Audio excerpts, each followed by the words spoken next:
TikTok, time to rock. Good evening, good morning, good afternoon to everyone who's watching from all over the world. It's your friendly neighborhood philosopher here, D Wood. With me now, I've got Hatun, I've got Thaddeus. Two people who have witnessed the rise and fall of many dais over the years. But never have we witnessed the instantaneous fall of 75 dais. That's got to be a record. That's got to be a record.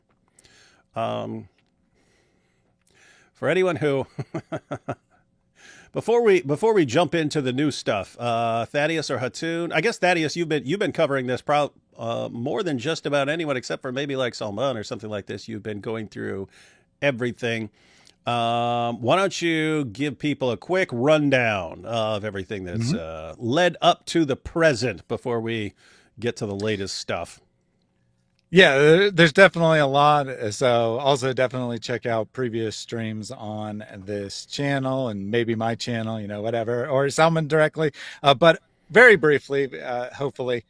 So about 2 years ago, Mohammed Hijab tricked a woman who goes by the alias of Aisha into a secret mishyar marriage, or at least that's what he called it, a mishyar marriage. He promised her, you and I would consider it not a legitimate marriage, but in Islam, polygamy is legitimate. So promised a legitimate marriage from an Islamic perspective, where he'd be involved in her life, provide for her financially, be a father for her child, meet her family, so on and so forth. Right. One second here. Because what people to, they're still, basically, if people haven't been following the story the entire time, it's still easy to lose sight of the big picture. So the main issue of dispute with Hijab was, yes, she's granting, they agreed they were going to keep this marriage secret from Mohammed Hijab's wife, who would leave him again because he'd already done this before. And he apparently had promised he would never do this again, then was going to do it again, but he was smarter this time. He's going to keep it. He's going to do a better job keeping it a secret. Great job, Mohammed Hijab. You really did a bang-up job of keeping this secret. No one will ever know about this. Smart, man. You're a tactical genius. So anyway, that's not what she's objecting to. She was apparently willing to go along with that, but it was going to be, other than that, it was going to be a marriage. They're going to have a home. They're going to have a family and so on. And then they agree to this. Muhammad Hijab, they consummate the marriage and so on, and then apparently changes the story. So this is where the problem came in. But tell us what happens. Yeah, exactly. So as soon as the nikah takes place, the so-called marriage takes place, Mohammed Hijab sleeps with her, and then he immediately changes the term. He immediately says, by the way, this is going to be a hotel-only marriage. This is going to be a sex-only marriage. It's going to be a boyfriend-girlfriend relationship. All those his terms, not mine. Aisha doesn't like that. She's like, give me my rights or get lost. And so Hijab gives her a quick divorce. I don't know exactly how long they were married, but not a very long amount of time. Okay, because pause. We want to make sure people get this. So Hijab says, "Hey, let's get married. Here's what the agreement's going to be." They make the agreement, then they get married, and then Hijab changes everything. No, I'm not. No, we're not going to have a home. No, I'm not going to take care of you. No, we're not going to have a family. None of that stuff. You're going to be my wife in the hotel, and I'm basically going to spend however long I want treating you like a prostitute until I'm done with you. And she said, no, that is not what I signed up for, and that is not what's going to happen. Now, this could at that point have been swept under the rug and just, okay, let's agree to part ways, but it didn't end there. So what happened? Go ahead. Hang on. Go ahead. I just wanted to correct something David said. So he wasn't planning, like with the prostitution. Clearly, you don't have much experiences on that, David. With the prostitution, you pay the woman every time when you have sex with her. Oh, yeah, I get it. So Mohammed This is worse. Mohammed Hijab was not planning to do that. So he was just hoping to pay the hotel bills. That's it. Okay, so yeah, so he wasn't actually treating her like a prostitute. A prostitute would be treated better because the prostitute would, one, there would be some sort of agreement which the man would honor, or he would get the crap kicked out of him by a pimp. So one, there would be an agreement that the man would actually follow through on. But then apart from that, at least the prostitute would get paid. He's not, so he wanted to treat her more like what we would call a booty call or something like this. You're just someone I'm going to call up when I want sex, and that's it. That about it? Okay, so he wants to treat a Muslim woman, a fellow Muslim. This is how he believes that you should treat Muslim women. Treat them worse than prostitutes. That's his position. Okay, sorry. Just want to clarify all that, Thaddeus. And thank you, Hatun. Yep, absolutely. You know, I'm using the term marriage, but in no way is this actually a marriage, as just because I don't have a better term to use. But in fact, this is really just sexual exploitation. Sunni Muslims like Mohammed Hijab will say, we don't do muta. But this is much worse than muta. Like muta is basically just prostitution, right? The woman agrees for a muta, time for a price. Everyone agrees on this ahead of time in muta. With this messed up version of misyar, I'm duping you into thinking that I'm going to take care of you, and I'm duping you into thinking this is a real marriage, but actually I'm just using you for sex. And with the muta, you're actually paying the woman, and here again, not paying at all.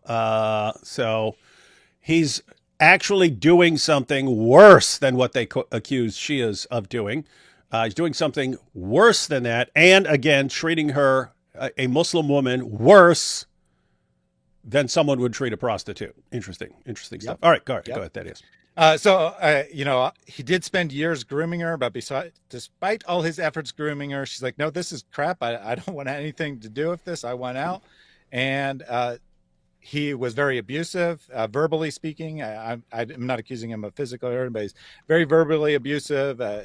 Attacked her for months, said that he could take her back if she still wanted him or whatever. So after all this, putting up with all this verbal abuse over text messages and whatnot for months, she's like, this is just not right. This situation is so wrong. I'm the victim here, and he's treating me, and he continues to treat me as a victim. So I need to get help. So she tries, and she goes to Muslim scholar after Muslim scholar, imam after imam, and no one is willing to help. Some say that hijab is in the right. Others are just like, I don't want to get involved. I don't want anything to do with this. But no one really is listening to her, except she finds one person who is willing to listen to her. Mohammed Tarane, an individual who also goes to speaker corners and has been on with Mohammed Hijab and Ali Dawa occasionally. So knows them pretty well. In fact, it turns out that he is an elder figure in the community, and he actually acted as teacher to Mohammed Hijab at one point. He kind of intervenes, determines all the facts for himself. So he could say to Mohammed Hijab, I'm your teacher boy. And it would be true. Exactly. Right, he kind of intervenes. He kind of negotiates a settlement saying that Hijab will issue Aisha an apology. And so she wanted two things. She wanted an apology, and she wanted a way to get the word out and say, other women, be aware of this type of thing is happening. Make sure to protect yourself, but in an anonymous manner, not like trying to destroy Hijab or something. Hang on. So just to be clear,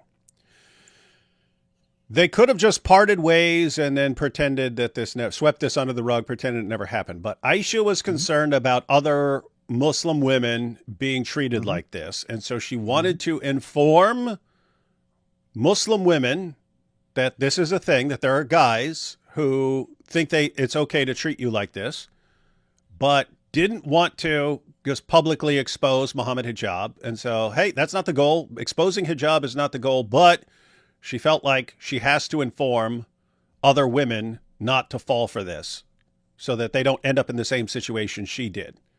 And and then she found an ally in Sheikh Tirana who's willing to help navigate this. And so the goal at this point would have been, how can she inform people without exposing Mohammed Hijab? How are we going to go about this? And then, so what happens? Yep. So he negotiates two things. He negotiates an apology from Mohammed Hijab, obviously empty words in reality, but he's going to say some nice words, say, I'm sorry, I did something wrong, whatever. And she's going to go on Ali Dawa's channel and do a video without naming names, without any identifying information, just saying, this is what happened to me. I was tricked into this marriage. It turned out to be a total scam. So be on the lookout. And that show is actually recorded. We now have audio of that. That was she also was smart enough to record it secretly on her phone. So the audio has come out now in the aftermath. But Ali Dawa showed that tape to Mohammed Hijab, and Hijab's like, no, people are going to figure out it's me. You're spiking this. We're not dealing with it. So Ali Dawa deletes it. Deal's broken. And Aisha is out of luck again. She's again searching for an answer. She's desperately trying to go ahead. Oh, I'm just saying. So they have a deal. Mm-hmm. This deal was meant to satisfy all parties involved. Mm-hmm. So as far as Mohammed Hijab is concerned, hey, he's not going to be exposed. But Aisha also gets to inform women that there are guys who are treating them this way, and therefore they should not fall for this. So everyone kind of gets what they want, and then everyone can move on. Hijab decides, no deal. I'm backing out of the deal. Hey, Hijab, how'd that work out for you, buddy? To this day, we would have no idea that you were involved in any of this, Hijab, if you had just honored your deal. You didn't honor your marriage. You didn't honor the deal you made after your marriage. Look at what your decisions. Look where they're leading you. Has it ever occurred to you that actually honoring your agreements might not lead to this sort of thing, Hijab? I mean, that's what everyone else thinks. Your word is bond. Honor your agreements. Don't screw people over, because even if you see, the three of us here, we would believe that you just need to honor your word because it's the right thing to do. But even if you have no such morals and you think it's perfectly acceptable to break any deal you make, you would at least think that you would want to be aware of the repercussions, right? So even if you don't think it's a problem morally to break a deal or to lie to people, you should at least be concerned that what's happening right now to you is going to happen, and be smart enough not to put yourself in this situation. But you're not, sadly, smart enough to avoid this. But anyway, all right, go ahead, Thaddeus. Yep. So she's out of luck again. She doesn't have any help. So at this point, she sends a couple public tweets at David's direction as well as Abdullah Samir's direction. Neither of them see it. Neither of them react to it in any way. She eventually gets in touch with Salman. And the reason I'm mentioning these tweets is because they come back to haunt her. But she eventually gets in touch in Salman from behind veils. He does a thorough investigation, spends 6 months collecting evidence, making sure that her story is true, getting Hijab's side, and actually was willing to settle it behind closed doors still. Right? He gives Hijab the opportunity to settle it behind closed doors. And Hijab's like, this woman is lying. I've never met her in my life. She's just making up the whole story. Confronted on that's clear. Not that, oh, yeah, I know who she is. She's just a stalker. She's just been texting me. I may have met her once or twice in person, but that's it. I had no relationship with her. So that's the story that he decides to go with. Blatant lies. Salman says, if you're not going to be honest, if you're not going to actually try to resolve this situation, then we're going to have to go public with it. End up going public with it. Mohammed Hijab responds to that. Sort of. We now have definitive proof that it's 100% him. We always knew it was him, but he doesn't publish it on his own channel, publishes it on a newly created channel, or at least a 0 subscriber channel, using an AI narrator, or at least voice distortion, and says, this Mohammed Hijab guy, he's totally innocent. This Aisha person is an insane stalker, et cetera, et cetera, et cetera. Total hit piece. Not very good at all. Barely any Muslims even buy into it. Some do, but the majority of the comments are negative. Someone continues to drop evidence after evidence after evidence. The case is building. The case is building. The case is building. So now Ali Dawa releases a response video, trying to undermine her. And in Ali Dawa's video, he brings pretty much nothing, but he does bring one new thing, and that's that She had the great crime of calling into a Muslim call-in show and asking questions about the preservation of the Quran, which was the subject of the show. So he shows those clips. But Ali Dawah does bring a fake screenshot, a screenshot that supposedly proves Aisha has fabricated evidence, but in fact, because of the technical details, prove that Ali or someone on one of his friends fabricated the screenshot. Hey, one quick issue. So you're saying Ali Dawah calls her out for having doubts about Islam, and then talking to knowledgeable Muslims about these doubts. And this was presented as a problem for her, exposing her as some sort of evil person or fraud, or she's not a real Muslim or something like that. But Thaddeus, didn't Ali Dawah say, didn't these guys say the exact opposite to Sneeko, that if you have doubts, it's good to go to people of knowledge? And that was after. Not only that, Ali Dawah and Dawah gangs are making videos and trips where inviting people who's got doubt in their faith to come to these trips and classes so that they can help them out. Oh yeah. How's that work? Don't they give like a certificate saying your doubts have been destroyed? You've paid enough money that now your doubts are gone? Yeah. Wow, what a good deal. We should take one of these classes once so that we can remove all our doubts about Islam. But let's go ahead. I had this for something else, but let's check out this little Sneeko clip here. Yeah, Shaq, you need to have some sympathy on that. I mean, okay, yeah. I don't think he even understood my question right away. I think that he heard me say the word doubt, and he probably deals with a lot of people who ask him questions, and he just gets annoyed. But okay, let me put it like this here. Even if you came to me today in front of the Kaaba and said, bro, I have a bit of a doubt, I'm not going to come and say to you, A'udhu billah, you in front of the Kaaba, how are you having a doubt? I have to assume the best and say, hold on a second, it can be a doubt. Actually, there's nothing. Look, doubt. There's two things you do with shubahat. You guys getting this? No problem with doubts. No problem with doubts. No problem. Even if you were to come there to Ali Dawah right now, he wouldn't have a problem with you having doubts. He'd want to help you with your doubts. Make you a kafir to have a doubt. No, Aki. Osman, if that's the case, me, I've left Islam. When I first came, there was some questions I asked. Bro, you do two. He's saying if having doubts means you're not a Muslim, then he's had doubts, and therefore what? Therefore he left Islam. Yeah. With doubts, and I'm mentioning this for those who have doubts. Number one, you have a doubt, and what you do is you let that grow. Number two, you say, I have a doubt, I want to go to a person of knowledge, and I want to ask and say, I have a genuine doubt. All right, everyone catch that? So you have two paths you could take. One, you could just let the doubt grow. You don't want to do that, do you? Therefore, you should do the other thing. You should go to a person of knowledge to ask him about those doubts. That's what you should do. Right? So it's perfectly acceptable and it's totally fine. Let's see this. She has been on multiple Dawah live channels of Dawah Wise, Brother Hashim, Mansour, Sheikh Hazm, and many of these duat with shubahat about the Quran. Shubahat, that's doubts. So because we have Sarah, could I ask you, so in terms of the Quran and its preservation, do you have an issue with that, or are you convinced that the Quran is preserved? Well, I'm trying to understand here, right? But I'm just asking you in terms of yes, where I do have an issue. Yes, I do have an issue. Like as I said in the beginning, all of it. So, guys, she called in to talk to knowledgeable Muslims, sharing her doubts about the preservation of the Quran or something, and and Ali Dawah uses that to say, "You see, you can't trust her. She has doubts. What an evil woman! She's not even really a Muslim." When he said the exact opposite to Sneeko, saying, of course you have doubts. We're fine with doubts. We're fine with doubts. That should clue you in that they're trying to cover some stuff up here. They're changing their methodology like this.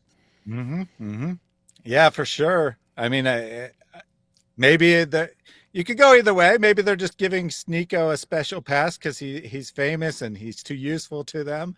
Or maybe it's because he's a male and she's a female. But I think that the reality of the situation is whatever most benefits the Dawah, right? What most benefits hijab, really, is what you want to do. Okay, so long story short, hijab groomed her, married her, She agreed to be kept secret from his wife. Mm-hmm. But other than that, she was going to have full rights as a wife. Hijab marries her, then changes his entire story. And I'm just going to use you for sex whenever I feel like it. And she says no. They part ways, but she wants other women to be aware of this thing going on. And so they come to an agreement where Ali Dawa is going to have the interview. Hijab then backs out of the agreement.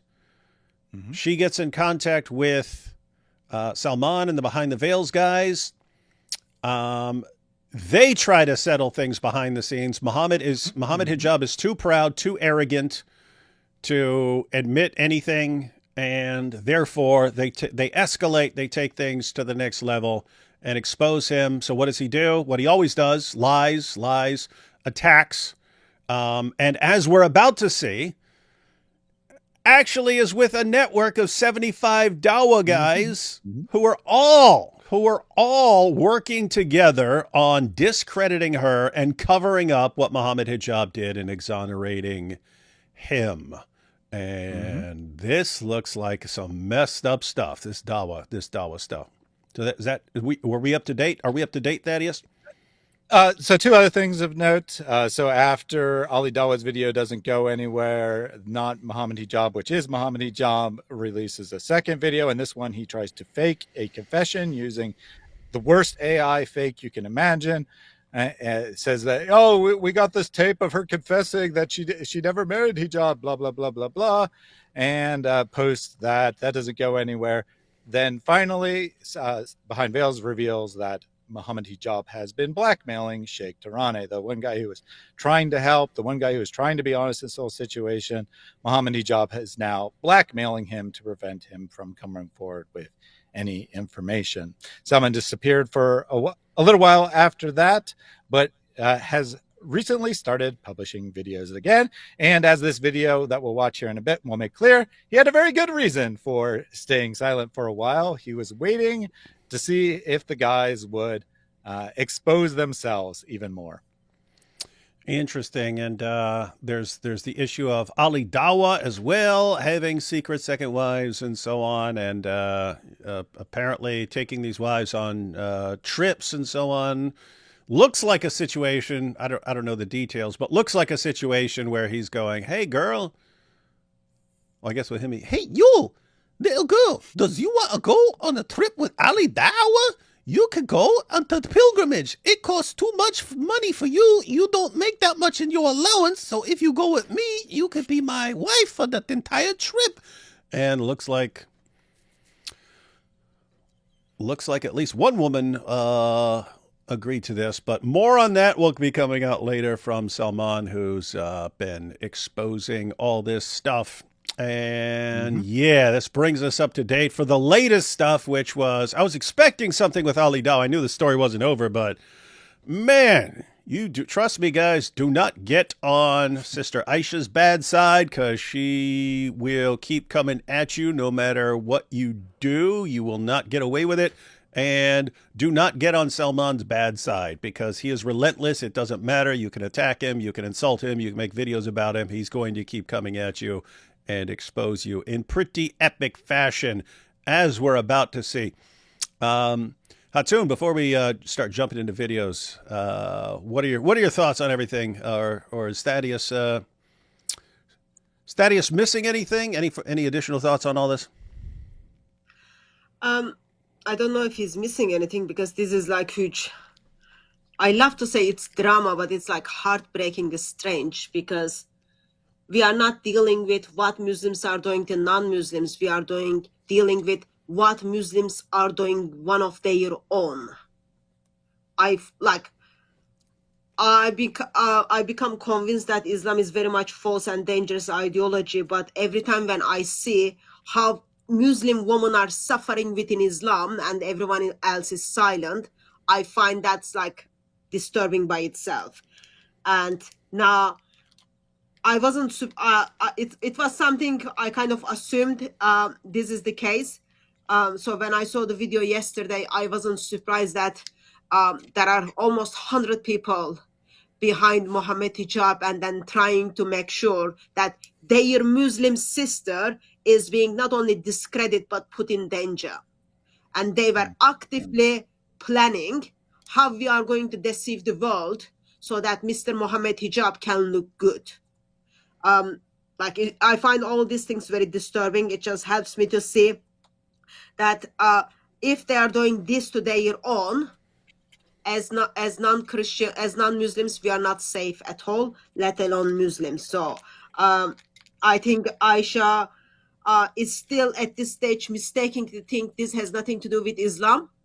But yeah, so it's just very much messed up, very much messed up. Like we are talking about, we are talking from Ijaz to Farid to Adnan Rashid to probably Jack the Metaphysician to Hamza to Muhammad Ali, everyone, all those giant names, like who's got online platforms, knew about these kind of things, and then they intention not only stayed silent, but they helped Mohammed hijab to destroy Aisha, or even like help her to get more, what is the term?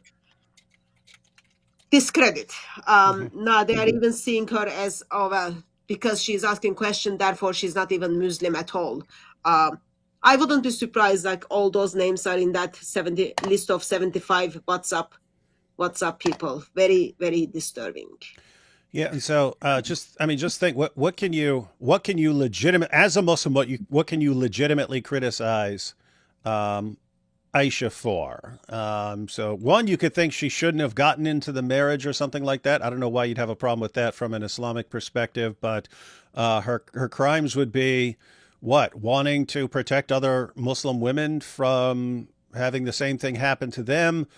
You could say that the legitimate criticism from an Islamic perspective would be that she tried to talk to us, but she tried to talk to us because she couldn't get anyone else. She couldn't get anyone else in the Ummah.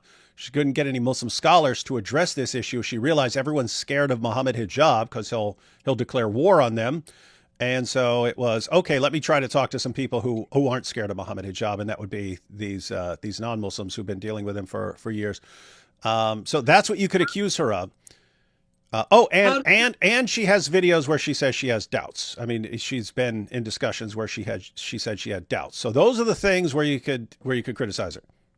No, first of all, they don't care about she had a doubt or not. Oh, I know that. I know that. If you watch the videos, the way they are engaging with her, it's not like, okay, someone is asking sincere questions, we need to help them. And since Mohammed hijab is the one who caused all Muslim world to have doubt about the preservation of the Quran, so they don't care about that. Their main concern is the moment Aisha is going to speak out, oh, it's going to affect me for my next misyar marriages. It's going to affect me when I next time want to meet up with someone for sex in a hotel room. So therefore, I need to do everything to shut her down so that I can continue to enjoy my sexual life. That's how it is. Yeah, so that's their real concern. Their real concerns are, one, they're apparently all doing this, and Mohammed hijab has said like 85% of he estimates 85% of the Dawah guys are doing these polygamous marriages and secret marriages, whatever these guys are into. So they don't want anything disrupting that because they're, again, the vast majority of them are doing stuff like this. But also, if hijab's calling in a favor, you don't want to reject hijab because you can see with Sheikh Tirana, if you don't do what he wants, he will declare war on you and like destroy your life. So those are the real reasons. What I'm pointing out is anything you could even possibly really criticize her for, even like from an Islamic perspective or from any perspective, compare everything you could say, compare that to what Mohammed hijab has done, right? He gets married, lies about what he's intending, lies about, so he believes that it's okay to lie to get a Muslim woman in bed and then tell her, yeah, I was just making all that stuff up about what I wanted to do. I don't want to do anything. I just wanted to get you into bed. And now I want to use you as a booty call until I get sick of you. So one, that's how he treats Muslim women. And think about what Hatun said. If that's how they treat their fellow Muslims, what do you think how would they treat non-Muslims if they get an opportunity? Probably even worse, I'm guessing, right?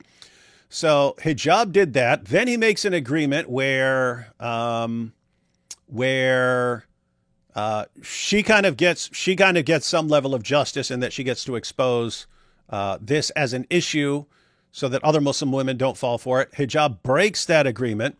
Then he does his little Elon Musk stunt when he knows this stuff might come out. So he does his little, Elon Musk is threatening me. He says my dawah is so powerful that if I don't stop, he's going to set me up for a scandal. Oh, so guys, if a scandal comes up, just know it's not real. It's Elon Musk using his billions of dollars to pay for this, to frame me for a scandal. Not joking. He did say all that stuff. So he did that, total lie. This is his attempt to cover up the scandal once it comes out. Then it does come out, but even before that, he blackmails Sheikh Tirana into lying and so on. And then when the stuff does come out, he denies all of it. Nope, never married this woman. This is all a lie. And now he's in the process of destroying everyone around him. Keep in mind, all these guys who are helping him, these guys are all in trouble. These guys are never going to be able to do dawah again without us bringing this stuff up. Wait, weren't you on the hotel wife Epstein list, buddy? Huh? Don't tell us about anything, right? So these guys are all in trouble. This dawah, since this is all the main dawah guys involved in this, all the main dawah guys and dawah itself are going to be eternally discredited. There is no situation where we do not bring this up over and over again in the future about how messed up and screwed up, what liars these guys are. This is what Hijab is doing just to cover himself, just for himself. He will gladly destroy dawah and Islam if it helps him, if he thinks it will help him, if he thinks it's to his benefit. That's the kind of person you're dealing with. And you're mad at Aisha? That's not what you're mad at, Muslims? You're not mad at Hijab and all this stuff that he just did and all the damage he's doing to your community? As it was just pointed out, he's the one who caused he's the one who gave us the holes in the narrative. He's the one who brought that up. He's the one who popularized that. He's the one that produced the doubts about the Quran. Now he's doing all this stuff, completely destroying the very foundations of dawah, making dawah a bigger laughing stock than it already was. And you're mad at Aisha for what?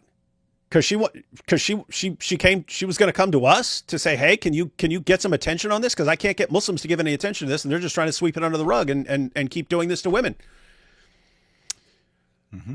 Wild stuff. You guys definitely have some really perfectly functioning moral compasses out there, Muslims. If you look at this entire situation and you're mad at the woman who just wants to help other Muslim women and she's the bad one, and the guy who's just like wreaking havoc on your religion, blackmailing people, getting all the dawah guys to join in his crime, to join in his evil, for fear that he'll throw them under the bus too and ruin their careers, and they all go along with this to destroy their Muslim sister. You guys are screwed up, man. Don't ever tell us about anything involving morality, ever. What's up?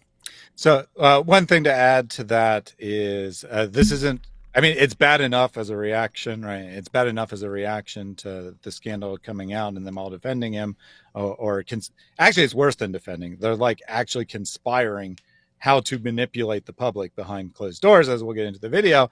But this was actually happening even before Salman dropped the video. Hijab was already spreading lies and slander about Aisha when, people might have learned of it. And then he would, he'd be like, oh, don't worry, it's this is this, and she's crazy. And she's just she's basically just a prostitute, a dirty woman, or, whatever, right? Whatever he needed to tell them. It probably varied between people, but he was going around making up stories about her even before she went public, because he was afraid that one of his buddies might not be as loyal as he thinks they might be, or he might not have as much good dirt to keep them loyal as he thinks he does. So he was also poisoning the well, making up lies about her before she even went public.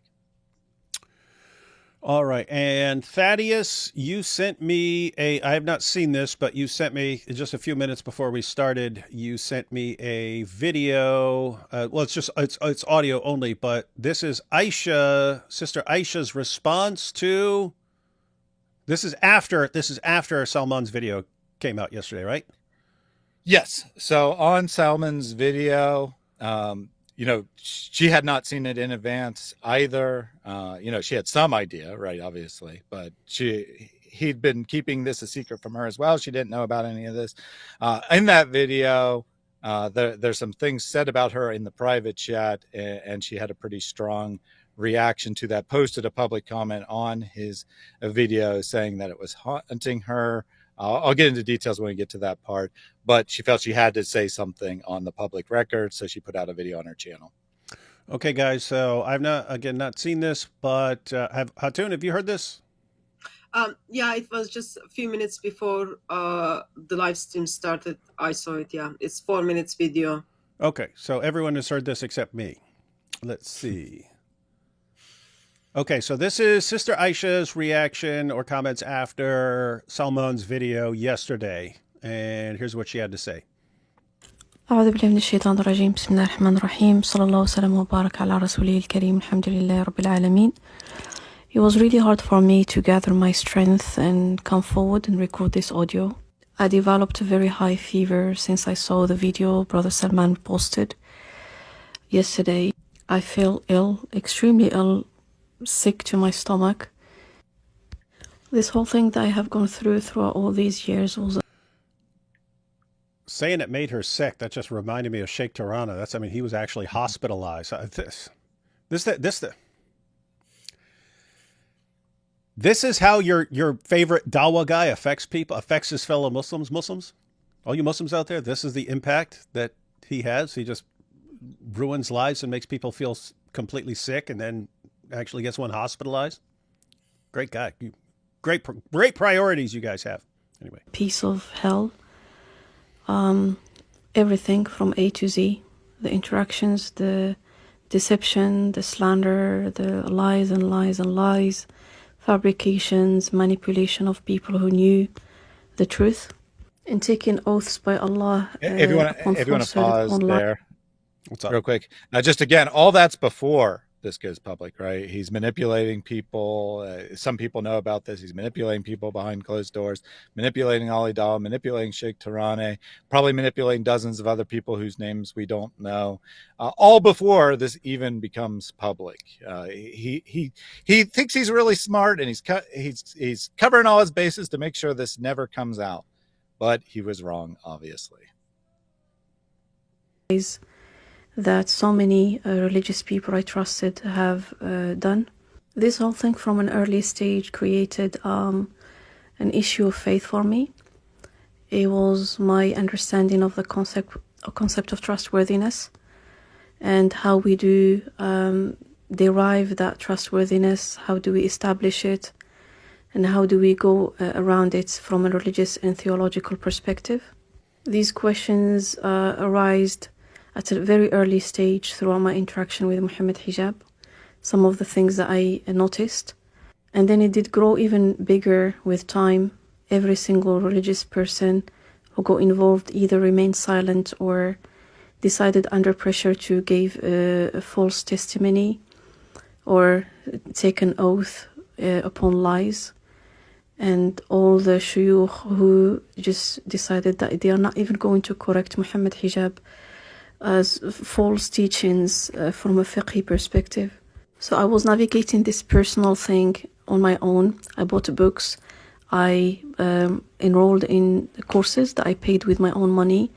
90% of the time I was dealing with this in private, like any normal person, except for the few times where I reached out to the live streams. That I contacted the brothers through email. So what she's saying is, I put a lot of effort into this. I was trying my best to resolve my doubts. I spent money. I got courses from, Islamic universities, maybe courses from the Dawah guys trying to make a buck. I don't know exactly what the courses were, but she got courses. She read books. She put a lot of effort into resolving her doubts. And then, she still had some doubts. So she called in to shows to try to get more help. I mean, everything about this is, I'm trying to resolve my doubts. I want to be a Muslim. I believe Islam is the truth. And this is what they're using against her to say she's not actually a Muslim. Yeah, not a Muslim because she spends a lot of time trying to reassure herself that Islam is true. but they didn't reply me. This whole situation makes me wonder even more, like if a random person who I know they are liars, deceivers, and they fabricate things and they are not reliable, texts anyone, they would believe him. If he gives instructions, if he gives a testimony or a statement, they would unconditionally and blindly believe him and follow in his instructions. So I was dealing with this is actually really situation. What's that? This is really crucial to her crisis of faith. So she's realizing something you say often, David, or you try to get Muslims to realize often. If your scholars are lying to you about one thing, in this case, they're trying to cover up for Mohammed Hijab. They're trying to push aside her doubts. They're trying to give it. What about everything else, right? What else are they hiding? If they're going to just believe Mohammed Hijab or defend him or go with when he's a criminal liar, a psychotic, evil guy, if they're just going to blindly believe him, what else are they blindly believing? What else are our scholars blindly believing and repeating? What about the rest of Islamic history? What if people were blindly believing and repeating things for years? How do we know any of this, right? So this is actually really crucial to her crisis of faith. Seeing the poor character of Mohammed Hijab and no one's thinking it's a problem, she says, wait a minute. If none of the scholars have a problem with the character of Mohammed Hijab, that means they're just accepting things from people with poor character. But I thought the whole basis of our religious texts, right, the whole basis of our faith was that we carefully only took information from people who were reliable. We only take information from people who can be trusted. But that doesn't seem to be true. So this is where her crisis of faith is coming from, seeing the way people are acting versus the way supposedly Islamic history has been done. Well, for the default woman would do in such a situation is, okay, we've got these issues within the Muslim community. We've got these responses within Muslim community. Does it match with the teachings of Islam? And then she figured out, well, it doesn't match with, she figured out actually somehow it is matched the teachings of Islam, but I'm emotionally affected by it. Therefore, I need to still find scholars who can agree with me and support me. At this stage, you would expect someone who is thinking and affected physically what happened to walk out of Islam, but she's still forcing herself to Islam. I find that strange. Yeah, and it is difficult to understand. It's definitely difficult to understand. And, with your background, you of all people, you finding it strange means a lot. Now, I mean, to me, it's very strange. It's totally foreign to me. But then I try to understand that, when you grow up in this and you're conditioned from birth to believe something and it's central to your identity. You're told if you leave Islam, you'll be trash. You'll be the worst of all creatures, et cetera, et cetera. It does create a very strong incentive to find ways to stay in Islam. And I think that what most Muslims do is they encounter doubts at some point, and then they're just like, yeah, it's not worth it. I'm not going to really look into that. I'm not going to really think about it. It's better not to think about anything. It's better to just blindly trust, because leaving Islam isn't just, saying that this proposition is false. It's saying I'm forsaking my very identity of who I am. Frankly, I think it's a miracle anyone ever escapes Islam based on how the system is set up to condition people to stay in it. Well, at this stage, I am thinking some of the apostates or ex-Muslims are treated much, much better than Aisha. That's true. That's true. Yeah, that's true. But yeah, guys, so think about the situation she's in, right? So she ends up having doubts about various things in Islam. And what do you do? What are you supposed to do? You're supposed to, even according to Ali Dawah, you're supposed to go to people of knowledge, ask them about these issues. But think about this. She's asking people who, on the drop of a dime, would go along with anything Mohammed Hijab says, even if it's a complete lie. Mm-hmm. And who would gladly throw her under the bus and cover up a scandal. There are people who would do any of this instantly without a second thought. So I don't even know. How do you trust those guys? How do you let me put it this way. If if I were having doubts about some position, but I don't trust the people that I could go to explain things to, it's kind of a really, really weird situation to be in, isn't it? Like, anyway, but that's the situation. Something like that was a situation she's in. She's looking for help, but she's looking for help. She's looking for help with the hijab situation, and she's looking for help about various doubts she's having.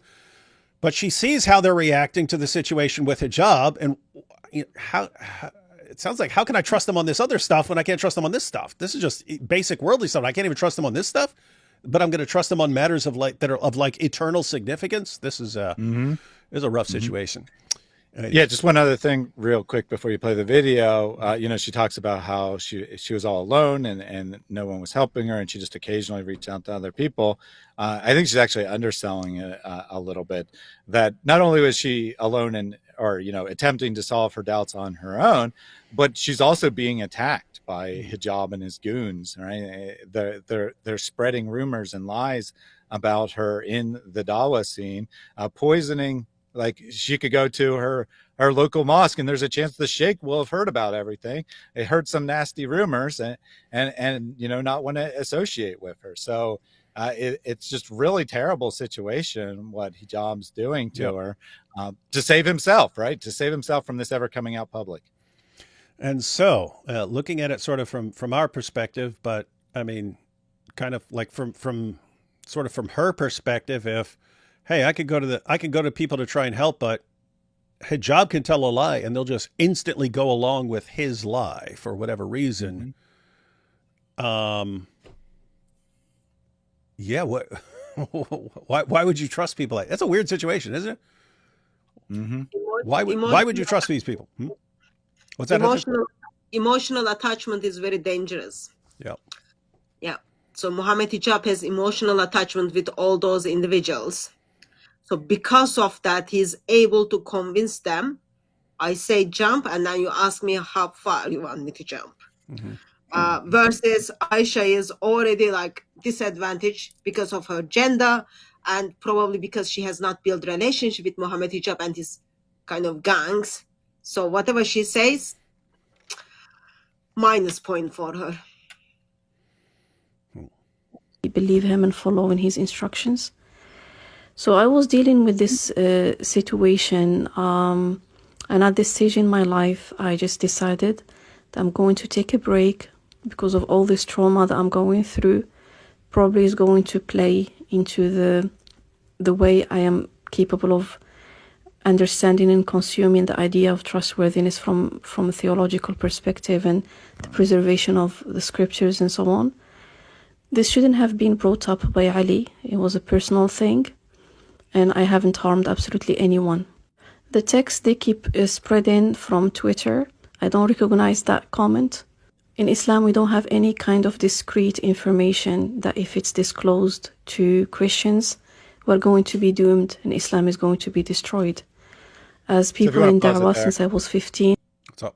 So let me just explain the context there a little bit. In Ali Dawah's first attack video, he puts up a couple tweets that she had made. One showing that she had tweeted, again, public information, right? Publicly tweeted at David and Abdullah Samir, saying that I have some information. I'm in a bad situation. She tried a couple times, right? She said a couple different things, but like, I have some information. I'm in a bad situation. I need your help, something along those lines. Nothing like super scandalous by any means. But that's one of the things they showed. And then the other, they just like went through some random tweets and like totally distorted them and used them in such a way to say that this shows that she's mentally unwell and or not a Muslim. Like they took a photo that was supposedly about Israelis killing Palestinians, and she made a comment, something along the lines of, it almost makes you want to push the button and destroy these people. And they all, and they said, oh, she wants to destroy the Palestinians. But obviously she's actually talking about the Israelis. So they're just trying to say, they're saying, see, she wants to destroy Palestinian children. She's obviously a horrible monster or whatever. So they're just taking public information, which is pretty innocent, and they're saying, "Oh, we can manipulate this, we can distort this, we can make it all kinds of things." Yeah, you can't diagnose someone's mental stability or mental illness by a couple public tweets. But that's all they got. Dean Responds put out a video today, doubling down, saying, "Yeah, all this happened, but we were justified because she's crazy." And his evidence was she talked to David, and she made some tweets that Ali Dalla previously distorted and said they were psychotic. And again, it's anything these guys are criticizing, like compare that to what Hijab is actually doing. And Dawa guys, if you were trying to build a case that anyone should ever trust you on anything, you are doing a real crap job of it, because you guys are even worse than I already thought you were. And that's coming from me. Yeah, and if we're going to diagnose people's mental conditions, Hijab's at the top of the list of people with severe mental disorders, narcissistic personality disorder. He is textbook. Get a textbook or just look it up online. Narcissistic personality disorder. It will sound like you're reading a biography of Mohammed Hijab. That's what it will sound like. That's how clear it is. All right, back to Aisha. We don't put this claim.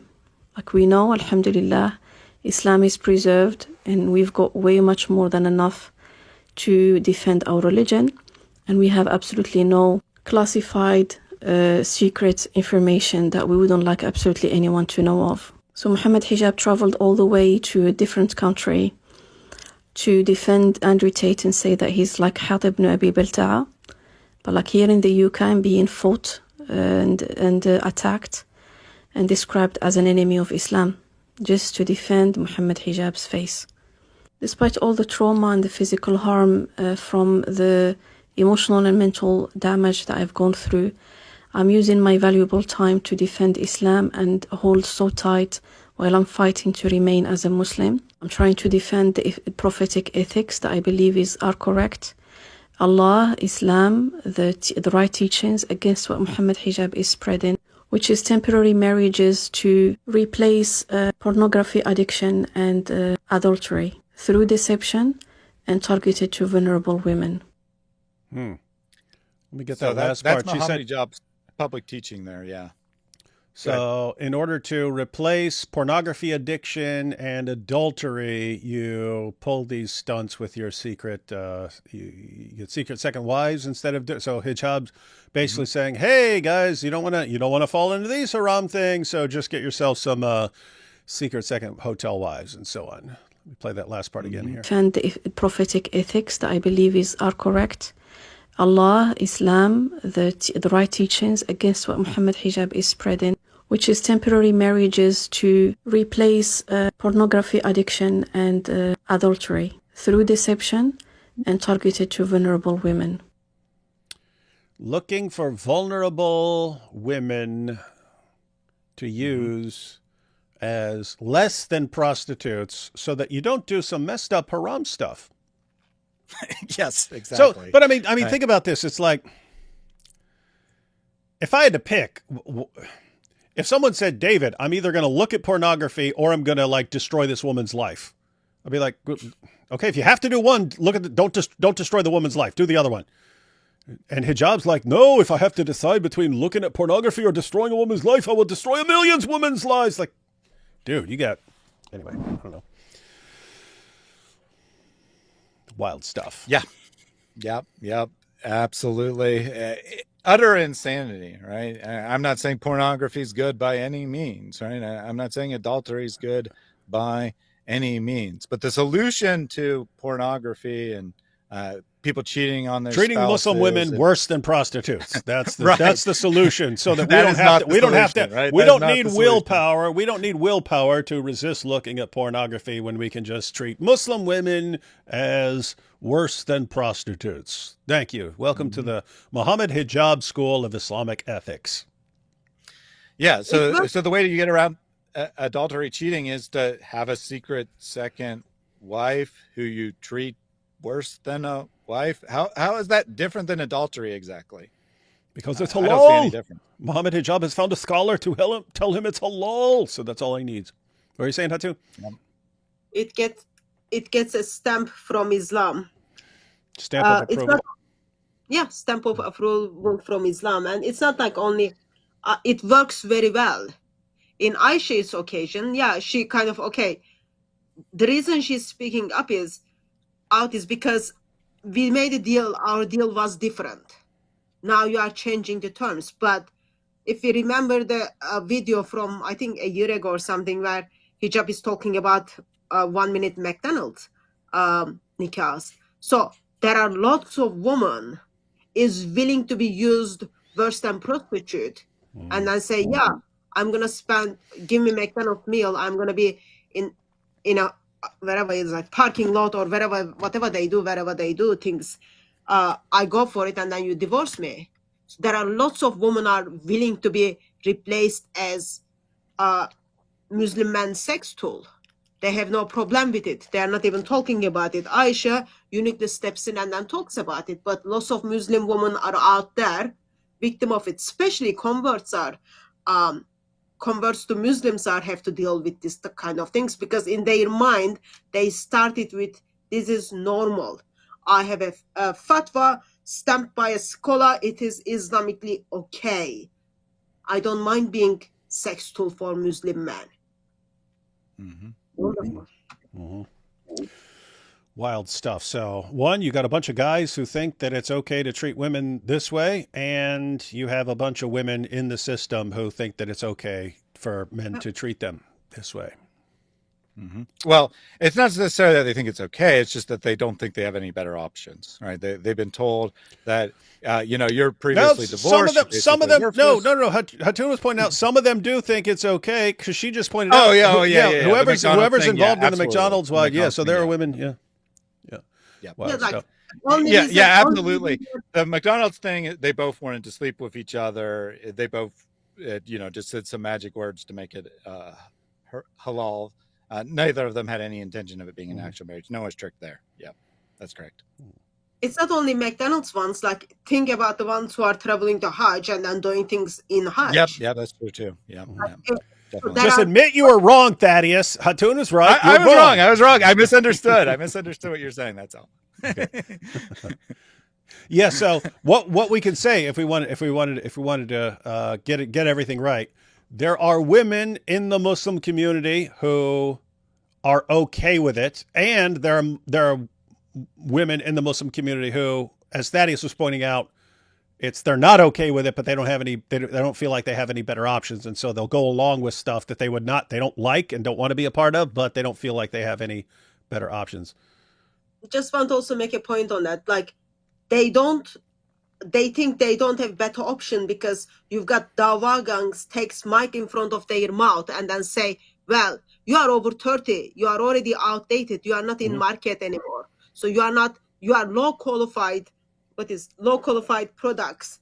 Therefore, this is what you need to get used to it. Like, they've got these even like websites for converts, for virgins, and for over 35. Your prices depend on those kind of things. Yeah, and so matter of fact, this is really what Ali Dawa's entire Bitter Truth show was. It was meant. So what Hatun is pointing out, guys, is that the men groom the women to thinking like this, thinking, oh, here's all I'm worth, and therefore I'm going to go along with what you're saying. I mean, that's what the Bitter Truth show was about. It was one, if we have to get secret second wives, that's on you, women, because you should be okay with it and should let us know you're fine with us getting all these extra wives. So if we have to keep it a secret from you, that's on you for being bad Muslim women who don't let us do what we want, and so on. So it was all about conditioning these women that it's okay for men to get secret second wives because that would be the fault of their wives. And it's okay to be a secret second wife because, hey, this is the situation we're in because of these bad wives who won't let us do whatever we want. And so, yeah, the men are the Dawa guys and the scholars and so on are constantly grooming these women to think this way. And then they take advantage of the women after brainwashing them. Right term is selfish wives, not bad wives. Right term is selfish wives who are not willing to share their selfish. husband. They're selfish, yeah. Yeah, didn't he say that? And he goes, there are Muslim women who say, I will love my sisters. I will die for my sisters, but they will not share their husbands with their sisters. Shame on them. So it's bad Muslim women. selfishness takes Yeah. over. So that video that Ali Dawah did that is in a hotel room. He's actually doing, and he does it for a couple of reasons, right? He says like he ironically tells Aisha to go public in that video, but he's mostly doing it because of a situation with a guy named Zaid who tried to trick a woman into a temporary marriage, but he kind of goofed and actually admitted it before things went forward, and so she ended up calling him out publicly. But all he's like actually doing that video kind of to defend him. I mean, he's not like completely defending him, but kind of. He's like the problem is these evil first wives, they just don't want you to have another wife, and they look at the poor single mothers that you want to marry, and they say, I just hope she would die. I just hope that she would die. Because, you know, apparently the only way you can help a single mother is by putting her into a temporary marriage. That's it. That's the only way. Money. Yeah. That when I see a helpless woman, I think, oh, if only there was some way to help her. Oh, there is. I could bang her. Yay! Welcome to Dawa. What the heck is this religion, man?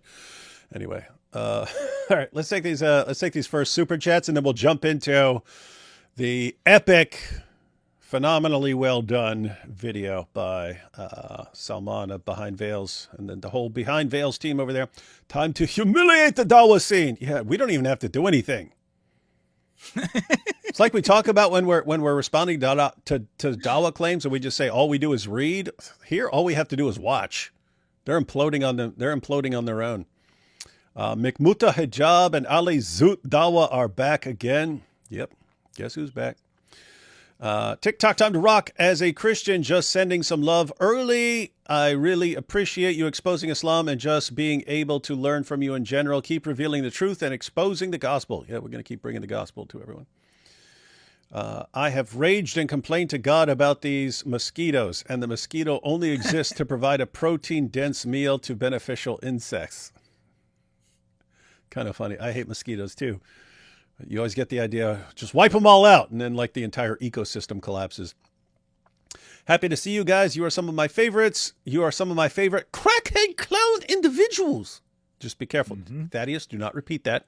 If you repeat that even right now, your life will be destroyed. Yep. Again, but destroyed again. Asa here says, I adore that lady. Sorry, I don't know her name, but seen lots of her videos. I assume you're talking about Hatun. Ali Dawa's monogamy is an impossible existence. There's 3 types of existence, yeah? Impossible existence? Oh boy. Starting evening worship now. Have a good stream. I'll catch up later. Yeah, you're not going to want to miss this one. This is pretty epic stuff. Doubts! What doubts, man? Yep. How do Paulinian explain this obvious prophecy about Muhammad, peace be upon him, Ecclesiastes 9:8, let your garments always be white? So I can describe it. Why are your glasses so glare-free? All 3 of you, no matter what I do, my glasses are in all of my videos. Glare is in all of my videos. Share your secrets. Well, you get a glare. I got the glare-proof coating. Did you guys do the same thing, or just normal? Okay. Have the lights at a angle, right, off to the side. Yeah. So normally you'd want it all, like even now I have the lights off to the side, but overhead is, you basically don't want light in front of you. If the light is in front of you, then it bounces right back into the camera. So be the general idea. Let's see. Hijab is the perfect name for someone who wants to veil and conceal everything. Al-Satir, the concealer. Good job. Hijab's doing a bang-up job at that. It's the one thing he's doing right. But even that he failed at. Thanks for the work. Yep, thank you. Islam's greatest enemy is not Christianity, it's common sense and the internet. You can no longer hide the truth. We're seeing it happen before our eyes. Wallahi, the Needs Dawa scene is finished. If this isn't an eye-opener for anyone that still has a functioning brain. And guys, again, this isn't over. There's more to come out. More damage.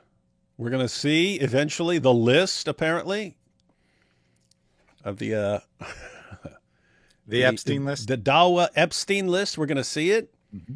And think about this. Hijab could have avoided all of this. One, by not doing it, by not pulling this stunt. Two, by honoring the agreement and letting her speak, even without even implicating him.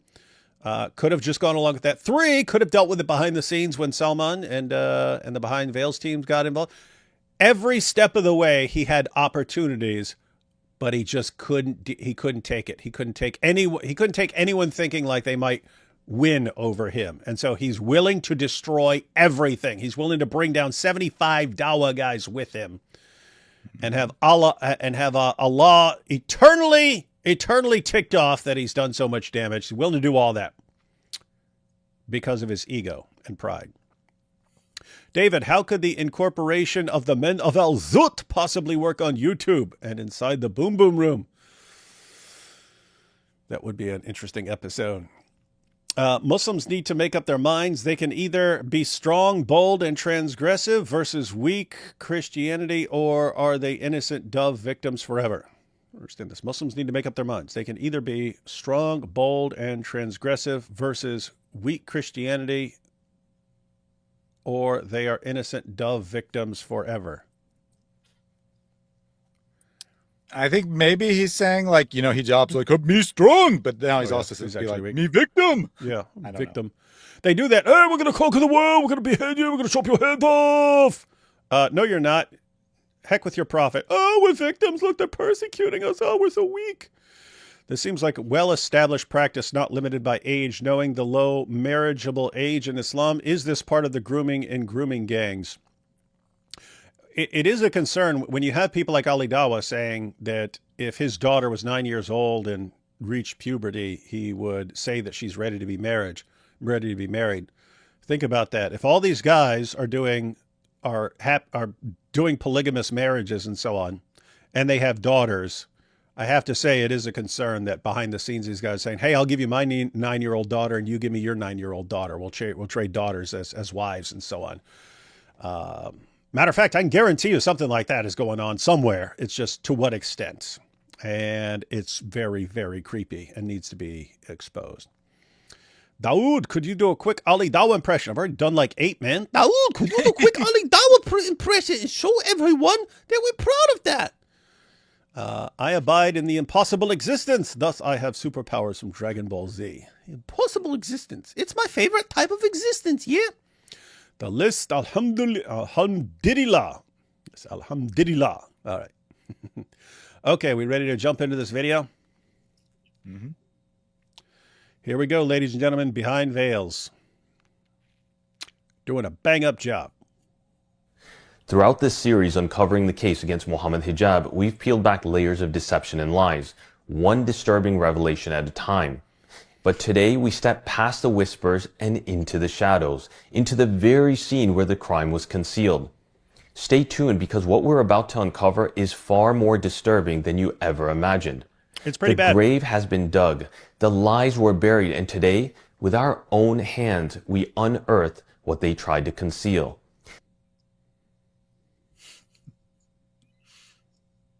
Sounds like he's talking about a zombie here. Hang on. This is not a debate. This is not a refutation. It is not a discussion. This is an autopsy. An autopsy of a cover-up, of a calculated smear campaign, and a desperate bid to bury the truth just beneath the surface. And if you look closely, the soil is still unsettled. The body lies nearby. Dude, I'm getting like every zombie movie I've ever seen in my life is like, you're just thinking about like, zombies coming out. Anyway, sorry. The body still warm, a moral and Islamic crime freshly committed, and we are standing just a few lengths away. Scattered before us are the blood-stained fragments of truth, voice notes, WhatsApp messages, threats, fabricated evidence, and even first-hand testimony of blackmail. And while we stand here dissecting the truth in broad daylight, we begin to hear shouting. Lo and behold, it's Mohammed Hijab and Ali Dawa yelling at the top of their lungs. Look over there, everyone. There's a fire. I swear, over there. It's a gigantic fire. So you got the whole Ummah there, right? Looking at them, and there's a fire behind them about to consume them. The Ummah is about to be destroyed, and they're saying, look, there's a fire, everyone.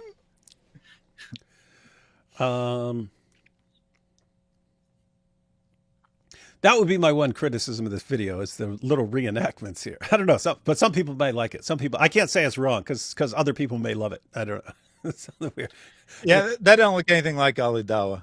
Yeah, that doesn't look like Ali Dawa. And I'm just sitting here thinking, Salman, if you ever need someone to do an Ali Dawa impression, I'm your guy. You don't need AI, man. You don't need AI. Just give me the lines. Send me the lines. Send me the lines. I'll read them and send them back to you. Look, it's a gigantic fire, isn't it? See? That was easy. Much better. See? Both of them frantically trying to draw your attention away from the crime scene.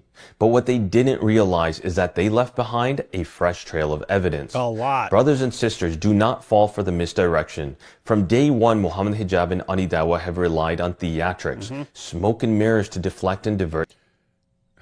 What's funny is as he's talking about this, rely on smoke and mirrors to divert attention. So it's like they're using the same skills they used in Dawa.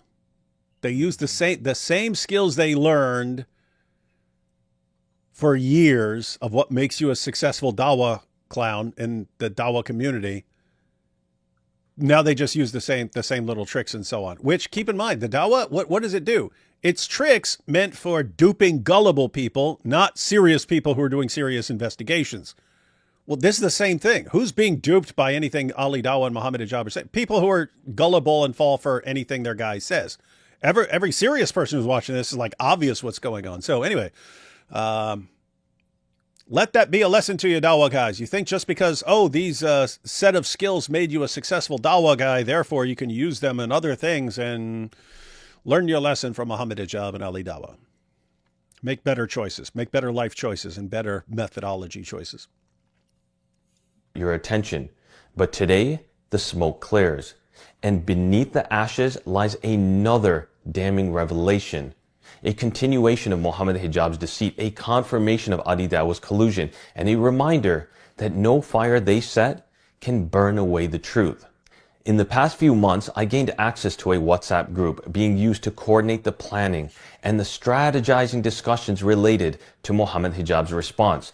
Hang on. Do we know how this happened? Because he's saying he gained access. So that would mean two things. One, that would mean someone's leaking stuff to him. So someone in there, someone who's already in the group is saying, hey, I'm actually one of the guys who I actually think this is wrong, and I'm going to leak it to you so you can expose him.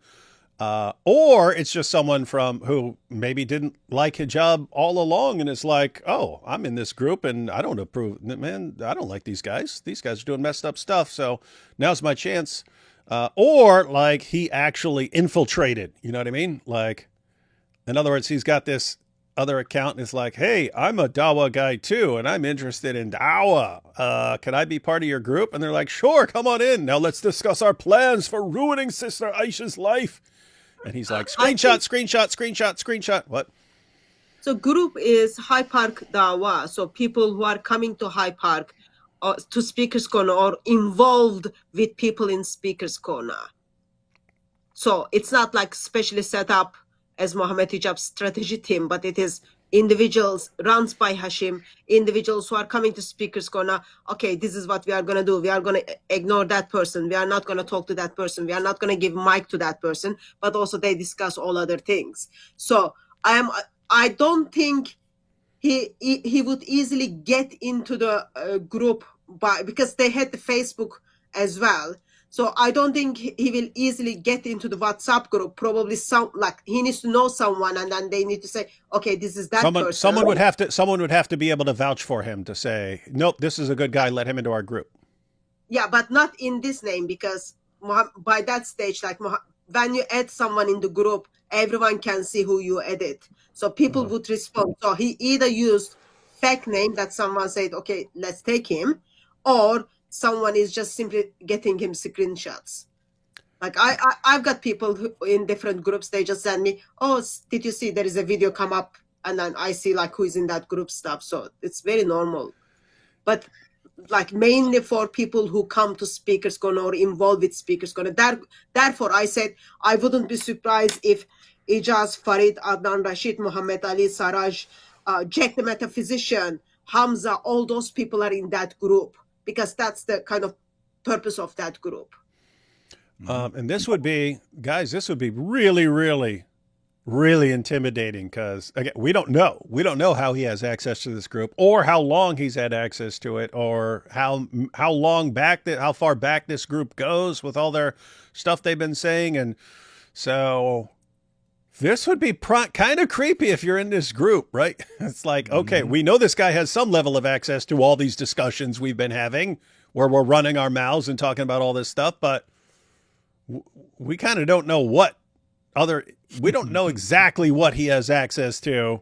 And if he put it this way, if he got access to all of that, what else does he have access to? Maybe he's a part of all our different groups, and this would be pretty, these guys are wetting their pants right now. Let's just put it that way. Yeah. They're all wetting their pants.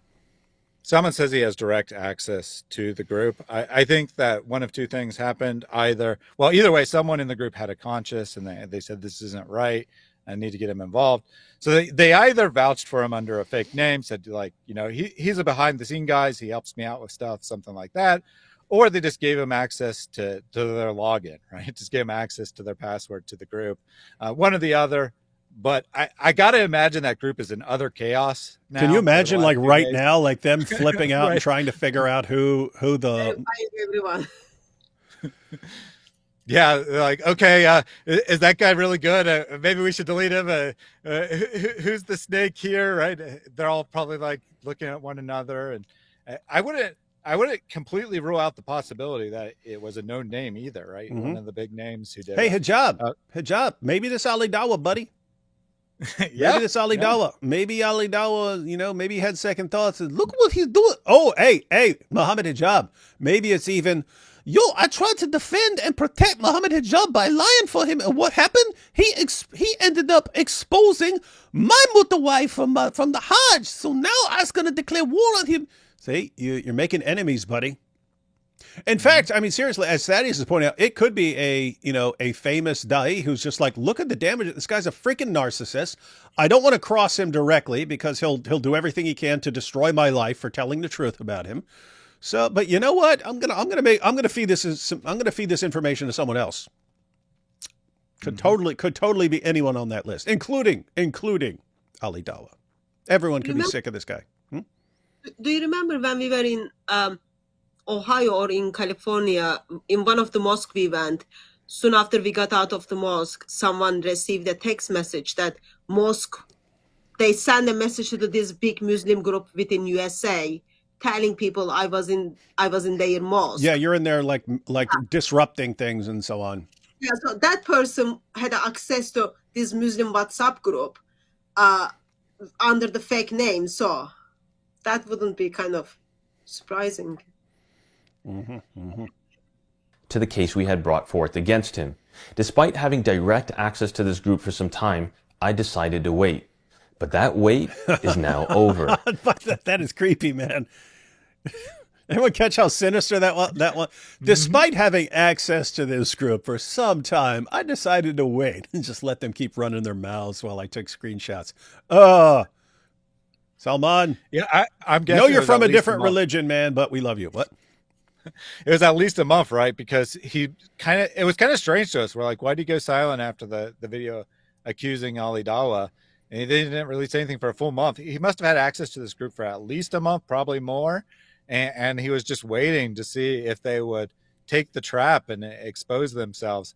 And maybe they did, maybe they didn't. I have no idea what was said in that group, but I guarantee there is a lot of incriminating stuff. Even if it isn't on Ali Dawa's case or anything like that, I guarantee there's all kinds of embarrassing material in that group that someone can release at any time if he so chooses. Yeah, so it's kind of a question like, is he going to focus on, is he just going to stick to the stuff that's relevant to this case, or because he obviously has access to other stuff. Black Angel has an interesting theory here. She says, didn't Mojab make fun of Ali's tiny banana in that group? Maybe that's Ali's revenge. So yeah, it is true. Mohammed Hijab, as we're going to see, had some negative words for Ali Dawa's situation, and maybe that's what drove Ali Dawa to leak these messages. He's like, if you're gonna talk to me like that, then I was gonna expose you. Then you'll see. So that's where we're at in the Dawah scene. This is the moment of truth that you've been waiting for. The details I am about to share are from conversations that ensued in this WhatsApp group consisting of 75 du'at. 75 individuals that spread and invite people to Islam.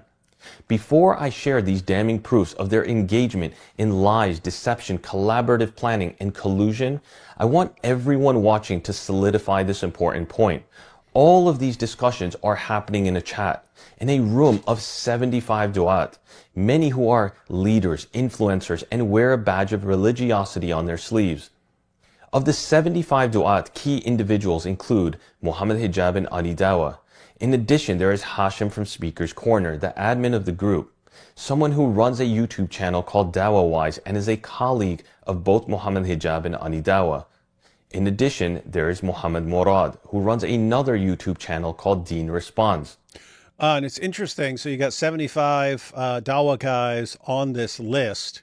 He only names these 4, I think, unless it's one more. But I think he names these 4, and other names he's keeping quiet because he's giving them an opportunity before releasing the list. So he's actually taking steps to keep people's names off this list.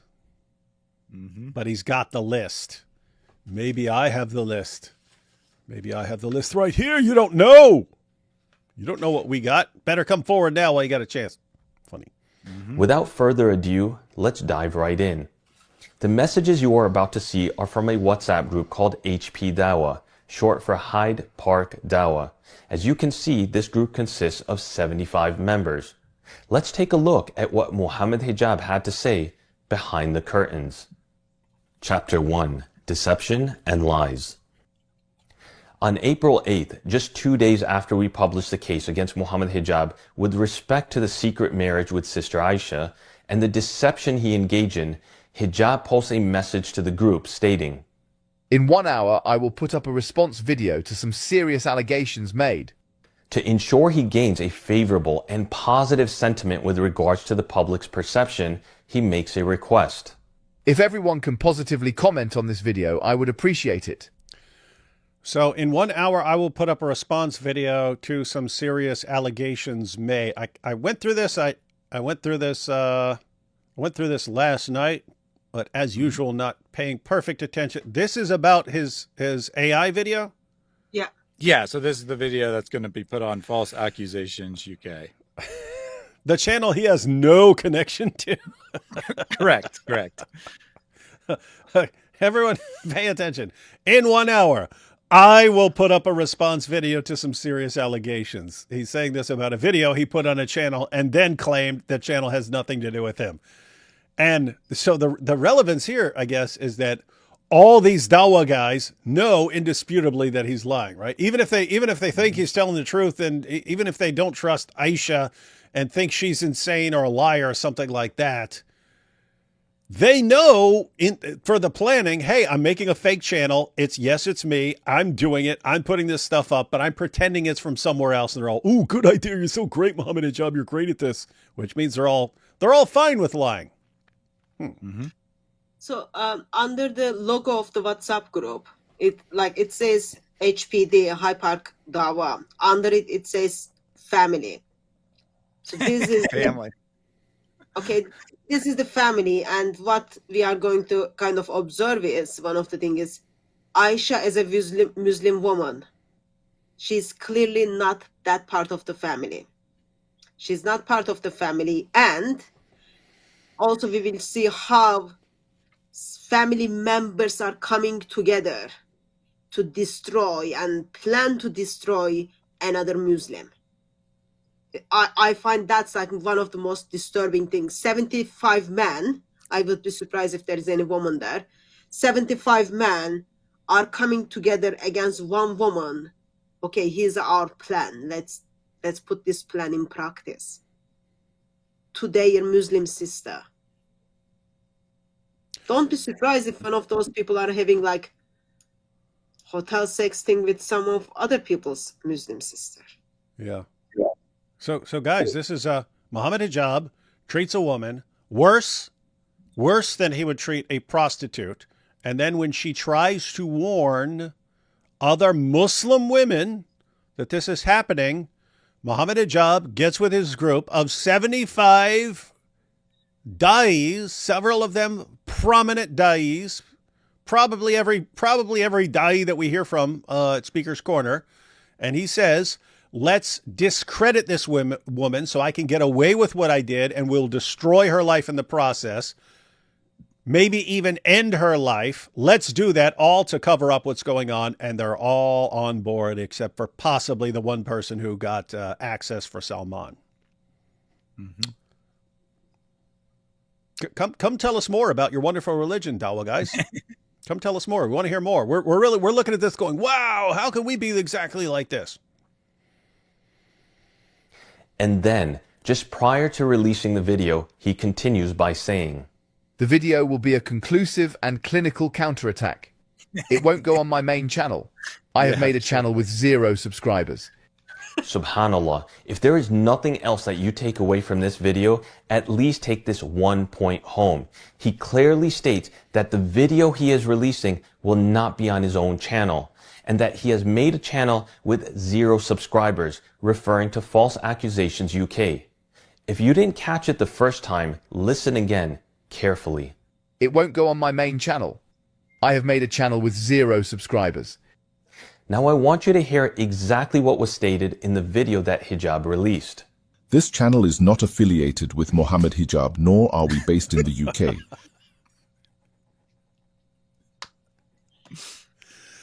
Everyone catching this?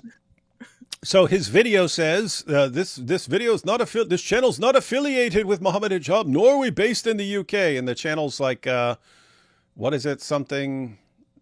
False Accusations UK. False Accusations UK, but it's not based in the UK. They tried to make it as far away from Mohammed Hijab, tried to make it as far away from himself as possible, and said it's not even in the UK, in spite of the fact that it's his channel, and he calls it False Accusations UK. Mm-hmm. And all these Dawa guys know that it's his channel, and they know that he's publicly claiming that it's not his channel and has no connection to him. And they're fine with it. They're fine Well, with you it. are going to see some slight pushback from one of the members of the group, but maybe not like calling him out on his deception or anything like that. I backed up a little because we want to make sure we get everyone gets this Listen point. again carefully. It won't go on my main channel. I have made a channel with 0 subscribers.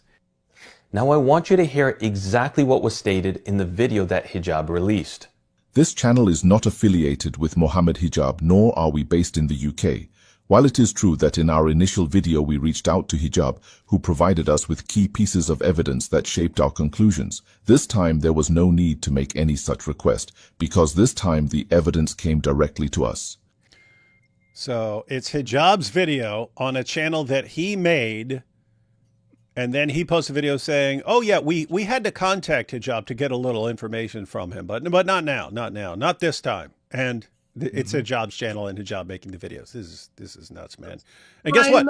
Oh, go ahead. Do I remember correctly? This channel was set up almost a year ago. It was sometime last year, yeah. Yeah, so he knew a year and a half. Yeah, he's investing and waiting for that things to happen for over a year. And here's what's creepy. I mean, even today. So one, none of these Dawa guys, again, especially with the possible exception of someone who leaked things and anyone who might say something, they generally don't have a problem with this deception. They don't have a problem with deceiving to destroy someone's life and so on. But even now, if you put all of this out there, all this information is now available. How many of Mohammed Hijab's fans are seriously bothered by this and are calling him out? Just understand. If they eventually do turn their backs on him, it won't be because they think there's a serious problem. It will just be, oh, he's become useless because now everyone just makes fun of him. If he can somehow pull through this and just keep destroying and humiliating the kuffar, they'll let all this stuff slide. They do not care. Absolute lies. He openly admits in his own words that he created the channel. Then, without hesitation, he lies to your face in public, claiming that the channel is not affiliated with him. So ask yourself, why use an anonymous AI narrator to deny affiliation? Why pretend this was some independent third party? And why, behind closed doors, in a private WhatsApp group of 75 du'at, does he plainly state that he made the channel and would be posting the video there and not on his main channel? Because the man is not just dishonest, he is a calculated, pathological liar, a wicked deceiver cloaked in the language of religiosity, and he is absolutely not to be trusted. I did want to point out, I don't know why I try to help these guys, but it's something that I said. I was saying it about Andrew Tate because people wonder, how can Andrew Tate say in a video, this is what I'm doing. I'm doing this. How can he make an entire course on the lover boy method of sex trafficking, make an entire course, a PhD course on how to use the lover boy method to traffic women and get them to do porn? How can he do that? And then as soon as he's accused of it, turn right around and say, I've never done any of that stuff. Or it happened so long ago, even though you can actually look at when he was posting this stuff. Like, how can he lie in a way that it's so easy to expose the lie and he'll still do it? Why? What's going on there? Well, here's the thing. When you have a narcissist, so keep in mind, you've got your narcissist, that's like Mohammed Hijab, Andrew Tate. These guys are narcissists. The universe revolves around them. Everything is just a tool to serve them, right? People are mere tools to serve them. Their religion, it's a mere tool to serve them. That's the world that's the universe they live in. They're at the center. Everything else is going around them, right? So people like that become manipulators. They get other people to do what they want. So you could actually go out and work for what you want and try and get it all yourself. Or if you're a good manipulator, you can get other people to do it for you and give you whatever you want. That's what they do. But here's the thing. Manipulators manipulate people, but the people they manipulate are, in a weird way, manipulating them back. And how they do this is their audience is constantly teaching them what they can get away with. Right. And so over time, these guys learn, hey, I say this. It's very easy to expose, but my fans believe me anyway. So I don't have to be careful. In other words, guys, you understand here?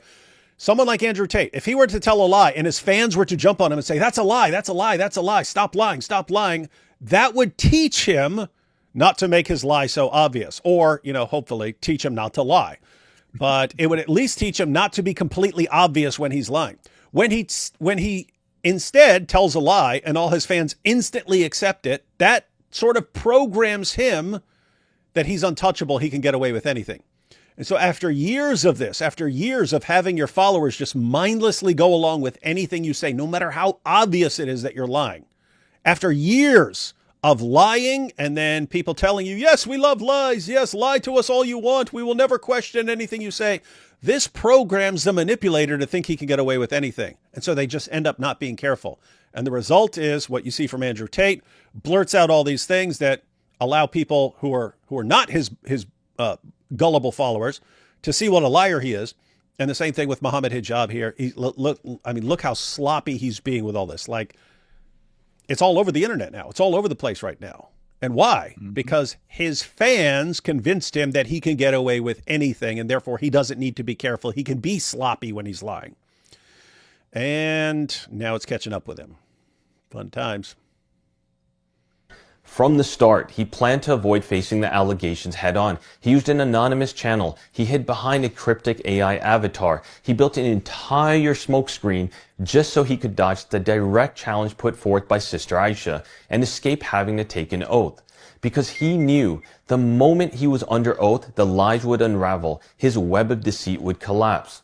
Yet even with all this careful plotting, with burner phones, disappearing messages, anonymous wakil and witnesses on Zoom with no faces, no names, Sister Aisha paying for the hotels, all while slithering in and out wearing a mask. Even with all of this, something still haunted him. Deep down, he knew evidence could surface, witnesses might speak, the truth might claw its way out. And now it has. We've already shown you self-incriminating evidence, but this admission in a group of 75 du'at is another nail in the coffin. Hijab confesses to creating the channel, then publishes a video using an AI narrator referring to himself in third person. Why? To deceive you, to manipulate those who still give him the benefit of the doubt, to mislead his blind followers who have been conditioned to accept his every word without scrutiny. Let this be clear. The False Accusations UK channel wasn't made in reaction to the public expose. It was created in November of 2023. Yeah, so that's what you were talking about when this channel was made, right? So Yeah, that's after kind of things are messing up with Aisha. He's like setting up his channel, and he said something. He said, "Aisha is the one who is paying for the hotel." Did I get that right? I thought Yeah, he Mohammed did say Hijab, that. I thought Mohammed Hijab was gonna pay. Now I feel much worse for Aisha because not only she's Well, free, she's also paying man to turn up the hotel in a mask, and then like that, she's paying him. Like that's just I think he's providing the money. I think the hotel is in her name. I think he doesn't want the hotel in oh his yeah, name. so it's just saying So he's having her book the hotel and keep giving his her the name money off to of book it so there's no paper trail, and then he shows up in a mask because this 6'8" dude is going to be completely unrecognizable to everyone. Yeah, and then he's gonna go. Wait, if she booked the hotel, he's gonna have to walk up to the desk and be like, "Can you direct me to Aisha's hotel room?" Right, wearing a mask when he comes up to the desk. I mean, it's just like pure comedy, except that it's real. This is apparently what he actually did. Yeah, but it's just crazy. Like this is what he thinks is gonna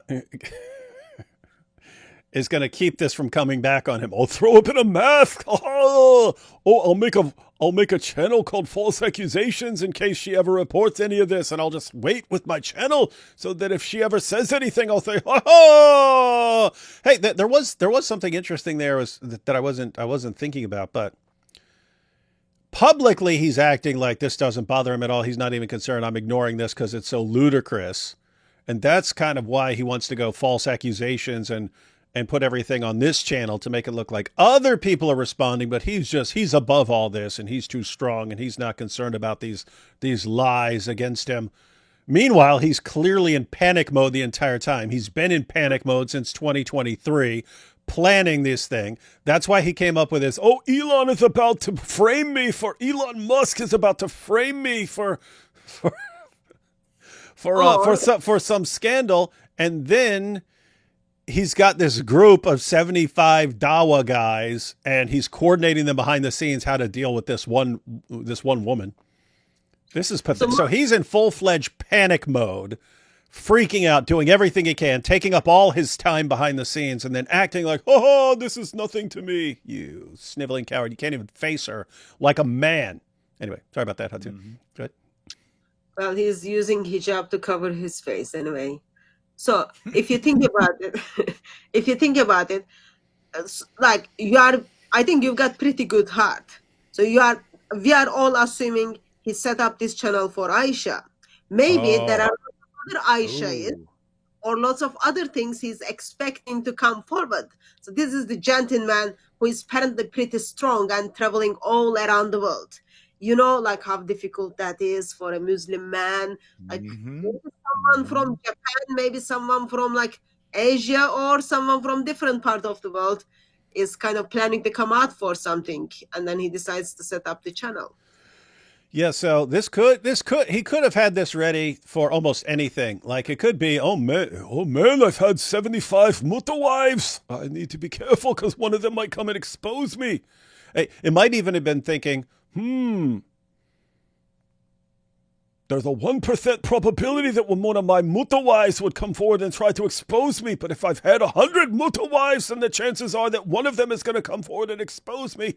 Therefore, I will use my tactical genius plan and make a channel and then tell people that it's my channel, but pretend it's not my channel. No one will ever get to the bottom of this.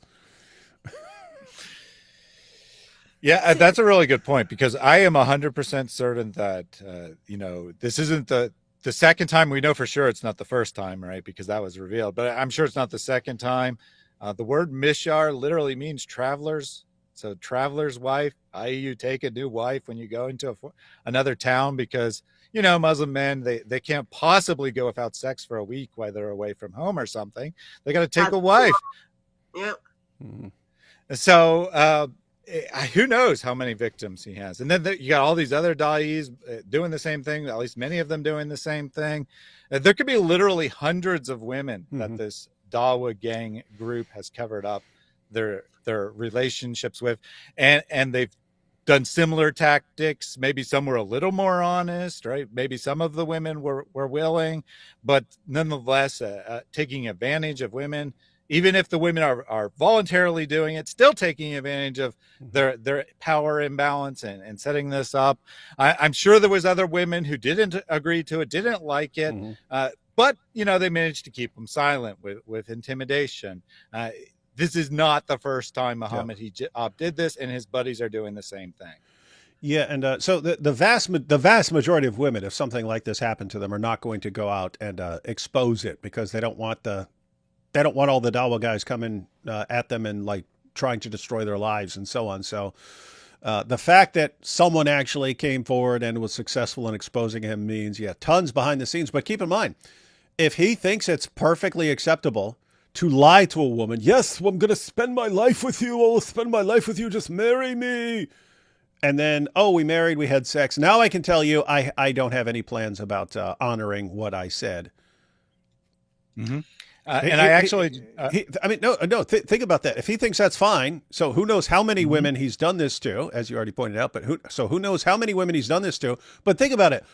If you can lie and say, and then have sex with a woman and then say, hey, actually, I'm just using you for sex. You're just my hotel wife, and that's all you're ever going to be to me. Well, there's two possibilities. Either woman says, oh, okay, I'll be your hotel wife, in which case he wins. He has a woman just for sex. Or she says no and divorces him, and okay, bye. I already had sex with you. And now I could go, now I could go do that to another woman, and I can have sex with every woman in the ummah this way. We are thinking of all of his wives are in UK. If he's got a wife in, let's say, Somalia, so that woman, like Aisha's one of Aisha's advantages, she's involved with the Dawa world. So she's got access to Salman. She's got access to internet and Dawa world in UK or around the world. But someone from Somalia, oh, you traveled. I'm just like thinking it is possible. Okay. I'm not accusing. I'm just like talking from my observations. So if you think about it, he traveled to Somalia, let's say, to do training, and then he married with a girl over there. Will be coming to Somalia twice a year. You are my wife when I come. So pay like $100, £100 to her. She will have very, very comfortable life. Your visit twice a year. Same for women in Pakistan. Same for women in different parts of the world. Aisha has advantage because she's in UK. She's got access to certain things, and she's upset by what happened. In Muslim world, this is shame and honor culture. So you wouldn't come out and then say, oh, this is what my husband is doing to me. You just shut up. Exactly. And a minor point, but I just actually remembered something important from Sheikh Tarane's testimony. He said that Hijab was having the witnesses of the wedding, so the only two other people or three maybe who knew about the situation, he was having them send money to Aisha. So actually, not only was he not paying for the hotel of his own money, he wasn't even sending the money. He was having one of his friends send the money to her to pay for the hotel, so that he was twice removed from having his name on a hotel room, because he was terrified that the staff of the hotel might figure out that who he is and tell on him or something, as if that's like even a normal concern of people, that the hotel staff is going to say, that guy was here the other day. So Hijab took many, many brilliant steps to cover up his tracks. So how's it working out for you, Mohammed Hijab? Autopsies Working are out well. Is this going the way you anticipated, Mohammed Hijab? Is it worth it? All right, back to Salman here.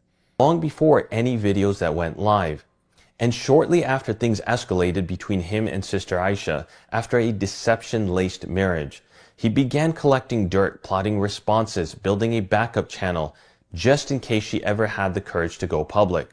And now she has. And every step he took to prepare for that moment has come back to expose him. It sure has. He tried to dodge future accountability, but despite him trying to carefully tread a trail without tracks, he slipped.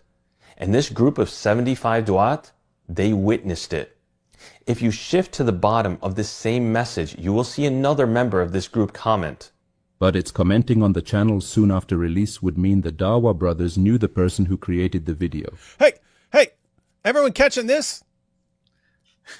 I would call that comment. Mohammed Hijab is a terrible. He thinks he's a brilliant tactician because he's a narcissist.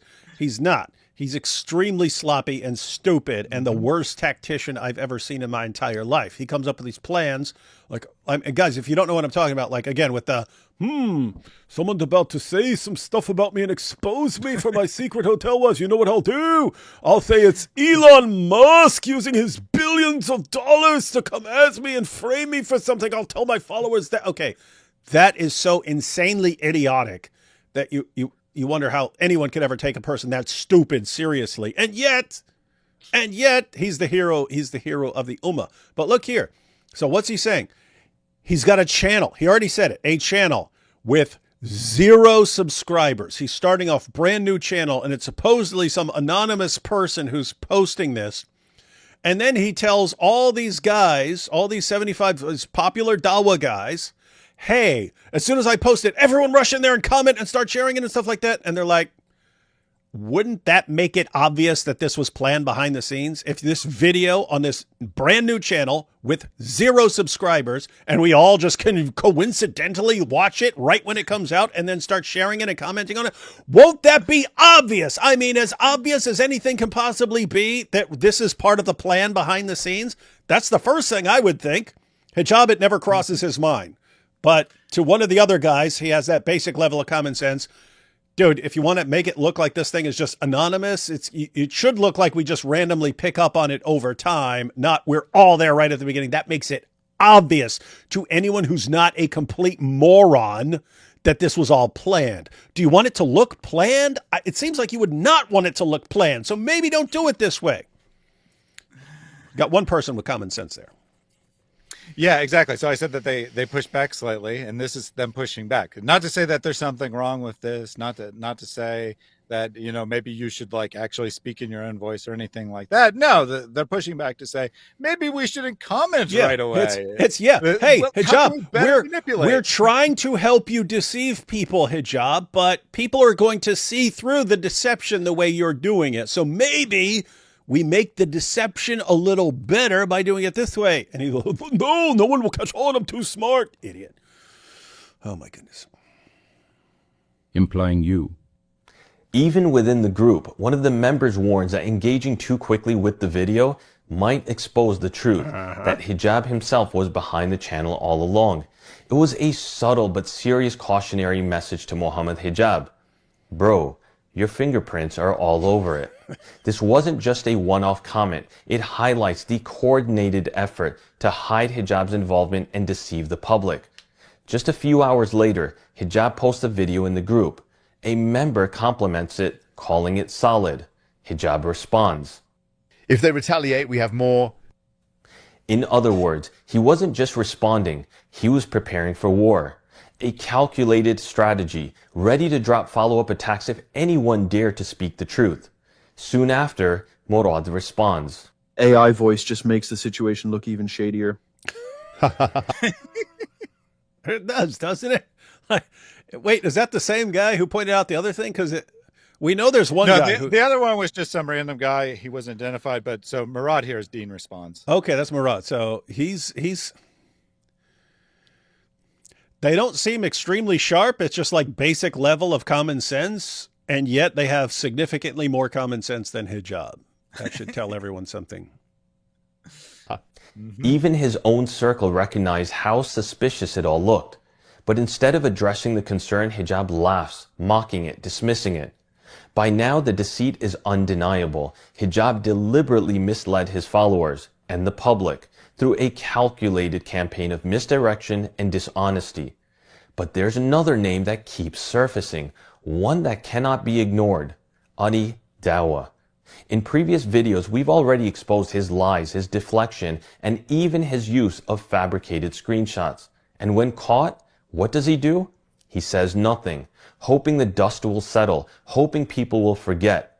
But today, his role in this entire scheme becomes even more obvious. Shortly after the comments above, Hijab posts a poll in the group. Guys, do you think I should put the scandal refutation video on my main channel, or should I wait? Let's take a look at the results. So you've got the worst tactician of all time asking a group of other horrible tacticians, what should I do? It's funny because now it's kind of hindsight, but we see how all of this plotting and planning just blew up right in their faces.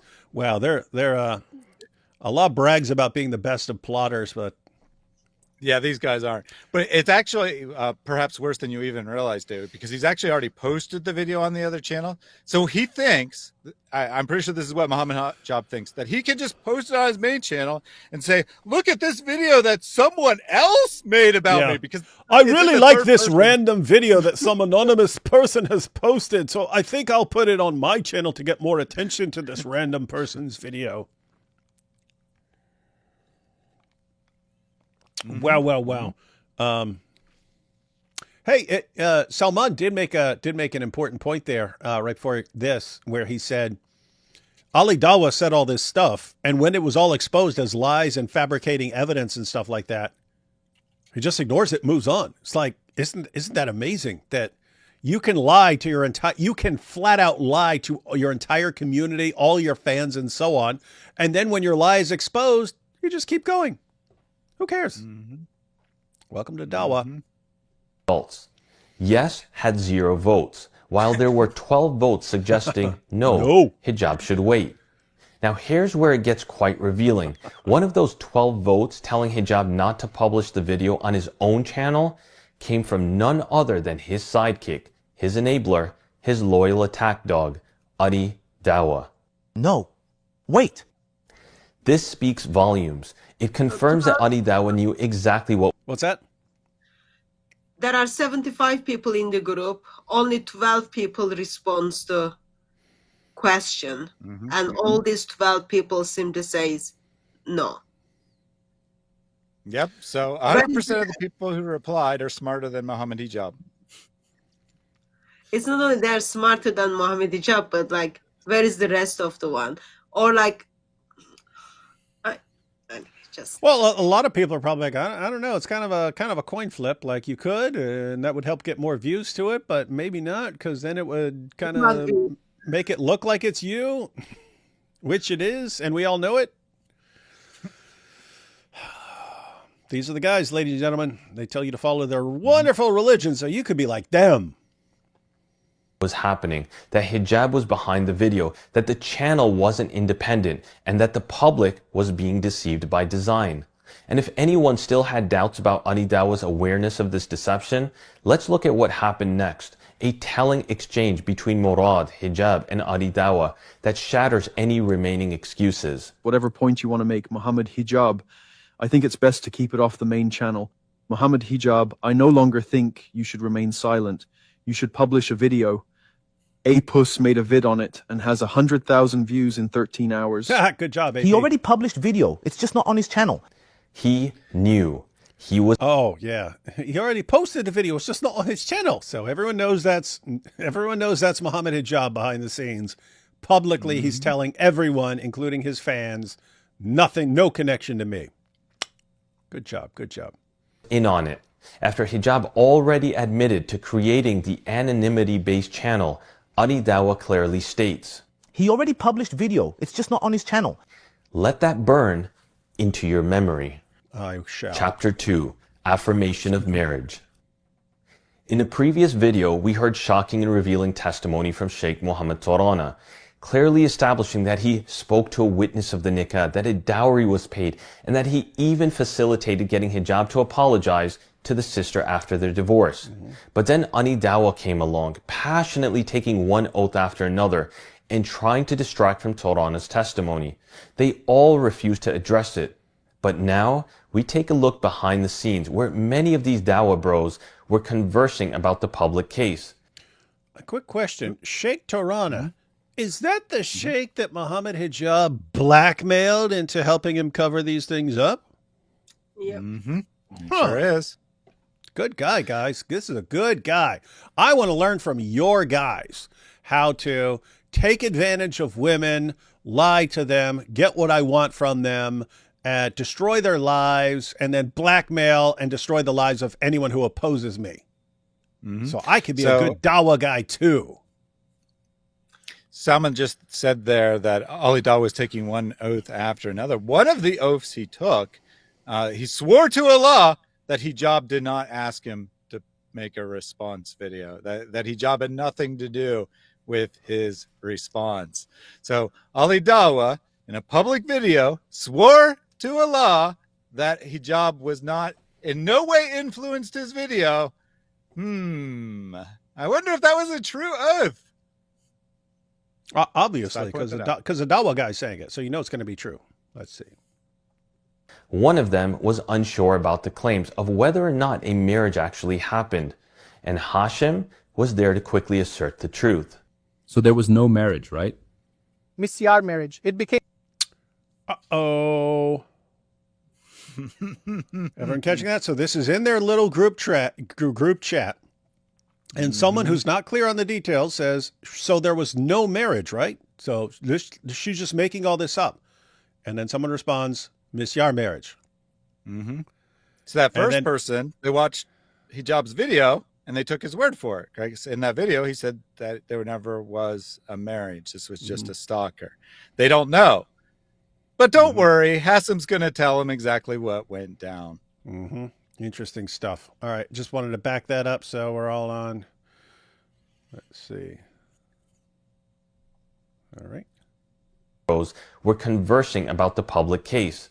One of them was unsure about the claims of whether or not a marriage actually happened, and Hashim was there to quickly assert the truth.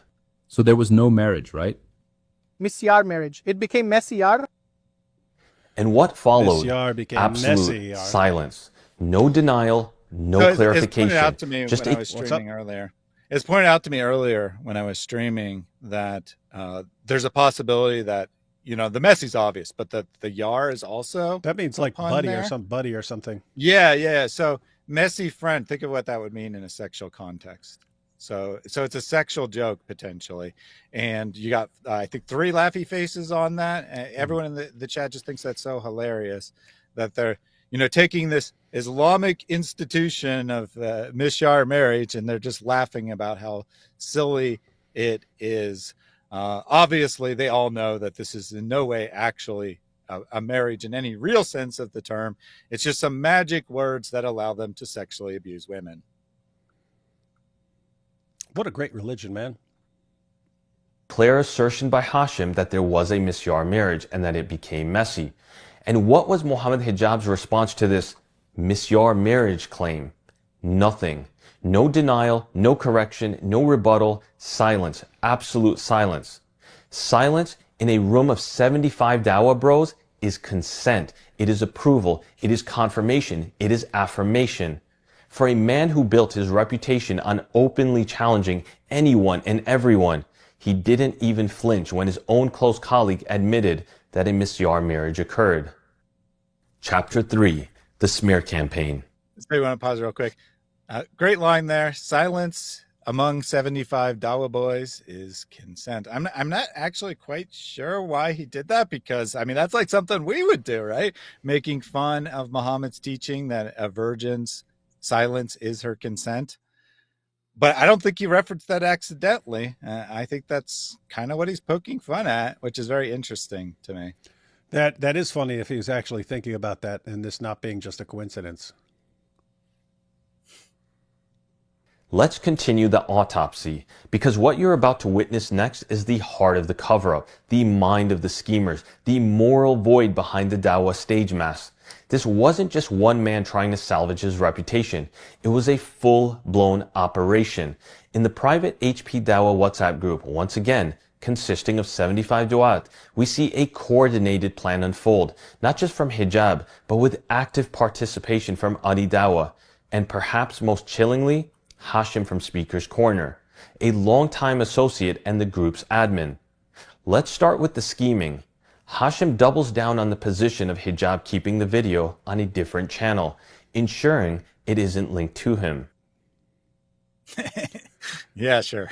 So all the most brilliant minds of Dawah joined forces to make sure no one figures out that this is Mohammed Hijab's channel. Mm-hmm. Stick to your original plan of a different channel. I think Aisha has some mental issues, ADHD.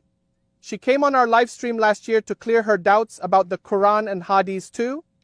Take note of what he states here, that he believes she has a mental issue, specifically ADHD, something many people suffer from in different forms, lacking the ability to focus at times. He then shares an email that Sister Aisha had sent a year back, regarding some questions and concerns she had. Salam. I am contacting you again about my question. I have gone through the answers given and made some more research. Later in the email, she mentions what she coins as a disability. Also, take note of how professional and courteous she is. Brother Mansour used a very useful method that helps establish certainty step by step. I do apologize for not following up with that process. That's not the Mansour from Speaker's Corner, is it? Yeah. That? Yeah, and that's Hashim from Speaker's Corner as well. So Dawah wise people. They are so wise. Mm-hmm. His name is Mansour, ladies and gentlemen, Mansour. So, I have a mental disability. They blur the question. So she has a kind of concerns regarding the perfect preservation of the Quran. So they don't want people to see that. Salman doesn't want people to see that. So therefore he's blurring those questions. Well, he doesn't want it to be used as an attack, I think, against her. Maybe he also doesn't want the Muslims to see it. That's also a possibility. Does this sound like a crazy person writing this email to you? I mean, this is their evidence that she's crazy. No, Aisha has never seemed anything but honest to me. So, I mean, people give off various tells and general vibe and so on when they're lying, like all the Dawah guys constantly do. We've heard a lot from Aisha. She has never come across as a liar or crazy. So I don't know. There could be some minor issue or something like that. But not in any way that would make her testimony unreliable. Yeah, she says here in the email that she has difficulty focusing under stress, which is why they speculate she may have ADHD. But, well, one, even if that's true, that's something that most people have difficulty with, right? Most people have difficulty focusing. I certainly do. They are stressed. I wouldn't even consider that a disability. But even if she has ADHD, that's hardly means anything. It doesn't make her a liar. It doesn't make her psychotic. It doesn't mean she's hallucinating things. It doesn't mean she's prone to making things up. It means none of that. All it means is that she has difficulty concentrating on points. And she's bringing this up to say, thank you for helping me. I'm sorry on the live stream I wasn't able to focus as much as I would have liked. I've gone through all the material that you provided me, and I still have some questions. This is nice. This is professional. This is reasonable. And frankly, I don't think she may be medically diagnosed. I don't know this for a fact, but I don't see any evidence that she has a mental disability. I think that they've just beaten her down to the point saying that, you're just a stupid woman asking questions. What's wrong with you? Stuff like that, to where she feels like she's inferior, feels like there's something wrong with her, when in fact she's just a normal person, smart even, right? Smart, asking good, thought-provoking questions, trying to get good answers from them, and they're like, well, this is proof that she's crazy and she can't be trusted.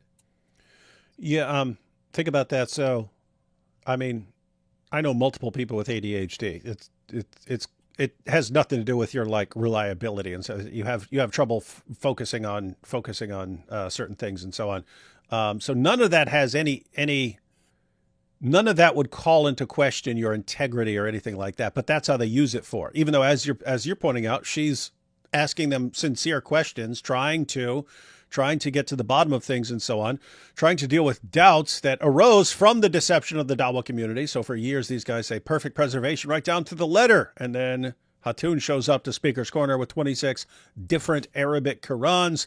Cat's out of the bag. Mohammed Hijab tries to fix the situation by getting world-renowned Quran expert Sheikh Yasser Qadi on to tell everyone, no, in fact, there is only one Quran perfectly preserved. Cat's out of the bag, and this caused doubts not just for tons and tons of people. That's why they had to take down the videos. That first they stopped the comments before they took down the videos. Then they just took down the videos. Why?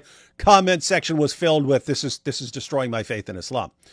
So all that is thanks to the Dawa guys lying to people and then giving people like Hatun the opportunity to expose the lies. Point is, none of this would affect Aisha's credibility. Not even if you said, okay, even if she were diagnosed with ADHD, that wouldn't call her honesty into question. Guess what? Hijab has narcissistic personality disorder. That is an almost guarantee that you're dealing with a compulsive liar, because that is someone who will lie to do anything to do anything to get people to do what he wants and control people. And so it's just amazing that you have a person with a serious mental problem, that because of that mental problem, he will destroy anyone and everything around him, all for himself, if he thinks it will help him. And they're like, hey, let's attack this woman for not being reliable because of her mental disorder. And they're doing that for Hijab, a guy with a serious mental problem. Can I point out something? I'm sure three of us in this panel receive email that people are expressing they've got doubts, they've got concerns on the things we say, or concern on the things they read from the Bible or from Islamic teachings. How many times any of you put that private email on a group of 75 men in the intention of how can we use this email to destroy that person? How many times? I don't recall Zero. ever doing it. I'm not even in WhatsApp. But I do get emails where people say, okay, what I said caused doubt, all those kind of things. In the first Zoom meeting, I would read their email and then express and then focus on the reason you got in touch with me because of your doubt. Let's focus on that. And I would meet with them week after week. I really don't recall ever bringing up that again to that person. Maybe I did, like if I did, it would be like less than handful, but I don't recall it. Versus she emails them July 2024. And what are they doing is, my Muslim sister emailed me that she's got doubts on Islam. She's got doubts on the preservation of the Quran. Let's figure out the ways to make sure Mohammed Hijab looks awesome to the world. Let's figure out how we can use this email against her to put her under the label of disbeliever and discredit her testimony. Let's figure that out together as a 75 people in this group. We are so clever. I am sure we can use this methodology and then just discredit her. That's like the way Muslims are thinking. That's the Dawa gangs are thinking. Imagine, like, it's just disgusting. I don't know what is the like other word worse than disgusting. It is like, I am Christian woman, just seeing this email, how Muslims are using this email against their Muslim sisters, makes me feel sick, versus they're absolutely okay with it. Yeah, to answer your question, people do email me from time to time, sometimes with fairly private questions, sometimes with not very private questions. Doesn't matter. I have never given the actual text of an email of anyone that's emailed me ever without their permission. And if I do need to consult someone else and get their opinion or something, I only speak in very general terms without revealing who I'm talking about. So, I mean, that would be my expectation, right? If I emailed a religious figure expressing some, offering some questions, I certainly would not expect them to take that and then use it against me a year later. I mean, that's just insane. Also think about it. So Aisha emailed Hashim back in July 2024. This conversation is taking place in beginning of April. So almost a year, 10 months, 10 months, okay? Yep. So Hashim is remembering somehow, he's got this magical mind, remembers and then goes back and then pulls that email. That, from my perspective, Hashim is expecting something is going to come up like this. How many times, David, do you remember someone sent you email, not only yesterday, but a year ago? You need to go and... I don't remember the emails from yesterday. Yeah, so Hashim is remembering email last year, July, and he's able to identify that email and then bring it to people's attention, how to use against her. And I think this is tied together. We've talked about how, if someone let's say Sheikh Tarana crosses Mohammed Hijab is ready to destroy this guy's life. How? Keeping dirt on him. And then it really seems like all these guys are constantly keeping dirt on each other so that no one can get out of line or their lives will be destroyed. But it also looks like they just constantly keep files of stuff on everyone in case they ever need to destroy someone. It's this is, guys, anyone out there want to contact these guys with advice or your concerns about Islam or something, knowing that they're just keeping files in case they ever need to come after you? What a sick community the Dawah community is. And when I am under tension, it becomes hard for me to clearly express my ideas or focus on all information given. I would appreciate it if I am able to meet with Brother Mansour to discuss further. I will share here some of the resources I checked. She clearly states her mental challenge being related to not being able to express her ideas or focus when under tension or stress. Despite that, let's take a look at the conversation that ensues. Make a second video on new channel with more evidence that we have given and make a case she's mentally ill. Get it? She's honest. She has a problem focusing, paying attention, or expressing herself on certain issues.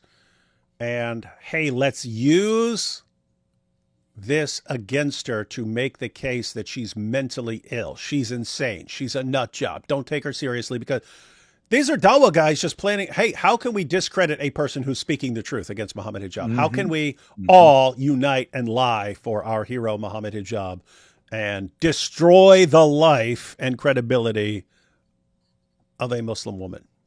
And by the way, Mohammed Hijab said after he released that first video that we have more.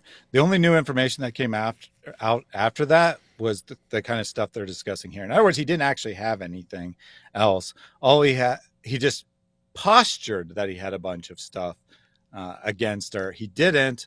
And then his friends helped him find new stuff that they could use against her. Mental illness will work in her favor, as it'll show Mohammed Hijab took advantage of her vulnerability. Boom. Who is this? Hashim. Hashim is okay, I pointed out she's got all these mental issues, but it might actually make Mohammed Hijab look bad. Yeah. This is another example of someone thinking exactly what I would think in that situation. You're like, hey, here's this woman. Let's all expose her for being mentally ill. I'd be like, well, we already think the Dawah guys take advantage of vulnerable women. Wouldn't that just be a prime example? If we're going to say, hey, this woman's crazy, she's mentally ill, doesn't that just make Mohammed Hijab look worse? Like he was targeting someone who's got a mental illness or something. Maybe don't go that road. Maybe don't go that road. So yeah, but Hashim is the one who suggested that. Hashim is the one said, stick with your original plan of the different channel. I think she has mental issues, ADHD. She came to our live stream last year to clear her doubts about the Quran and Hadith. So that was Hashim said it. Yeah, And but now he- but that's not saying, hey, use this to attack her or something like that. It sounds like he's trying to inform them, hey, I think she may have an issue, right? he's just, I am putting out there 75 of Yep, genius. he brought it up. Yep. 75 of genius. Let's put this together. Here's the information for you. Oh, it's not only information, here's the physical evidence. Email, July 2024. But note what is implicitly being admitted here. That Mohammed Hijab did in fact have a relationship, a marriage. Because remember what the claim is in the response video that they're like telling him how to proceed from. He says that she was just a stalker. She contacted me. I never responded back, blah, blah, blah, blah, blah. They know the truth. They know that's not the case. There's an implicit admission in this statement that everyone knows it's the truth. Right? Everyone knows that the situation is the truth because they're saying, look, it'll look like you took advantage of her if this is the case, because we know, you know, everyone knows that you had this relationship. Are you sure you want to say you knowingly had a relationship with a mentally ill woman? And look at that. I mean, he states it as like, I mean, obviously you're in a relationship with this woman, and this is how it's going to come across if you say she's mentally ill. Look at that. But look at it. Mental illness will work in her favor, as it'll show Mohammed Hijab took advantage of her vulnerability. Because she's not in a Muslim country. If she's in a Muslim country, yeah, it will make her look awful. But now she's in West, it's not going to help her. So, Mohammed Hijab, last thing you need is you look bad. So let's fix this. So the obsession is always making Mohammed Hijab look good and trying to avoid anything that makes him look bad, even though he's the scumbag who's lying and destroying everyone's lives. Pump him up. Best case would be to expose her as someone doubting the Quran, the very book she uses to demand a mubahala. Hey, that's funny. Hey, the best route, the best approach would not be accusing her of being mentally ill. Instead, let's go after her doubts about the Quran. Even though we've got Ali Dawah on record saying, it's no problem if you have doubts. If doubts is a problem, then I would have left Islam because I've doubted. Doubts are not a problem. But yeah, let's use that to show the ummah that she can't be trusted. Yeah, so this is, and Mohammed Hijab ends up doing both, or Ali Dawah is the one that says that she had doubts, but whatever, right? It's one and the same. They end up using both. But so you got Hassan here saying, no, we should argue that she's basically already a kafir. She's not really a Muslim. She's a pretender, whatever. That's the implication he's going for. And then you got Dean saying, no, what we should do is we should paint her as mentally ill. Well, Dean released a video today and he doubled down on it. He says that, you know, strangely, he shows his own screenshots from the group. Like he goes in and shows that these are real messages and says, oh, but Salman didn't show you everything. See, I provided more evidence that she's mentally ill, which consisted of her tweeting at David and a couple other people. And that one post about Palestine that I mentioned. So he's doubled down, and his evidence that she's mentally ill in his video that he put out today is 1, she contacted Islamophobes. 2, that she has doubts about the Quran. Those are his evidences. Those are his primary evidences that she's mentally ill. So he's saying expose her as mentally ill. And why is she mentally ill? Well, because she has doubts about the Quran and she contacts Islamophobes. Unbelievable. Because someone is mentally ill, therefore it gives me all the right to abuse and lie and deceive. Welcome to the world of Islam. Yeah, that was Dean's response today, is that they were justified because she is actually mentally ill. Yeah, in the meantime, they're dealing with an actual narcissist, which pretty much by definition makes him a compulsive liar. So Murad wants to make a case she's mentally ill, and Hashim says that might work in her favor. So instead, he suggests, quote, exposing her as someone doubting the Quran. I want you to take a moment to realize what is happening here. This is a sister who brought forth a case of being tricked and deceived into a hotel, intimacy-only marriage. And how do they want to fire back? Sex-only marriage, just to be clear. They want to run a smear campaign. I said that was Hijab's word, sex-only marriage. You know, Salman wants to sanitize everything, which is going to be against quite funny here in a minute. Her and frame her as being mentally ill. A bit later, another brother casts her as being mental, to which Hashim doubles down on it. She's straight up mental. She did admit to having mental issues online and also in her email to us. A problem concentrating in certain situations when stressed. It's almost like you're equivocating on mental illness, right? Like. And what was Ali Dawa's response when the sister's mental health was brought up? We don't want to push her to suicide. And what was Mohammed Hijab's immediate response? I know, Ali Dawa. To be honest, Aki, if she's an apostate and an enemy of Islam, we shouldn't care.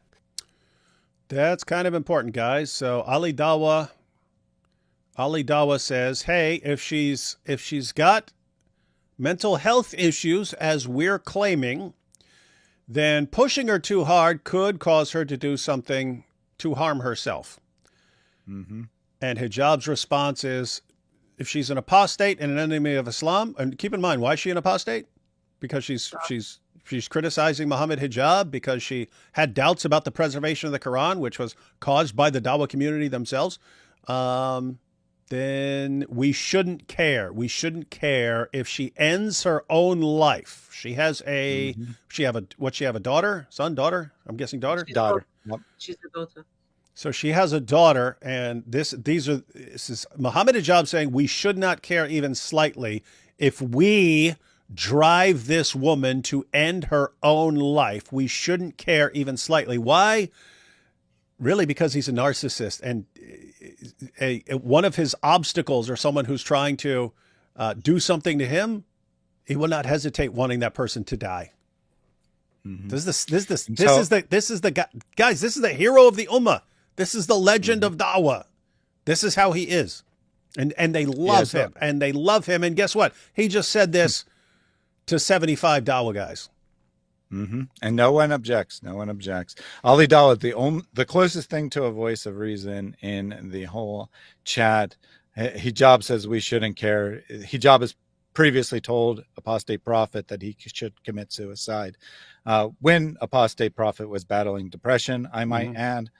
And so Aisha watched this video. She saw it for the first time along with us, and she left a comment on Salman's video saying, quote, "We shouldn't care. This haunts me." And this phrase, "we shouldn't care," haunts me. So she's being victimized still by Muhammad Hijab's words. This is one of their own. Yep. And her crime is, Muhammad Hijab, what you've done to me is wrong. And this is like, if the attitude is like this, imagine life of Muslims in Muslim majority countries. The moment you are emotionally not able to do things, the moment you are not able to concentrate, I don't care about your life. I don't care about your life. It is like, this is evil, guys, and we're not talking about some random guy, right? You could have a random Christian who's just terrible and so on. Random, you could even have you'll even have like a occasional Christian pastor who's actually a dirtbag and so on. Just imagine if you just had this big, giant group of Christian leaders, and behind the scenes they act like this and they think this is fine. Pretty creepy. Absolutely shocking, appalling, and jaw-dropping. Let that sink in. When the possibility of suicide is mentioned, a woman pushed to her breaking point, a woman he once called his wife, Hijab coldly responds, "We shouldn't care." Not a flicker of remorse, not a moment of hesitation, no concern, no empathy, no conscience. This isn't just disturbing, it's damning. He made it clear for the masses, if you're deemed an enemy of Islam, your life is disposable. Even though the sister never renounced her faith, even though she continued to plead by the very principles of Islamic justice, he was prepared to discard her life, like trash, for simply speaking out. By the way, little side note, on the issue of hypocrisy here. So this is just like Ali Dawa saying, Sneeko, you got doubts? There's no problem. Just bring your doubts and express your doubts. Feel free to express your doubts. Just ask the knowledgeable Muslim, and then we can help you with your doubts. See, that don't mean you're not. That don't mean you're a kafir. And then she has doubts. You see, she's an apostate. She's an apostate. Yeah, that sort of thing. But then on this issue, then they're saying if she's an apostate, we shouldn't care. Salman just pointed out she never renounced Islam. She said she had doubts about certain things and so on, and she is exposing Mohammed Hijab. Is that enough to put you in the apostate category? The reason I'm asking is because Andrew Tate got brought up to Mohammed Hijab in that discussion with Tam Khan. Remember this? Thaddeus? So Mohammed Hijab is having a discussion with Tam Khan, and who knows Andrew Tate. That's the guy that Andrew Tate was in the mosque praying with when it went viral that Andrew Tate had become a Muslim, right? And they're talking about all the stuff that Andrew Tate has done, calling himself Lord and this and that, and all the stuff with all the girls and also. And what does Hijab say? He hasn't done anything that puts him outside of Islam. So wait, calling yourself Lord and telling people, hey, I'm on the way to church to celebrate Christmas. We're going to worship Jesus and all this other stuff he says. They're saying, no, none of that puts you outside of Islam. But, hey, I have doubts about the preservation of the Quran. You see, she's an apostate. We shouldn't care if she died. Guys, there is a fatwa talks about if you are even doubting a letter in the Quran, you are identified as disbeliever. So there is a fatwa for it. That would be the whatever camp. What's that guy? What's that guy who called Sneeko the kafir? Sheikh Asim al Hakim. Yeah, he's the hey, you doubt? Get out of here, you kafir. Mm-hmm. Oh boy, but Andrew, notice the pattern. Sneeko, you're useful. Do anything you want. You're good with us. Andrew Tate, we don't care if you call yourself Lord. I mean, we try to keep that a little quiet. We don't care what you're doing with the women. We don't care. Just be careful with, publicly announcing that stuff. That's the real issue. This woman here, she's not of any use to us. Therefore, we can just trash her. Yeah, and hope she actually dies to get out of our way. Lovely community, guys. And here's the most chilling part. Not a single da'i in that group challenged his words. No one stood up. No one pushed back. They sat in silence, complicit. They weren't just defending him. They were colluding. They were orchestrating a smear campaign. They were planning a character assassination in broad daylight. And yet, in the face of this darkness, we remember what Islam teaches us. There was once a funeral that passed by the Messenger of Allah, sallallahu alaihi wasallam, peace and blessings be upon him. And he stood up, to which they informed him, this is a Jew. And what was the Prophet sallallahu alaihi wasallam's response? He said, is it not a soul? Islam does not teach us to disregard life. Not the life of a Muslim, not the life of a non-Muslim, not even the life of an ideological enemy. Hatun, I see you shaking your head, Hatun. We can obviously respect Salman for taking a stand against Mohammed Hijab and doing such careful research in order to defend Sister Aisha, but I think we're both probably thinking some of the same thoughts about this particular part right here. What were you thinking in all of that was causing you to shake your head? I'm just thinking he's lying. Yeah, I don't even know what kind of Muslim he is, so what kind of sources he would believe in and so on. But yeah, while he was talking, I was thinking about times, who was it? Was it Al-Nadir? Was it Al-Nadir? Who's the guy who they capture him, and Muhammad says, you know what, let's not ransom this guy. Let's just put this guy to death. And he's going, but Muhammad, who will take care of my kids? And he goes, hell, and kills him. So things like that. And, killing the Jews of Khaybar. Well, you had the entire war of Battle of Khaybar and so on, but torturing a guy to death for money, Kanana. The Jews of the Qurayza Jews, 600s and 900, according to Ibn Asaq, Jews who were executed. But I don't know. He killed a lot of people, let's just say. So I don't know if you could base your case on him being a super good guy. on his respect for life. I'll just point that out. Yeah, I have to agree. We looked up this hadith on my live stream earlier. There's some question about the hadith itself, but even just granting that this actually is an incident that took place, I mean, all it means is that he respected a dead body. It doesn't mean that like he has this like super great respect for human life in general. And it would directly contradict the Quran to suggest that all human life is of equal value. It would not, however, contradict the biblical principles. Salman seems to adhere to biblical principles quite often, to be honest. It is good to see. It is good to see, as David expressed, that he's standing up for Aisha because he feels that if something is done, it is wrong. And of course, it has something to do with Salman's background, what happened to him in the past as well. So there is like emotional attachment, all these kind of things, how he was hurt by Dawa gangs, and then now he's seeing other people within Islamic kind of umbrella are being hurt. And it is good to see that he's desired for a God who simply values the soul or life of human being. But dear Salman, that's not the God of Islam. And that's not the Prophet of Islam either. You will never find that the Prophet of Islam, the one you kind of claim to follow, is valuing the soul of non-Muslims, even soul of Muslims as well.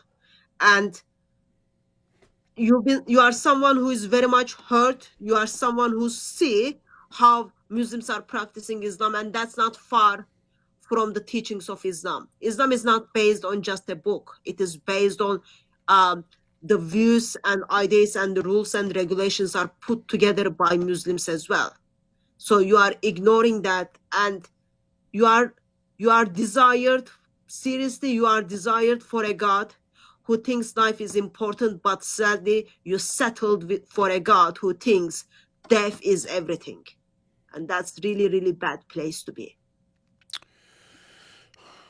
The Muslim sources do come across more like the writings of a death cult than, so it's a weird situation, because if Salman is basically saying, hey, we should have more respect for life than these guys, it's kind of like, I mean, I want them to have more respect for life. So I kind of want Salman to win this argument and say, here's why we should respect life more than these guys do. So I kind of want him to win that, but at the same time, it still sounds like a death cult to me. But all right. But let's just agree that Salman definitely has more respect for life than the Dawah guys, and so he's significantly, whatever his religion happens to say, he is a massively better person, and so he would get our thumbs up on this issue. He's better than Allah, better than Mohammed, and better than Dawah gangs. I wasn't going to say that, but I won't object. Okay. But here we have a man who claims to defend Islam, saying that even if this woman commits suicide, if she dies, it means nothing. We shouldn't care. This is not Islam. This is sociopathy cloaked in religiosity. Hey! Don't be talking about sociopaths, man. We stayed out of this. I didn't say anything. Narcissist. That's a narcissist. He's a narcissist. Okay. Despite the silence of 75 du'at in that group, including Ani Dawa, the collusion continued. Salam, guys. I heard that David Wood knew that something would happen. Hey, what? That there would be some kind of scandal, and that there is a video that proves it. Does anyone have that video? We need. So if you want to pause it, I actually figured out what. So a rumor got to Mohammed Hijab that you'd figured out a scandal was coming. You know how you know what that video really is? I'll tell you making fun. Yeah. I'll tell you exactly how I knew there was a scandal is because him saying Elon Musk is going to frame. It was the most ridiculous story I've ever heard in my life. Elon Musk, who has hundreds of billions of dollars, is focusing. Oh, look at Hijab's powerful dawah. He's making fun of me. Oh no, what am I going to do? Elon Musk is then sending a guy to threaten. It was just a ridiculous scenario. that Elon Musk sends a representative to threaten Mohammed Hijab and then sends him a message, which, we were wondering, why didn't Hijab show this message? But it says, yes, I speak on behalf of Elon Musk, and if you do not stop with your powerful da'wah, we will frame you for a scandal. And so when I saw that, it was like, oh, a scandal's about to happen. A scandal is about to be breaking. So yeah, that's how I knew. And it was obvious he was copying Andrew Tate, right? Because Andrew Tate, he was being investigated. Once he found out that he was being investigated and they were going to arrest him, what did he do? He goes, I've just found out that the Matrix is about to attack me for my powerful message to young men, telling them to work hard and get Bugattis, and they're going to frame me for crimes. So, and that's Mohammed Hijab's hero there doing that, pulling that little stunt. But it was the same thing with Tate when he's running his mouth. It's like, oh, okay, this is about to happen, and he knows it. And then complete idiots fall for this stuff. And so, yeah, that's my brilliant. Dude, it's just seriously funny that he can say Elon Musk is going to frame me for a scandal, and I go, he's trying to cover up for the scandal that's about to come out, and then he thinks David must have video of this scandal. He must have proof of the scandal. No, dude, you're glaringly obvious in your deception. Mm-hmm. I don't know. I don't even know what to do. This is sad. What is it with you, David, that you are kind of shaking this big boy of Islamic Dawah gangs with the big arms, part-time stripper? What, like, remember they told Andrew Tate they don't want to create another David Wood, and now 75 Dawah gang group, now they are just like, okay, David has something. Yeah, what am I doing? I do live streams and I make some videos, and meanwhile it's like, hey, if we're too mean to Andrew Tate about all the stuff he's doing and about calling himself Lord and saying he's going to worship for Christmas, and we criticize him too much, he'll become another David Wood. That was the reason not to criticize Andrew Tate. He'll become another David Wood. And here, I heard that David Wood knew that something would happen. Yeah, because you wouldn't shut your mouth. You giant dope. If you hadn't said anything like that, I would have had no clue. Anyway, I don't know what to do here. This is bad. Yep, that's exactly it, I'm sure. It was through the grapevine, so Hijab wasn't directly thinking of that's how you figured it out. But someone said something to someone who said something, and now he's thinking, oh, David must have gotten secret information from Aisha. Yeah, so everyone catching this. So yeah, it must have been someone, because if he'd watched the live stream, then he would know we're getting this from him. But he hears David Wood has been saying that there's going to be some scandal, and he's like, what? How did he know? He must have video from Aisha exposing me. No, you exposed yourself. Please don't ever do that again. Good job.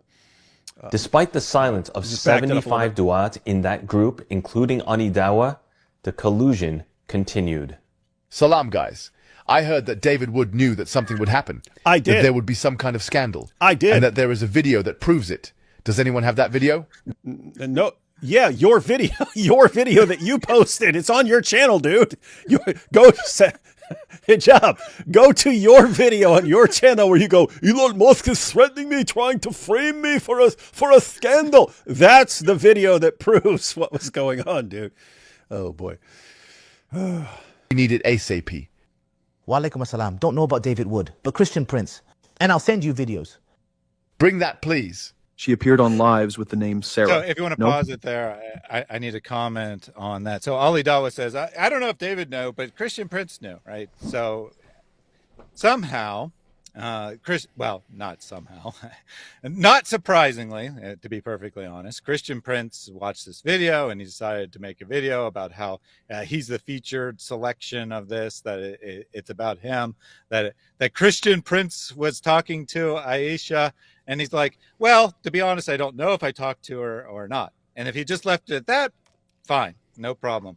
But unfortunately, he then went on to the rest of the thing and talked about how he'd probably talked to her, didn't know who she was. He did talk to someone named Sarah. That could have been her. And he just didn't know as Mohammed Hijab's hotel wife. So now she should call back. She should call back to talk to him now. problem is she never did that. She never called into a show. She never talked to him. And Ali Dawa says there's a video. Well, they haven't shown that video because whatever he was thinking of didn't exist, right? Whatever he was thinking of didn't actually exist. If there was actually a video, they damn well would have put it in their video. If they're going to put her talking to Dawa guys about doubts about the Quran, they're definitely going to put her talking to Christian Prince about doubts about the Quran or whatever else they think that she had talked about. So unfortunately, by kind of sort of affirming it, he's just given them ammunition when it's just flat out false. I've talked to Aisha. She has never talked to Christian Prince, and she said specifically she would never talk to him because she considers him a vile individual who says a lot of disgusting things on his program. Well, that's not, well, someone who is kind of willing to be secret wife shouldn't be saying that someone else, a Christian, is wild person. No, that's just kind of vile words. Yeah, that's like red flag. But Christian Prince speaks to lots of people, so yeah. I don't have a problem saying he didn't know whether he talked to her or not. I have a problem with him implying that he probably did. Because they're going to use that. They're going to take that clip. They're going to take out the part of him saying that he didn't, and they're going to put it on their audience and say, "Look, Christian Prince." I don't think they can get away with any of that now. I think all the days of she's the bad one here. I think that's coming to an end rapidly. So I don't think it's possible, and they might try to use it, but I don't think any of that stuff is going to work at this point. I am wondering, like, why Ali Dawa brings up Christian Prince. If I had to guess, because I have no idea, if I had to guess, I would suspect that Christian Prince saw the exact. He's smart. He probably saw the exact same. Probably saw the exact same thing. Probably reviewed the same clip, made fun of it, and said, "Okay, obviously a scandal is going to come out. I mean, obviously a scandal is going to come out." And Ali Dawa might have been familiar with that. Oh no, Christian Prince knows that there's a scandal coming out. Yeah, he sure does, because your boy Hijab sort of leaked that himself. Hijab leaked his own stuff. That's probably actually what it was, right? It was probably Christian Prince talking about that there's a scandal coming. Maybe I'll even shared that video of him saying it, and Hijab's like, there's nothing here, right? There's nothing to tie this to Aisha. And I'm just disappointed that he came out and made a video basically saying it. Yeah, it was, she was talking to him when he doesn't know that, and I know it's not true. How can we connect the two? Timestamp is there. First one. What does that timestamp prove? She appears with the name Sarah twice. Same name on Twitter. Her voice is identical. Yes, that's the smoking gun. Even same orange background with an S. Is that her voice, Mohammed Hijab? Yes. Are they just referring to the clip where she had doubts about the preservation of the Quran or something like that? Okay, so doubts, which Ali Dawa says it's fine to have doubts okay. We should put this all together in one folder and share it. We're already on it, and we will let the public know about it with a final video putting an end to this. She did admit to having mental issues online and also in her email to us. What email? Please send. Where does she do that? Do you know? He done another one. Did she take her channel down then? I can't find anything. Yes, her channel is gone. I was checking all day. Who has Dunya Shuaib's number? Can I just point but this is... What's up? So, Mohammed Hijab is so brave. You also pointed out earlier. He's so brave. He sets up different channel and then use AI to produce a video because he's Very so strong, brave. Strong man. Yeah. He doesn't want like people to think like, oh, he's dealing with those side things. On the other side, he spends all day to keep eye on Aisha's channel to see what she's publishing. Mm-hmm. All day. Yeah, the tactical genius here, right? So he's like refreshing her channel all day, which at the time is like, I don't know, 10 subscribers or something along those lines. She's just posted a long time ago, she posted a couple videos of like people like singing in mosques or whatever. I mean, not singing, but, doing the Islamic chanting thing in mosques or whatever. And then she posted like a couple things of her making statements similar to what we watched earlier about Mohammed Hijab. For the massive audience of the 10 people that are subscribed to the channel, and probably one of which is him, right? And he's terrified that she's going to put out some information there. So he's checking her channel all day. She had a video or two up showing some screenshots from their conversation. A guy on Twitter who this group is familiar with made a fake version of that and put it out saying that she had faked the screenshots in her video. It wasn't from her video. He just totally made that up. But I don't know exactly what happened exactly. Maybe Salman asked her to take it down since he was about to publish all the screenshots himself anyway, or maybe she just decided that it wasn't worth being attacked or whatever. In any case, she deleted that video. So that's what he's talking about. It's her channel's gone, except it's not gone. She just deleted that one video that they were taking and manipulating and making fake screenshots off of. Nothing to see here, folks. It's all a completely normal, wholesome community, this Dawa community. Nothing to see here. Just give me his ex-wife's phone number or email address. Yes. Nothing. I'll do. Just give me her phone number. Hey, here's what's funny. It's hey, let's go after this guy's Ex-wife. Ex-wife. Yeah, how's that working out for you, Mohammed Hijab? That working out well for you? All these brilliant plans you come up with. How are they working out? You really showing everyone that you're the boss here? Keep eye on. I was gonna joke on keep eye on hotels where tall people, big bodybuilders turn up with a mask. Just keep eye on. It can be anywhere in America. Apparently, his ex-wife lives in America. So. Yeah, Hijab's like, but all Superman needs is some little glasses and no one can recognize him, so I'll just use a mask and no one will recognize me. Super smart, man. You're great. Doing a bang-up job, man. Isn't it amazing? 75 da'is, including some of the most popular da'is on the planet. Multiple guys with million-plus follower channels and so on. Huge influence. And one woman comes along and just crushes them. She got help, but that's the point. She found the right person to help her, and she crushed all of you. She crushed all of you. Guys are a joke, man. Mm-hmm. Wow. Hey, I'm starting to doubt Muhammad's claim that women are intellectually deficient.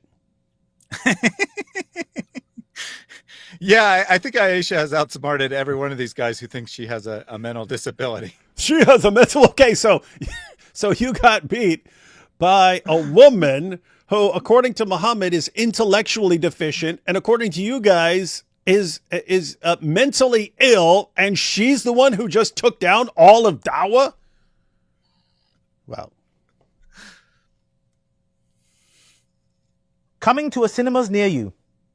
Haha, I was thinking of doing that, but nah. Main channel.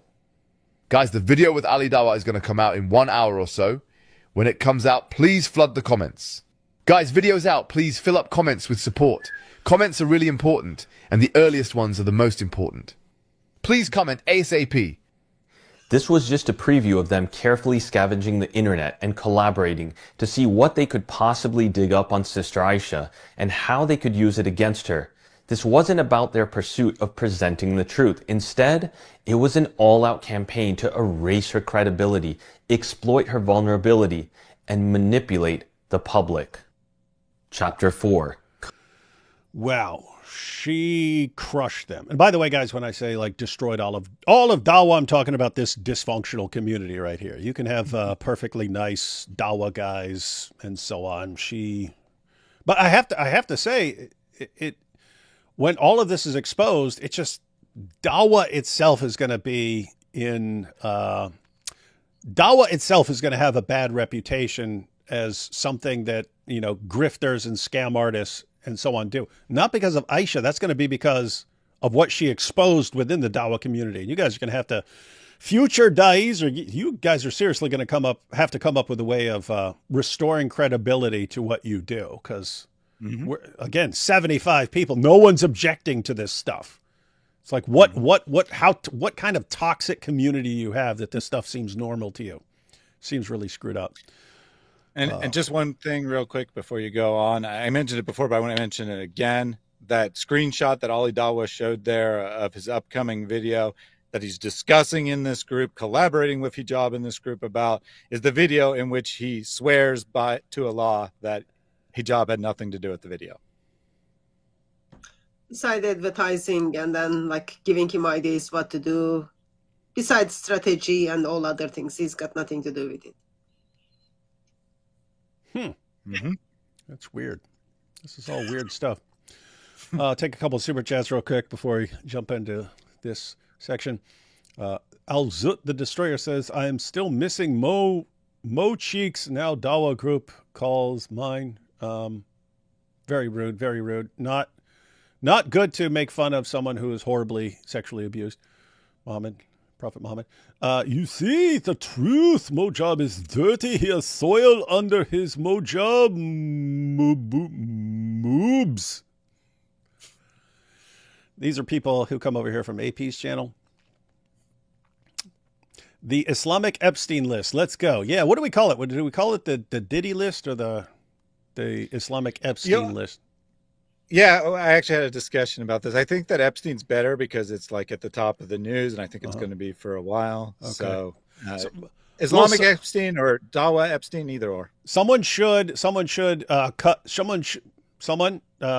Atun, if you haven't already, take the little clip of Salman talking about the list and so on, and make an intro and say a few things, and then title your video the Dawa Diddy list. Well, Dawa Diddy list has a nice ring to it, though. I know it does have the alliteration.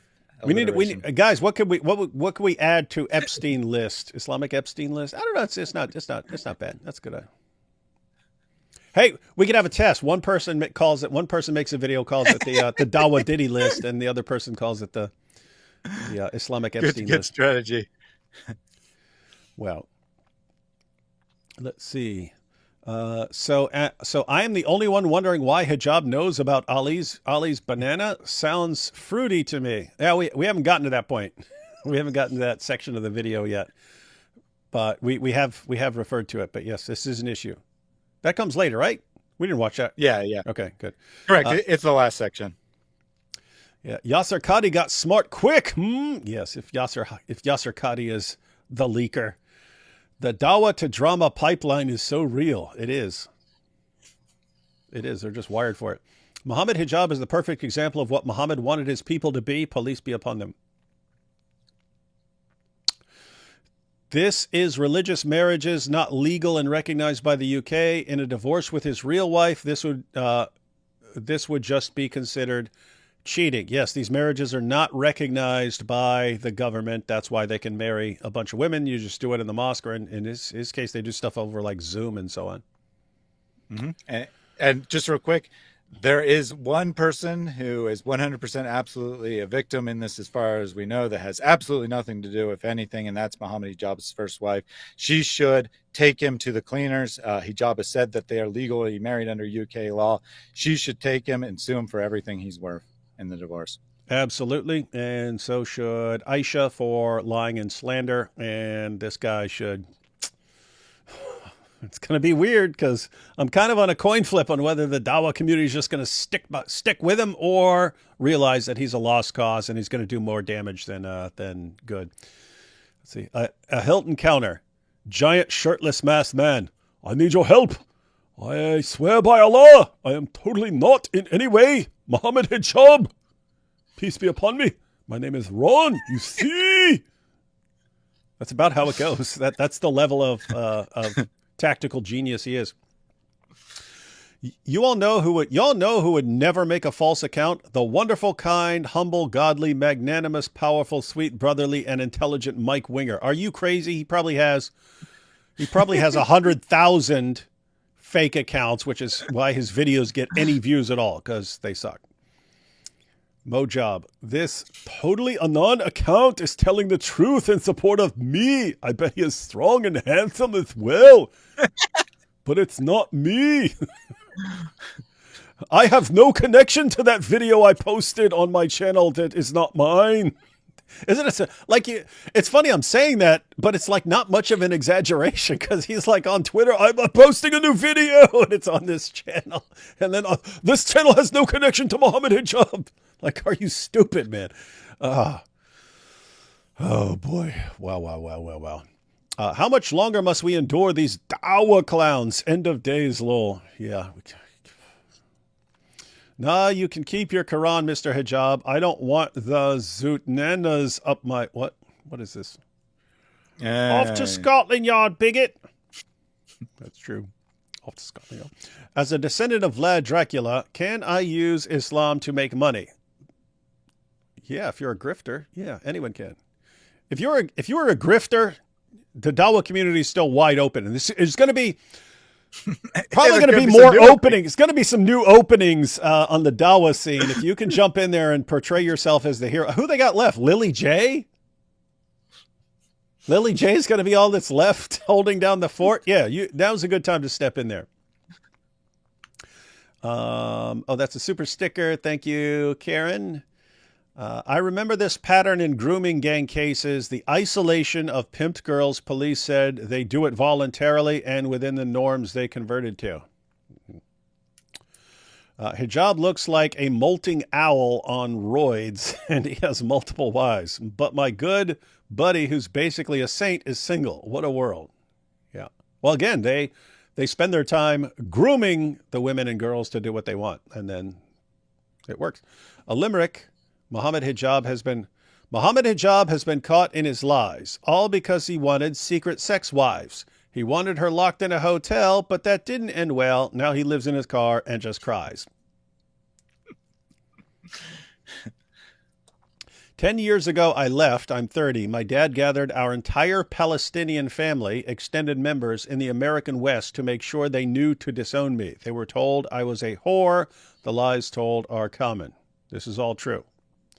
This is all true. And that's why it's so dangerous to have people with these, million-plus channels declaring war on you. They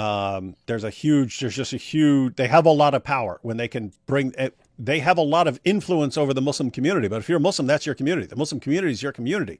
And they can basically turn the entire Muslim community against you. So lots of respect to Aisha for standing her ground, knowing that's what's coming at her. Lots of respect to Salman for helping her, knowing they were going to come after him too. Good stuff. Good stuff.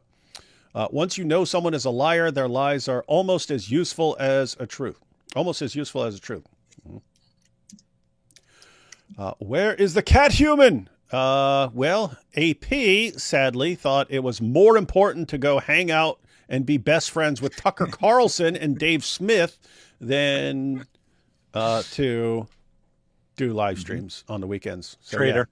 Yeah, I think AP gets back. I think he gets back tomorrow, something like that. But yeah, he was traveling. The Muta Manifest. Oh, you're going to call the list? The list, the Muta Manifest. That's actually funny. The Islamic Ring. That'd work too. The only time Muhammad split the moon is when he bent over. What is this weird stuff that people are posting, man? It's all hairy chests and burger sauce. Okay.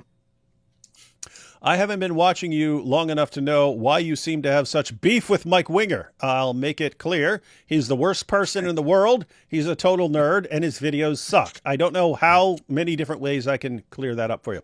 I keep hoping it's just two Christian brothers ribbing each other. Care to clarify? I just did.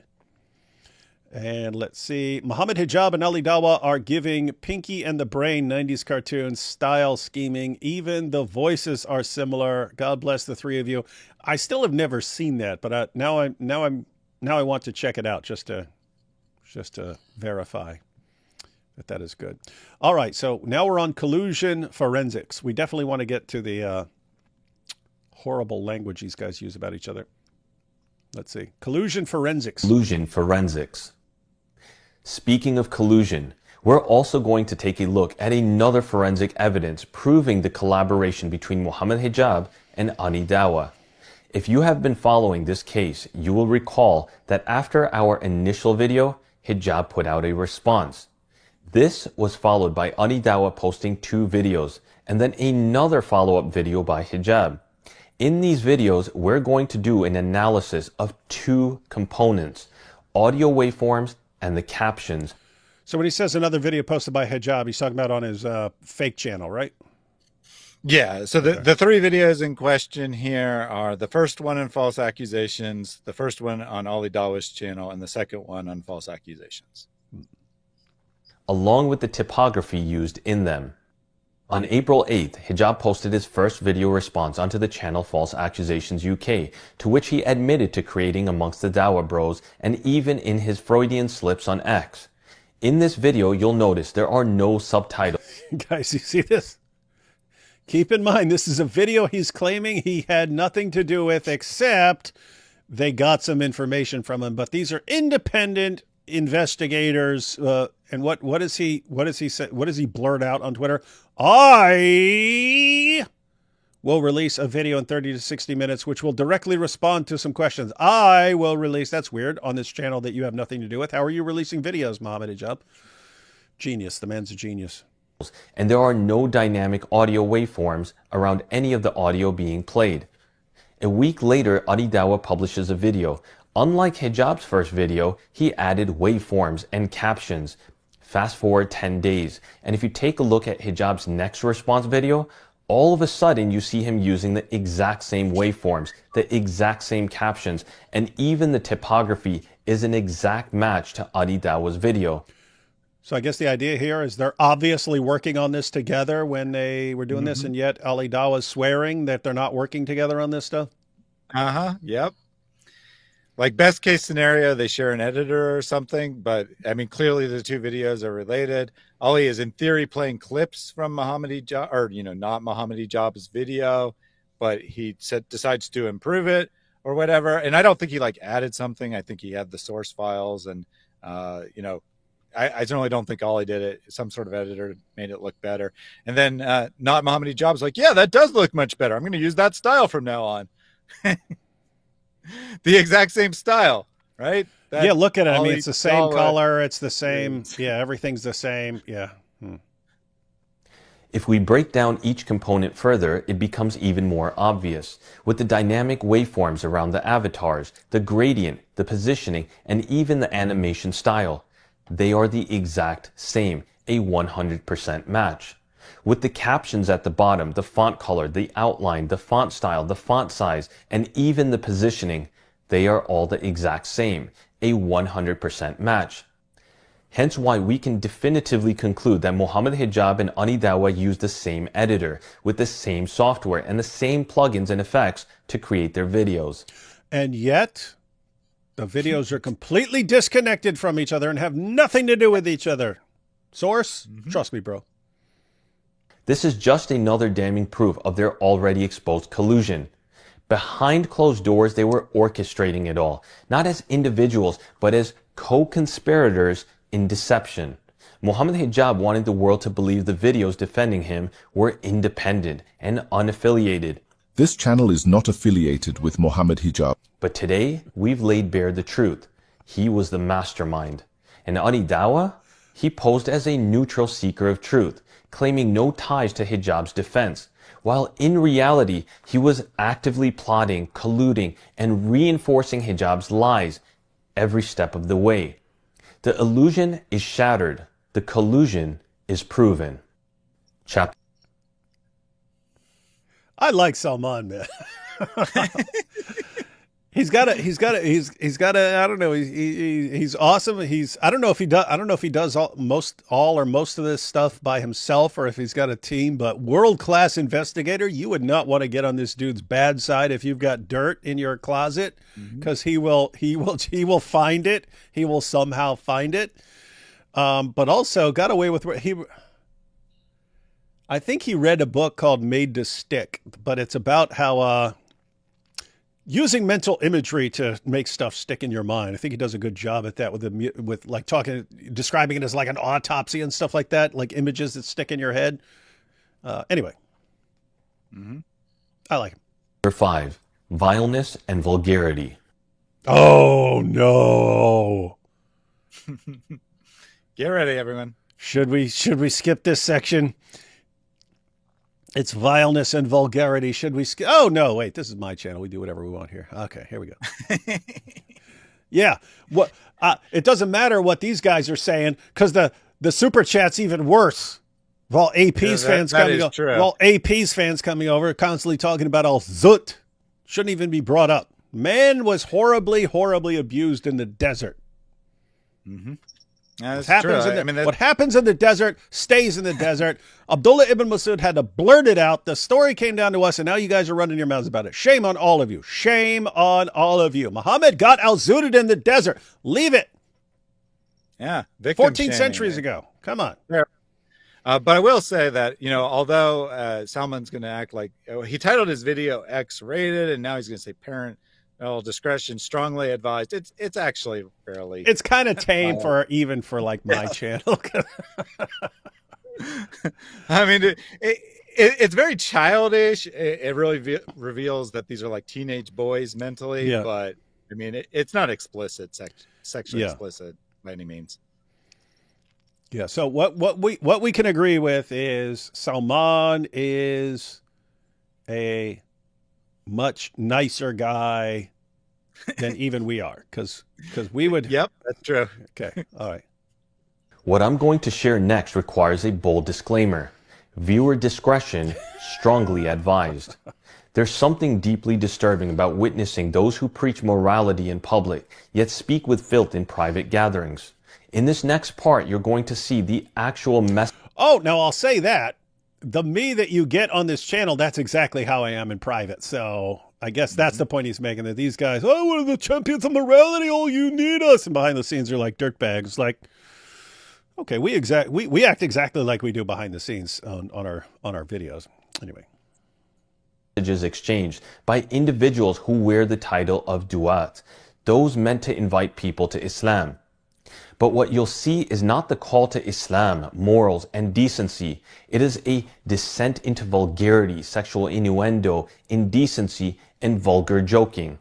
The kind of talk that the Prophet ﷺ condemned as behavior unbefitting of any believer, let alone someone who carries the banner of Islam. It begins with Ali Dawa posting a poll seeking suggestions for a new alternate channel. Hold on. So wait.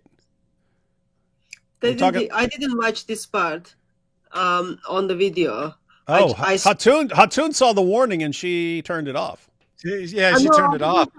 No, I didn't come to that part. After I stopped when they were kind of okay with Aisha to commit suicide. I stopped there. But that makes sense.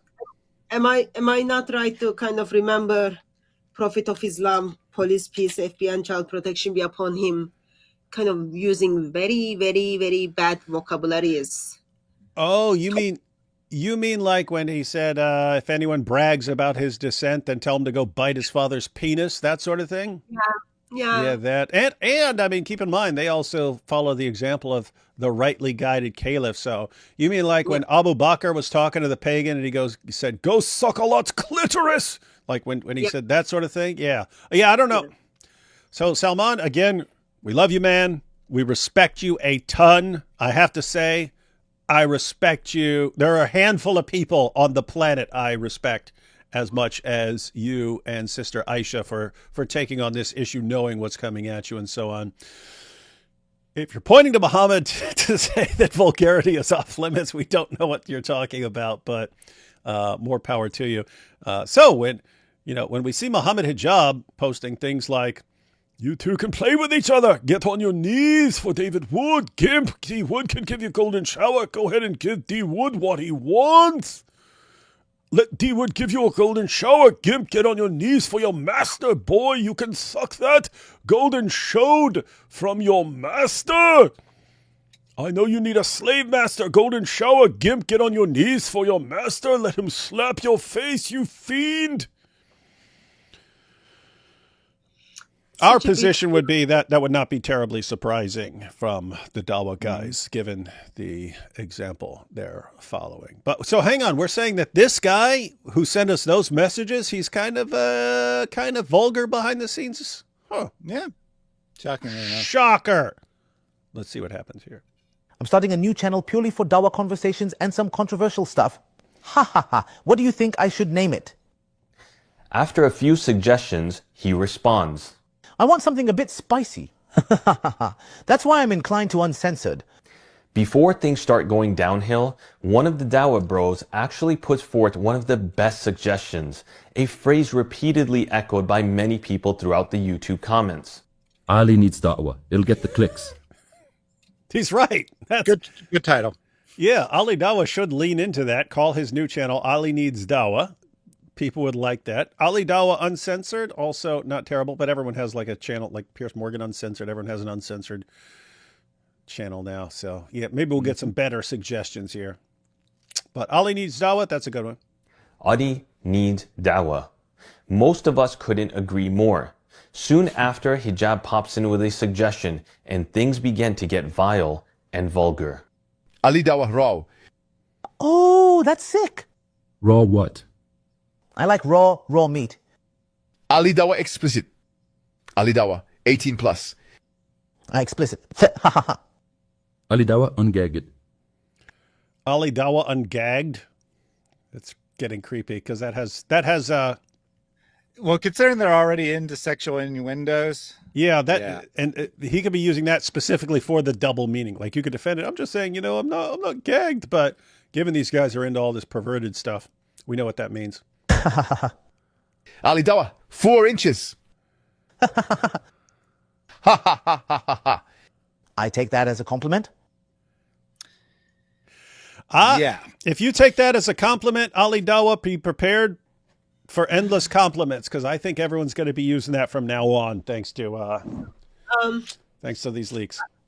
I'm not fully following this conversation, but I noticed when they were quite okay for Aisha to commit suicide, it was all silent, and now Ali Dawah is seeking for a new name for his YouTube channel without people are writing messages within 1 minute. There are 5-6 messages on the screen.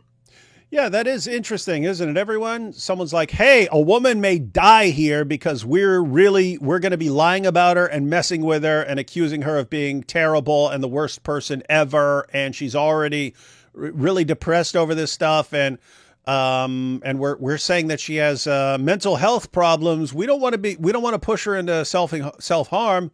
No, we shouldn't even care. And then silence. Mm-hmm. No one has any issue. But hey guys, what should I call my channel? Should I call it Ali Dawah's 4 inches? Yes, great plan. And everyone's jumping in. Yeah, so Ali Dawah's response here is pretty bizarre, right? Saying I consider this a compliment. I think that he's probably embarrassed. Hijab is kind of bullying him a little bit, and he's kind of trying to deflect and make it a humorous situation. So, I mean, if it wasn't Ali Dawah, I might feel a little bit sorry. I mean, so he's 1%, maybe 1% I feel sorry for him or something. But, he's just sitting there and taking it, and they're going to continue to bully him, right? They're going to continue to along this line. And he's just going to take it and say, ha, this is so funny, guys. You're all making fun of me in this group chat. I'm so proud of you making fun of me. I'm proud of that. Yeah. Ali Dawah, that's not going away. But I guess the reason he would take it as a compliment is... the number is larger. I'm just saying, if Muslim Lantern, was it Muslim Lantern? Was that the guy who was debating and said, of course, Muhammad had sex with Aisha when she was 9, but it didn't harm her. And was that Muslim Lantern? And then Andrew Wilson responded and he did the math. He had the research and the math. I'm trying to think, was that Muslim Lantern? Do you know what I'm talking about? I don't know all the names. I know you're talking about, but I don't know who he was debating. Yeah, so is this for that? What's that? Okay, so sorry for the question. Let me look it up. So Mohammed Hijab is commenting 4 inch as Ali Dawah's private part. Is that? Yes, he's calling it. So they got naughty, and he's saying Ali Dawah. He's calling it Ali Dawah 4 inches. Since they're getting naughtier and naughtier with their channel recommendations and getting more explicit, then he calls it Ali Dawah 4 inches. And then Ali Dawah says, I take that as a compliment. And I'm wondering why he would take that as a compliment. And I'm thinking maybe because, yes, it was Muslim Lantern. It was Muslim Lantern. It was Muslim Lantern, and they have a discussion, and Muslim Lantern said that Muhammad had sex with Aisha when she was 9, but did not harm her. It was not harmful. And so Andrew Wilson brought the research, and he said that the average length of the vaginal canal of a 9-year-old girl is 2 inches. So if you had sex with her without injuring her, you would have to be smaller than 2 inches. And therefore, he estimated Muhammad at 1.8 inches. So maybe Ali Dawah was thinking, well, yo, I was twice a man as Muhammad. I don't know. I don't know what's going on with these guys, but this is how they talk amongst themselves. Yeah, I mean, I think he's just trying to deflect a joke, right? He's just kind of laughing it off among friends, right? They're talking to each other inappropriately, and he's trying to laugh it off. But they just keep continuing and continuing, and I mean, it's already kind of disturbing that they've made multiple sexual jokes, but they're just going to keep going and going and going. None of them are like, you know, I wouldn't say any of these words are like, you know, highly inappropriate words. Yeah. But Put it it does show this the way, level it of would- maturity. Yeah, it would be weird. Like you could have a Christian with a Christian buddy and stuff like this who jokes around and stuff but like an entire group of like 75 dudes, and this is how you guys 75 Dawah guys, and this is how they communicate. This happening among a couple of guy friends, like joking with one another, you know, jokingly making fun of one another's private parts. But this is a large group, and then they just keep going and going and going, and it's like, how old are you guys? Are you like 12? You just hit puberty, and you think that this is like so cool or something? I mean, I don't get it. Well, I mean, think about it. I mean, Muhammad Hijab is kind of like the ringleader of the group and so on, and so it's kind of like you know, you don't know what's appropriate, but you kind of look to your hero and what level is he setting the bar at as far as what's appropriate? And Hijab setting the bar at Ali Dawah 4 inches. And then they're all, ha, ha, ha, and then they can all jump in. Cause now if Hijab thinks it's okay, then we can, it's fine for all of us. Okay. So now I understand what they are discussing. So Ali Dawah is asking the name of the channel. And there are 15 comments. Within 1 minute, people are suggesting name of the channel. 15 comments, okay? And Mohammed Hijab somehow, I think, observed from experience or something, I don't know, how he figured out the size of private part of Ali Dawah, and then decided to suggest that as a YouTube channel in a group of 75 people, whose one and only mission is to invite people into Islam. Yeah, he just outed Ali Dawah in this group of 75 Dawah guys. So again, for anyone who doesn't know Dawah, it's like their version of like evangelism and apologetics and so on. And so imagine 75 Christian evangelists getting together, and that's how they're rolling. All right. In this sea of disgust and feeling of being absolutely repulsed, all I can say is, Ali Dawah, what you deem as a compliment will likely be a source of humiliation that will haunt you for the rest of your public life. Though it doesn't stop there, Hijab and the Dawah bros continue. I predict it will. Let's see. Oh, more suggestions. Ali Dawah 18 up, Ali Dawah adult, Ali Dawah XXX. Ali Dawah 18 plus, Ali Dawah adult. Ali Dawah, XXX. Ali Dawah unshortened. Ali Dawah whole length. Ali Dawah all in. Ali Dawah. Wow, they're not letting up here. Full out. Yeah, Ali Dawah this is a different guy, right? A different guy. Yeah, these are different guys. Yeah. Yeah, a whole bunch of people are commenting on this. They all want to get in and make fun of Ali Dawah. And this is just great. This is the best time they've had in the Dawah group chat in months, I guess. I don't know. Yeah, Ali Dawah whole shebang. Oh. Interrupted. Puny Dawah. Ali Dawah whole shebang. Ali Dawah unzipped, referring to his mouth. I'm honestly beyond disturbed. Yeah, referring to his mouth, totally. After all those sexual innuendos. Sure. Or maybe they're talking about the video clip where Ali Dawah talks about akıl versus knuckle. That was like, I saw a video, someone was pointing out he didn't zip up his trousers. Oh. Might be. Hey, it'd be cool to take the Ali Dawa Unzipped channel and then have a clip from there. Individuals who claim to represent the religion to casually engage in conversations filled with obscene jokes and sexual innuendos. It's not just inappropriate, it is deeply disgraceful. It is pathetic. It is disgusting. It is humiliating. This kind of behavior is not befitting of anyone who wears a cloak of religiosity. Yeah, guys, and that's why we do not tolerate these al-zut jokes around here. Should be clear on that. Mm-hmm. No more. There's nothing funny about Muhammad getting zooted in the desert. Just want to be clear on that. Betrayal of the trust that comes with being seen as a... You know what's weird? I'm sitting here watching Salman, and we heard from Sister Aisha earlier, and then it's this weird mixed, when I'm confronted with people as repulsive as the Dawa guys, I instantly want to make fun of their prophet. When I'm listening to Salman or Aisha, I don't want to make fun of their prophet because I actually like them. And so we're going through this stuff, and I simultaneously feel compelled to make fun of Muhammad because we're watching stuff from the Dawa guys.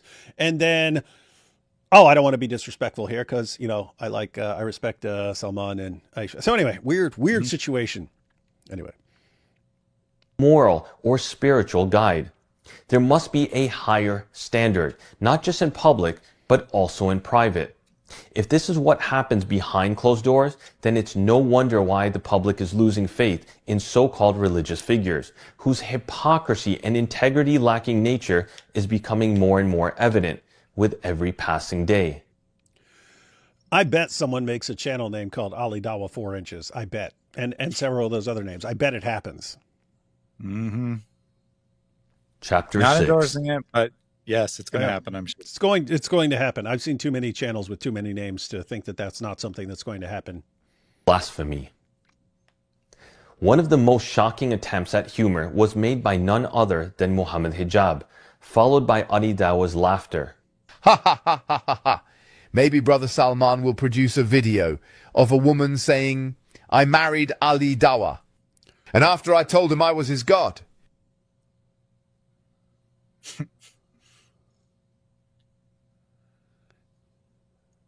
You're just going to sit there in silence. Well, no, it's funny because maybe he's going to produce another video of a woman saying, "I married Ali Dawa," but that actually happened because it did happen. So that's pretty funny. Yeah, but that's actually a good point because this was almost certainly posted before that video, right? Oh, and next he's going to come after you, Ali Dawa, and he's going to say, and the woman's going to say that Ali Dawa was so good in bed that he was like a god. And Hijab thinks this is hilarious, but according to Hijab, right, according to the video that both him and Ali Dawa, they both repeated it. Anyone who says I am God in any way whatsoever, no matter regardless of the context, is a kafir. They've left Islam. No Muslim would say this. This is unless it's Andrew Tate. Unless it's Andrew Tate, then you get a pass. But this is the one argument that they made that actually seemed to persuade some Muslims. Right? I looked at many Muslim comments on their videos. This seemed to be the only argument that they ever made that persuaded anyone, and that's that she said, I viewed Muhammad like a god, which is obviously, or as a god, which is obviously a figure of speech, obviously hyperbole. She's not bowing down and worshiping Mohammed Hijab. But now Mohammed Hijab makes a sexual joke about a woman saying you're God because you were so good in bed. And somehow that's completely appropriate and not at the same thing at all.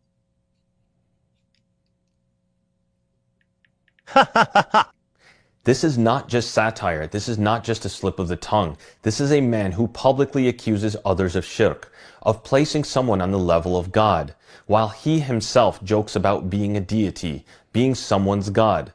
No sincere believer, no man grounded in Islamic humility would ever utter such a statement, even if trying to invoke humor. It's not just blasphemous, it is reflective of an inflated ego and a narcissistic self-image that is completely at... You like when the picture pops up right now. Yep, it's so great. Like, everyone's using that. dumbest thing Hijab did before this, of course. This is far dumber. But seriously, that goes into this dude's a tactical genius. In his head, and this is the same with Ali Dawa. Ali Dawa, like, you know what would really impress people? If I got Smiles to Jinnah dangling grapes in my mouth while I was debating, somehow that made sense in his head. And then Hijab's brilliant idea. I will go protest outside the Chinese embassy and I will pull off my shirt to show them what a man I am. And we all use it for the rest of our lives to call him a part-time stripper. Well, and he revealed that he doesn't really have any muscles, because as long as his shirt's on, you know, he's pretty big looking. You could think that he was strong, but he pulls it off and you're like, nope, it's all flab, right? There's not that much muscle there. I don't get it. He actually thought he looked good, right? Thought it was going to be very. He thought it was going to be very impressive and intimidating. We're all going to go. That's what he's like without his shirt on. Oh my goodness! We have to never object to what this man says again. He's so strong and powerful. Instead, he just took his shirt off. What an idiot! Oh boy.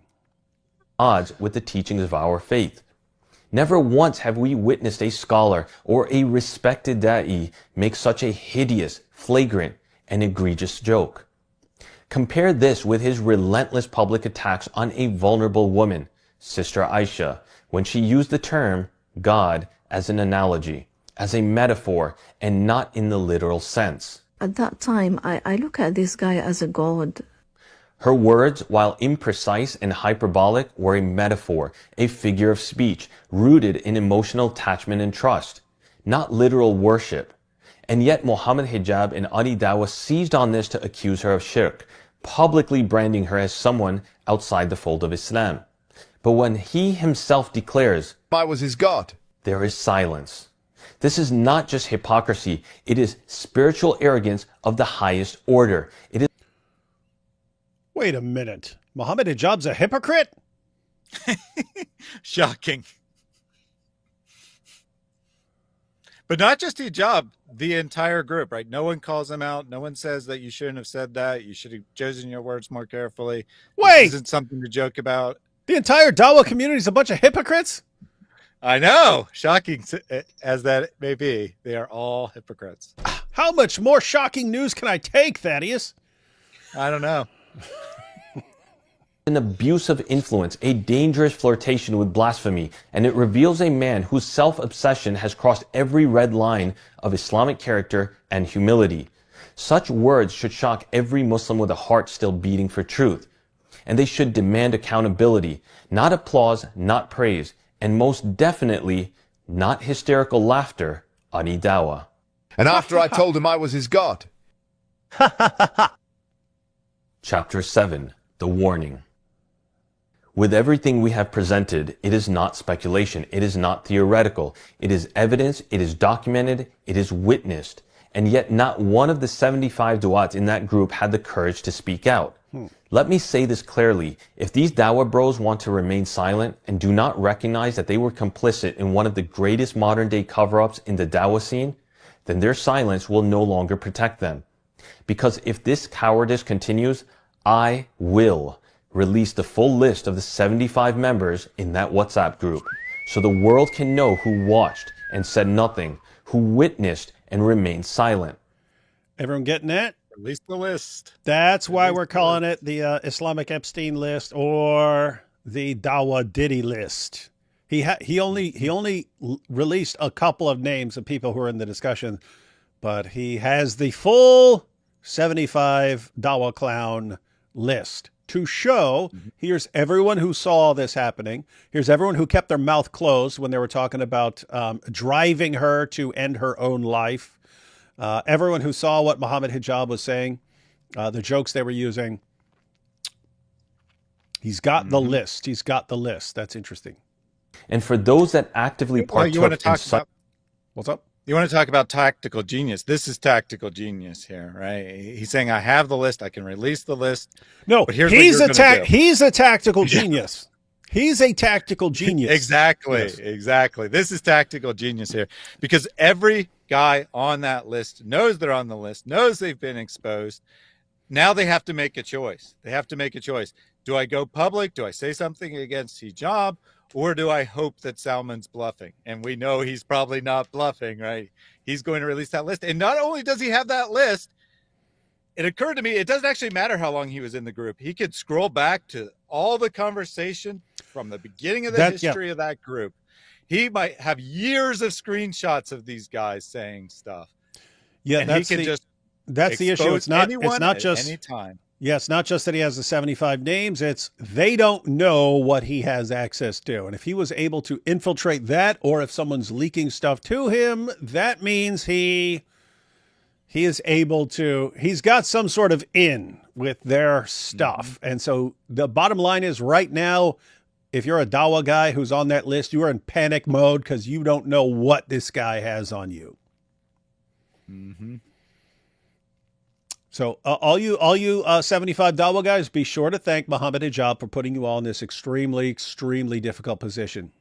And he did it all. He did it all.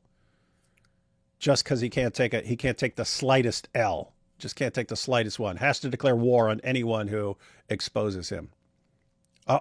This was over with an apology, which he did do, and letting Aisha mention that this is something that happened and that women need to be on guard against this stuff. That was it. It was done. We would have never heard anything about this again. And yet, here we are. Good job, Mohammed Hijab. But you 75 guys, he put you in this position. And he's quite comfortable with that. Deceit, you may fool the world for a time, but the day will come when the veil falls. And when it does, your words will testify against you. Until then, we will keep exposing you. Day by day, video by video, text by text. Chapter 8. Looks like we're down to the last, we've gone through half an hour of it. There are several minutes left. Let's see, take these couple super chats real quick. Hotel, motel, Holiday Inn. If your second wife starts acting up, then you threaten her next of kin. Got to work on the meter a little bit, but you're close. I like the rhyme. Would it be worse for AP to hang out with Tucker Carlson or Mike Winger? Mike Winger.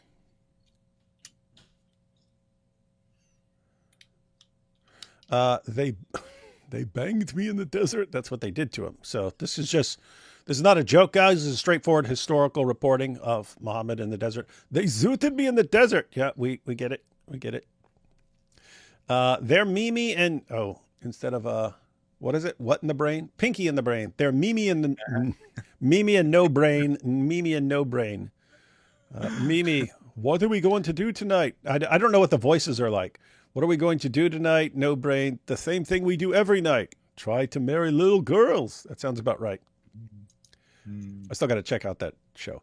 Poem. To Ali, Mo said. To Ali, Mo said, I have a plan. Let's get more wives and have all that we can.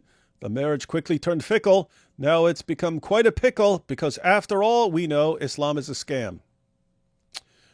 I hope other people are recognizing that it's a scam now. Allah at bar is at Ham's, what? In his ball, and then I ran. I don't even know what this is about, man, but it sounds weird. Yeah, what the heck? Allah at bar. Mr.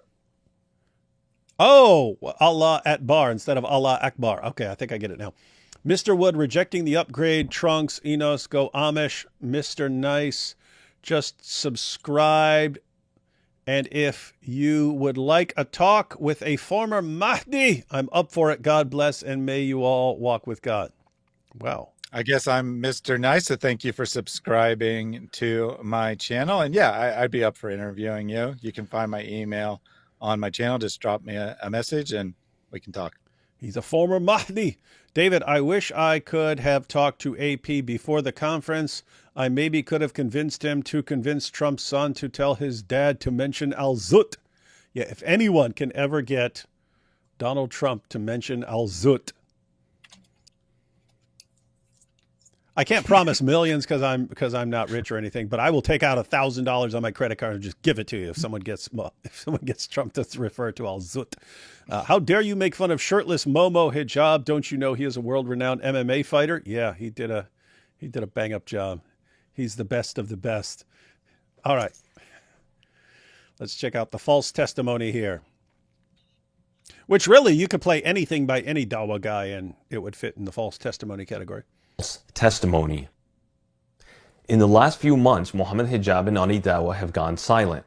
Ali Dawa challenged me. I accepted, under the premise that it is public, uncut, unfiltered, uncensored. And now, pin, drop, silence. Because they have been exposed. Lying, deceiving, fabricating, blackmailing, and now hiding. This isn't just about them anymore. Hiding. This is about the swarm of influencers who defended hijab early on, but went quiet when the blackmail and damning evidences came out. Yeah, I have to say that is weird. Like, I understand when things initially started and these guys are circulating the fakes, the fake screen, the Photoshop screenshot and then the fake AI confession. I can understand actually like being like, she's a liar. Look, Mohammed Hijab and Ali Dawa, they have all this evidence that she's a liar. Can't trust her. Yay, our heroes. But then it's very so I understand believing that at first, but after it's all been exposed as lies, why do you guys like not correct your course and say, okay, we condemned Aisha, called her a liar because of these things. Now these things have been exposed as fake. We apologize to her. We apologize to her for joining in this campaign to smear her. Some of us did so in ignorance, and we take it back now that we have seen the truth. Instead, they just go silence, right? That was all a lie? Hmm. Yeah, and again, Dean Responds put out a video today doubling down on it, admitting that basically everything Salman said is true, but it's all justified because she might be a disbeliever and or might have mental issues, which makes absolutely no sense in any way. I did read a couple of the comments. I didn't have time to look at a huge number, but some Muslims were calling him out and being like, how could you support hijab after all this? You say she's mentally unwell, but what about all the evidence, blah, blah, blah. And then he replies along the lines of, well, I don't know if hijab did anything wrong or not. This video isn't about him. So that is Dean's position as of today. He has no idea if Mohammed Hijab is guilty, and if he is guilty, then he should repent. So is the Dean Responds video is exposing behind veils deception? That one? Yep. We'll go ahead and play this. I just want to check out the comments and see is it more people? Yeah, I mean the video itself is 45 minutes, so you definitely can't play the whole video, but you can take a quick look at the comments. All I can say is, to be continued. But until then, I want to circle back to what our beloved Prophet Muhammad ﷺ warned us about, and I want us all to deeply reflect. What is it that makes someone a sheikh, an imam, a religious speaker, or even what many would coin as a religious influencer? Is it their words? Is it their charisma? Is it their ability to orate? Is it the entertainment value in their presentation and theatrics? Or is it because of their character? Is it because of the knowledge through which they live, breathe, and walk? Is it because of their mindfulness and their sense of adab? Is it because of the weight, respect, and reverence they bestow on that which has been ordained by Allah and disseminated by His Messenger sallallahu alaihi wasallam? The Prophet sallallahu alaihi wasallam was once asked, can a believer be someone who is cowardly? The Prophet sallallahu alaihi wasallam responded, yes. He was then asked, can a believer be someone who is miserly or stingy? Again, the Prophet ﷺ said, yes. Then came the final question. Can a believer be a liar? This time the Prophet ﷺ replied firmly, no. If our Prophet ﷺ firmly stated that... What? So according to Salman here, I know you were looking at the comments, but Salman says that there's a hadith, and I did look for this. I could not find it. I don't know where he got this idea from. I'd never heard it before, so it must be a very obscure hadith. But anyway, he says that there's a hadith where the Prophet says, can a believer be a coward? Yes. Can a believer be stingy? Yes. Can a believer be a liar? No. Which... I mean, this isn't about attacking Muhammad, but I don't think we can just let that one go without comment because I don't know where he even found that. And two, I found it and I don't know if he has some other source. of it, but I looked it up on Islam Q&A, and they say this is a false hadith. Its isnad includes Yala ibn al-Ashdaq. Ibn Hibban said they fabricated hadiths for him, and he narrated them without reading. Abu Zahra said he is nothing. He does not tell the truth. It was mentioned by Al-Albani. It was mentioned by Al-Albani when he said it is daif, so weak. And so, yeah, again, they're going to, sometimes you can look up a hadith and it can say weak, but they have some other chain for that may be more reliable. But yes, the first thing I saw when I looked it up was they said it's weak. Yeah. So, I mean, if they're saying fabricated, that's below weak, but maybe it's as high as weak, I guess, at least in some people's opinion. But yeah, it's not a good quality hadith. And there are plenty of hadith that explain when a believer is allowed to lie. So saying that a believer can't lie is just nonsense. It doesn't make any sense. Yeah, like, here's no matter how generous I am. I think what you could say is Islam does list all these situations that you're allowed to lie in. Hijab has gone beyond all of that by blackmailing a sheikh and stuff like that. And so he's gone beyond what he is allowed to do, and therefore he is in trouble. And so I'm wondering if there, what other, because this hadith, you can't be a believer and lie. And so even if you added the qualifications and stuff said, except in these situations, this would be saying that Muhammad Hijab is not a believer, according to Muhammad. So if this were authentic hadith, it would mean that Muhammad Hijab is not a Muslim and that he would be the apostate and we should not care what happens to him, according to his own reasoning. You mean you would be okay for him to go and commit suicide? No, I wouldn't, because I'm a Christian. I want him to repent. With this criteria.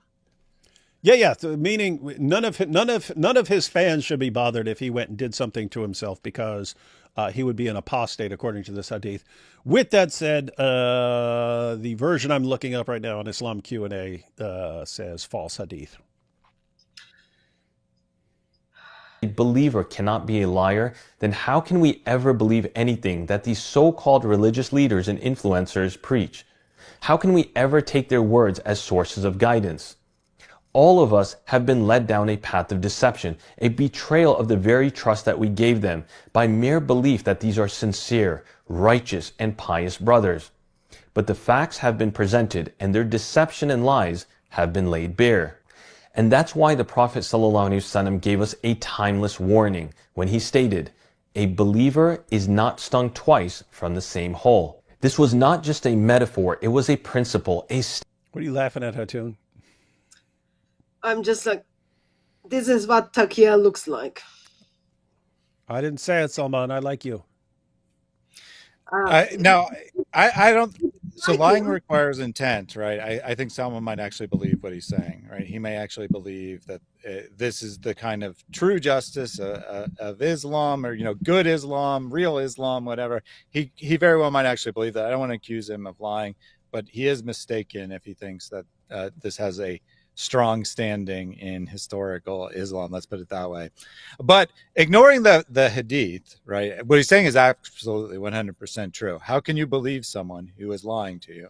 How can you believe someone who is deceiving you? How can you believe someone who is making fake screenshots, doing AI fakes, conspiring behind closed doors to manipulate you? How can you believe that person on anything, not just on what they said in that particular instance, but on anything? Muslims who are fans of Muhammad Hijab, how can you believe this guy is telling you the truth about what Islam teaches when he's going around bragging and conspiring about deceit behind closed doors? That is a good question. So the principle is sound. Don't get stung twice from the same hole. It's in other words, let me stick my hand on here and a scorpion's in there or something like that. And okay, you're supposed to learn from your mistakes. And what's amazing is, think about hijab and like the holes in the narrative interview. His followers did not learn their lesson. And then he does something else and they don't learn their lesson. They just keep going back. And matter of fact, I've been saying this for a while. Think about the situation with I mean, the holes in the narrative interview is a perfect example. So for years, the Dawah guys and the sheikhs and imams and everyone said, perfect preservation right down to the letter. It's a miracle, right? And then people like me are responding to that for years, just showing them what's in their sources. And you have other guys who actually use like Quran manuscripts and stuff to show textual variants on the pages and stuff to try and refute this. It doesn't catch on. It doesn't catch on until Hatun shows up with 26 different Arabic Qurans. That's when they finally realize. But what do? What do average Muslims do when Hatun shows up with 26 different Arabic Qurans?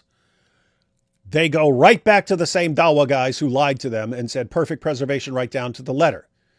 And then they say, but she's got 26 different Arabic Qurans there. How do we answer that? And what did the Dawah guys say? Tell them it's all just different dialects, but the meaning is exactly the same. The meaning is exactly the same. It's just different dialects because the Quran was revealed in all these different ways. So they run back and say, it's just different dialects. It's different dialects, everyone. And then what? They have to hear from other people, from non-Muslims, it's not different dialects. You have different verses with different words and different meanings. And sometimes you get completely contradictory meanings and so on. So then they go back. How do we explain this? Oh, because Allah revealed it in all these different ways. That's why we have different qira'at. They all go back to the time of Muhammad. They're meant to, yes, they give different meanings, but they're meant to complement each other. And then they come back. Oh, it's meant to complement. It's like, why do you keep going back to the same guys who just lied to you? Why? Well, like, how does this work in your head? This guy lied to you before. And then when the lie is exposed, you go back to the same liar to get the new lie that you're supposed to tell. And then that lie is exposed. And then what do? You go back to the same guy to get the new lie. And I have to say, Ummah, we see plenty of evidence that the Dawah gangs are the biggest bunch of liars the world has ever seen. That means the Dawah community is massively deceptive and dysfunctional. But what does it say about your community? Just the Ummah, if you guys worship these guys as your heroes, and no matter how many times they lie to you, you keep going back. It looks like you love lies. That's what it looks like to an outsider. It looks like you absolutely love being lied to, and that you have an entire community that loves being lied to. Why should we, when we're looking at this and we see liars and then people who love lies continuing to go back to the same liars who lied to them before, why should we look at this and say, wow, this must be the true religion?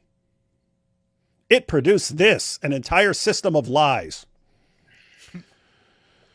I would like to point out something. I can see we disagree on this, but I'll use my basic freedom of speech to express this. I do concern for Aisha. I do concern for what Islam does to Muslim women, as well as how Muslim men treats their woman. I've got very serious concerns on that. I have seen at first hand what happens to Muslim women, and now I'm sitting behind the camera and I'm just watching and listening what they've done to Aisha. So in that sense, it is good that Muslim man thinks he can stand up against the Dawah gangs and expose them. I think we all agree that Salman is very good investigator. Like David, I think like little bit ago, David warned us, make sure you don't have dirty wardrobe and then end up in the hands of Salman, because it's not going to go well with you. Okay. So he's a good investigator. Going through all those WhatsApp messages, going through all those phone calls, getting into the people's things to figure out what went wrong, why went wrong, or if anything is wrong, who is being abused and what. And suddenly this gentleman to plug out and then say, well, lying is not acceptable in Islam is a lie. That's a lie. He should know much better than me that Allah is a liar. Allah deceived whole Christians. He must know much better than me that Mohammed is being not only deceived by his own God, but Mohammed deceived humanity and his followers. He must know better than me that lying is very much acceptable in Islam, that Islam teaches that. So therefore, pulling up the false hadiths I interpreted that as he's lying. That's the first point. Second point is, yes, he's got the platform that he's exposing Dawa gangs, what the Dawa gangs are doing to Muslim women. That doesn't give him right to introduce different Islam. Maybe if this is what he wants to believe, he needs to say, this is what I believe, this is not the teachings of Islam. That's absolutely fine. I have no problem with someone to say, yes, Islam teaches this, but I disagree. That's absolutely fine with me. But it is serious concern that a man who is good at investigating things takes the platform and then introduce a Islam or introduce a God and Islamic beliefs as we all very honest, because the God we worship is honest. I think that is simply wrong. So I don't think he's mistaking. I think he's misrepresenting and he lied. So that's taqiyya in action. That's where kind of I stand on that. But that doesn't, like, he's doing very good job to stand for what happened, what Muslims did to Aisha. But I don't think he gets the right to free pass for misrepresentation of the Islam. So here's the issue, ladies and gentlemen. So normally when a Muslim tells me Islam is a religion of peace, I tend to think, okay, I know Islam's not a religion of peace, but this Muslim probably thinks Islam's a religion of peace, and therefore I don't think that this Muslim is lying. But when it's a very knowledgeable Muslim, and I know that he's familiar with a bunch of the same things I'm familiar with, then I start thinking, okay, now I'm really thinking he's probably making stuff up. Although I have to grant that it's always possible that he's interpreting everything differently, or just reinterpreting everything. And then, you know, the next level would be you actually catch someone like praising jihadis and stuff behind the scenes while they're telling you that Islam is a religion of peace. Then it's like, okay, now I know this guy's lying, right? Now I know this guy's lying.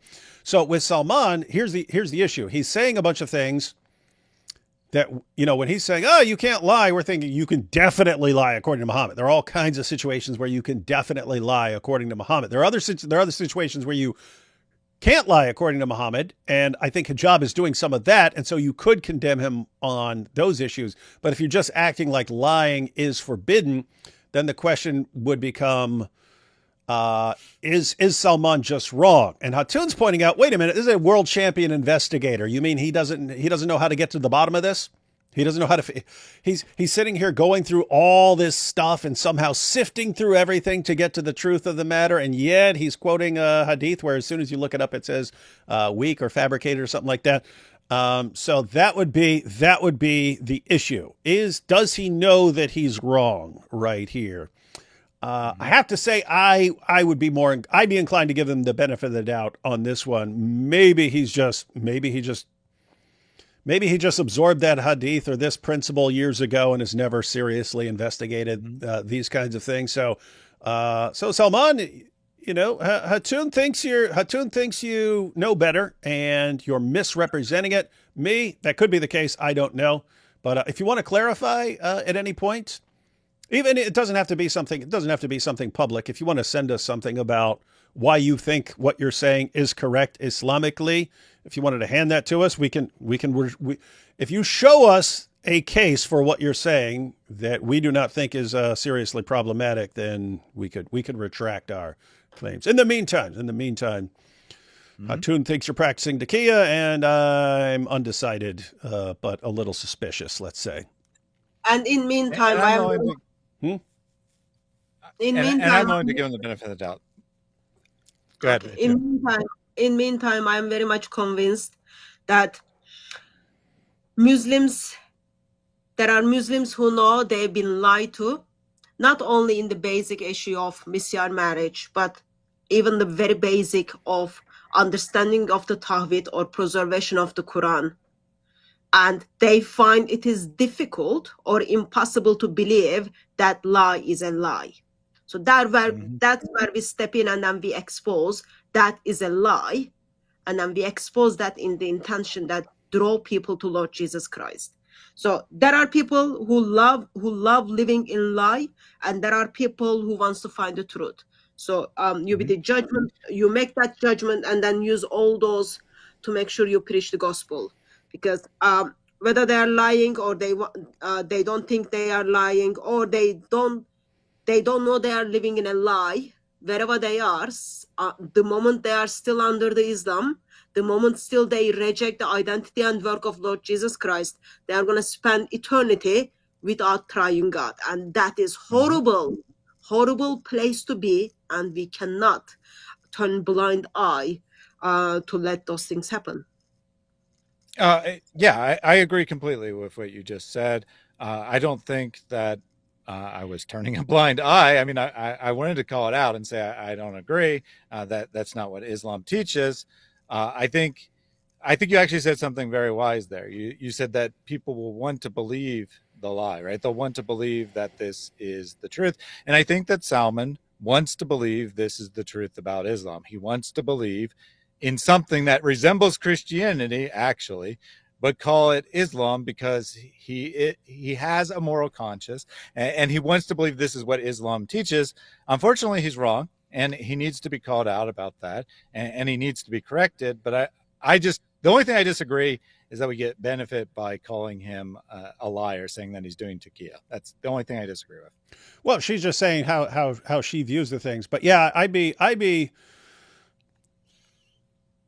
I generally wouldn't call someone a liar unless I'm like, okay, I do not think this person is misinterpreting or reinterpreting or anything, or I think this person is knowingly being deceptive and so on. With that said, that may be entirely the case right here. But yeah, I regard it as a pretty serious matter to say, hey, you're lying. So I'd need a little bit more. I'd need to actually like catch him in something where I was like, I know he knows that's wrong. I know that. But tough call.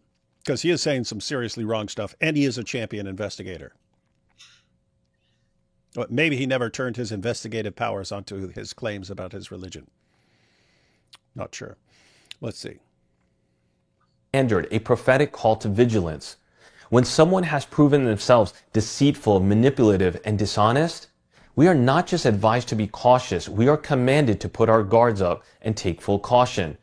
Caution in the face of deception is not cynicism, it is prophetic wisdom. Yes, a person might be fooled once. We may mistake false appearances for sincerity. That's human. But to be misled again by the same trick from the same hand, that is heedlessness. That is negligence, and that is not befitting of a believer. This guidance from our Prophet ﷺ is not just about personal safety, it's about protecting the very soul of our community. And that's exactly what Sister Aisha was pleading for when she reached out to scholars and leaders. Her goal was never revenge. It was warning. It was protection. It was to prevent others from falling into the same trap. She was trying to safeguard this ummah from wolves in sheep's clothing. So let the wolf is wearing this. Wolf. No. Shake wolf. This be a reminder for all. What's that? His videos are good. Like Yeah. you want to watch it.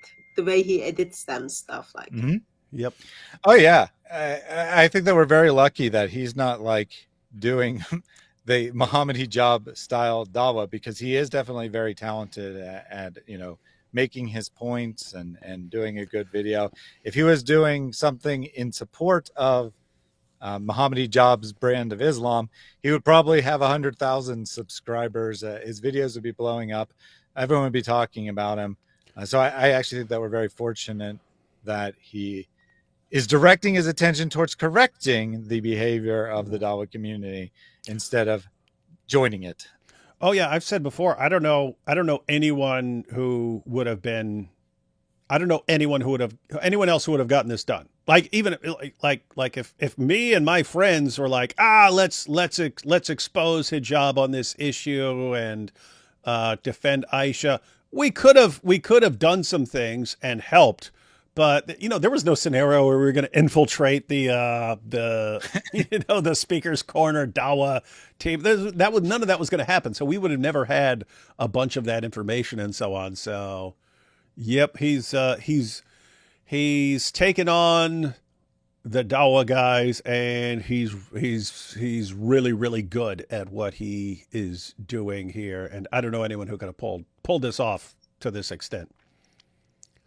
All of us, character matters, truth matters, and once the mask has been removed, we must never look at the deceiver the same again. I want to wrap up and issue a stern, emphatic, and reverberating reminder to not just Mohammed Hijab, Ali Dawa, and those who collude and partake in their deceit, but also to every single person who has ventured into or even thought about using lies, fabricated evidences, or even false testimony in an effort to harm and destroy another person. Whether it's in a divorce, in a business dealing, or even trying to save your reputation by covering the tracks of your own wrongdoings. That means you, Mohammed Hijab, in case that wasn't clear. One day, the Messenger of Allah ﷺ was sitting with his companions in a reclined position. He asked them, "Shall I not inform you of one of the greatest of the major sins?" His companions said, "Yes, O Messenger of Allah." He ﷺ then said, "To join others as partners with Allah in worship and to be undutiful to one's parents." It was at this moment that the Messenger of Allah ﷺ sat up from his reclining position in order to stress the importance of what he was going to say, and then stated, "I warn you against making a false statement and giving a false testimony. I warn you against making a false statement and giving a false testimony. I warn you against making a false statement and giving a false testimony." So you see, Hatun, Muhammad was in favor of complete honesty in all situations. You've been refuted.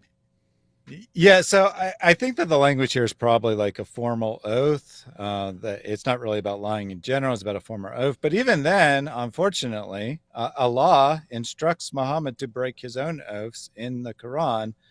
So I don't know. What are you supposed to do with that? Hey, let's say that Muhammad actually said these words. Well, what are you supposed to do when he says, "Don't make a false statement, a false testimony"? But on the other hand, is God corrects him and says, "You didn't make that oath when I instructed you to, so you can break it." Well, no one ever makes an oath because God instructs them to. I mean, that's 0.0001% of all oaths ever made. So if the criteria is Allah doesn't instruct you to make it, therefore you shouldn't make an oath, or therefore the oath doesn't matter, then this statement's kind of meaningless. I'm sorry, but this is kind of meaningless in light of other evidence. Yes, The messenger don't provide false testimonies. Don't make false accusations. Such a shame that Prophet of Islam didn't get that memo. Yeah, there's a weird situation where, I mean, you've got this in the Hadith, but let's just say you're definitely not getting a full picture of speaking the truth and when you're allowed to be dishonest by just going to that and not examining some of the other passages about all the various situations where it's perfectly acceptable to give a false testimony. Allah ﷺ kept on repeating this warning to a point that they wished that he would stop. Imagine how terrifying to engage in such major sins by relaying false statements and false testimonies. In another hadith, the Prophet ﷺ said that the one who bears false testimony will be unable to move on the day of judgment until Allah condemns them to the hellfire. Allahumma ajunna minan nar. Allahumma ajunna minan nar. Allahumma ajunna minan nar. Ya Allah, we ask you to protect us from the hellfire. Mohammed Hijab and Ali Dawa, acknowledge your wrongs. Repent. Look at the picture he picked this time. Kind of funny. And seek forgiveness for your egregious transgressions. And do realize that if your arrogance cannot be subdued and tamed, you will end up living a life of humiliation in both this world and the next. I ask Allah subhanahu wa ta'ala to guide both of you to repent and reform and re-emerge as ambassadors of truth and goodness. And as for the rest of us, as Muslims, know that we are not permitted to stand by in silence. We are commanded, not suggested, to enjoin in the good and forbid the evil. This is the very essence of our ummah's strength. And today, that responsibility is no longer ours alone. I do have to wonder, based on because again, we're familiar with various, all these different reasons you're allowed to lie in Islam, lots of them. Seems like hijab has gone significantly beyond all of that with the stuff that he's done. So if he knows all this stuff, there's a question like, is he even serious, or is this all just a grift for him? Yeah, I am inclined to believe that Hijab doesn't actually really believe in Islam anymore. He might have when he started, I have no idea, but I think that today he probably doesn't really believe in Islam at all. I don't say that lightly, and it's really hard with the Dawa guys to decide, but in Hijab's case, I have decided he's probably a grifter. He probably doesn't actually believe in any of this. And the only reason why he wouldn't come out and just, flat out lie and deny all this to people's faces is because he's afraid of his first wife. It has nothing to do with any moral accountability or anything along those lines. He's not afraid of Allah. He would do the mubahala. He would do everything falsely, except that he's afraid of more people talking about this. He's afraid of it damaging his reputation. He's afraid of people realizing he doesn't believe in Allah, but he's not actually afraid of Allah in any way. That's my opinion. But I did want to say that Salman is absolutely 100% correct in this last point. There's no dispute about this, that Muslims are commanded, it's one of the central commands of Islam, to, even by force, right, make the good and forbid the evil. They may just have a different opinion of what. They have a pretty screwed up idea of what's good and what's evil. Let's just agree on that. Right. Yeah. But that part is absolutely central to Islam. The command the good and forbid the evil is one of the most central commands of Islam. Yeah. We command the good, and the whole world goes, yay, great, command the good. Good like what? Oh, banging 9-year-old girl. Wait a minute. I didn't sign on for that. We at Behind Veils rest our case. Airtight The evidence case. has been laid before you. The testimonies, the leaked messages, the fabrications, the threats, the gaslighting, the vicious slander, the deceit. It's all out in the open now. And now it's in your hands. To every single one of you watching, brother or sister, young or old, you are now a witness. And with that comes an obligation to warn others about these deceitful liars, to protect your community from spiritual predators, to demand accountability from those who claim to speak in the name of our religion, but act in ways that betray it. May Allah subhanahu wa ta'ala give each and every one of you the strength to rise, to speak the truth even when it is unpopular, and to be ambassadors of justice in a time when silence is complicity.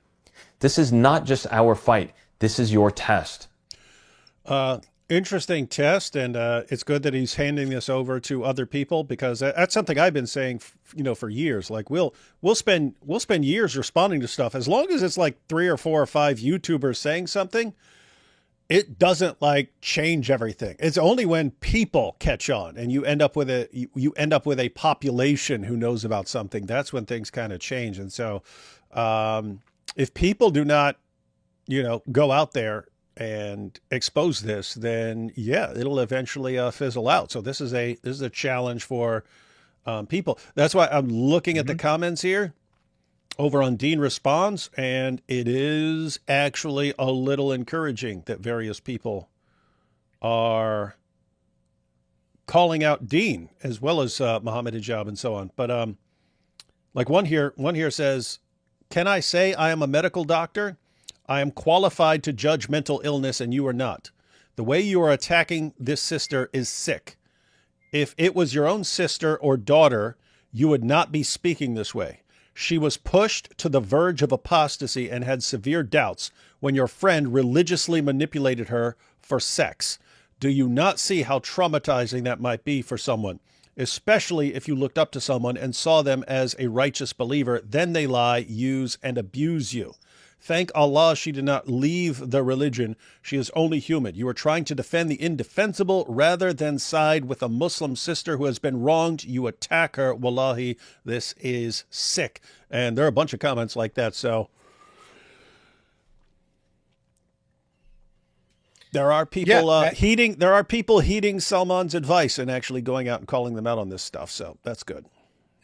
Yeah, I think we would all agree on this panel. We would all agree that Islam is evil. But I think we would also all agree that common Muslims don't necessarily know all these teachings, that the number of Muslims who openly embrace these teachings is much smaller. And what Salman's doing is he's saying, if you believe as I say, or at minimum I say, right? We can debate whether he actually believes it or not. But what I'm saying here is, if you believe this, if you believe that wrong has been done, if you believe that Mohammed Hijab has done something horrific, it is on you to stand up for what is right and say something about this. And that message, I think, is one that we can all agree with. Everyone should be talking about this. Everyone should be holding hijab accountable. This should be the end of his dawah career. I'm not saying it will be. I'm saying it should be. It should be. I know. Even from an Islamic perspective, right? Even from an Islamic perspective, this should be the end of Mohammed Hijab. And I like that. I like that the comment from that doctor when Dean responds and all these other guys are attacking her. And I like that question. If this was your sister or your daughter, would you guys be attacking her if someone treated her like this? It's just like, but that's an appeal to like basic humanity. It's like, why do you think it's okay to treat someone? Would you think differently if this was your daughter and some guy used her for sex, and then when they get a divorce, then he declares war on her and tries to like destroy her entire life by lying about her? Would you guys be cool with that if that was your daughter? There's only a few seconds left. And as Allah subhanahu wa ta'ala says in the Quran, I have no problem with this stuff, but I don't know what's copyrighted and what's not. So I'll fast forward to this. And do not mix the truth with falsehood or conceal the truth. Hey, wait a minute, dude. Look what he just quoted, Surah 2, verse 42. Do you know what you just quoted, Salman? Let me finish playing this. Falsehood or conceal the truth while you know it. Now you know it. So what will you do with it? Allahu musta'an. Wassalamu alaikum wa rahmatullahi ta'ala wa barakatuhu. Yeah, Salman, that's a passage that's directed towards the Jews, the children of Israel, and that's part of Allah affirming their scriptures. That's an interesting little passage. Glad you quoted it. In fact, I encourage everyone out there, especially you Muslims, to look that passage up. He quoted Surah 2, verse 42. Read Surah 2, verses 40 to 44. It's all about Allah affirming the text of the book that was in the hands of the Jews during that time. And that's part of it. He's telling the Jews not to deny the truth because they know it from their scriptures. Interesting stuff. But he has here this little end. The text messages of the Dawah Bros are available for download at behindveils.com. That's behindveils.com. You can find all those text messages and maybe eventually the entire Dawah Diddy list or Islamic Epstein list. If I understand, yeah, you can save those to your phone and bring them up when you see Ali Dawah, who's hiding from Speaker's Corner. The group is about Speaker's Corner, but he's no longer going there. He's going to random locations around London to do his Dawah. Well, when you see him on the street, say, hey, what do you think of these messages? It has your name on it. What are you saying, Hatu? I was saying, if I understood correctly, these cases in Islamic councils are checking this case.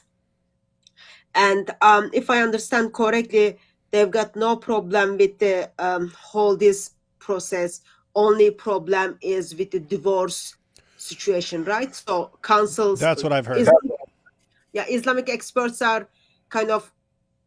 Interpretation of that is Islamic experts are saying nothing that Mohammed Hijab did is going against Islam. Only problem is how the divorce took place. That is not being done rightly.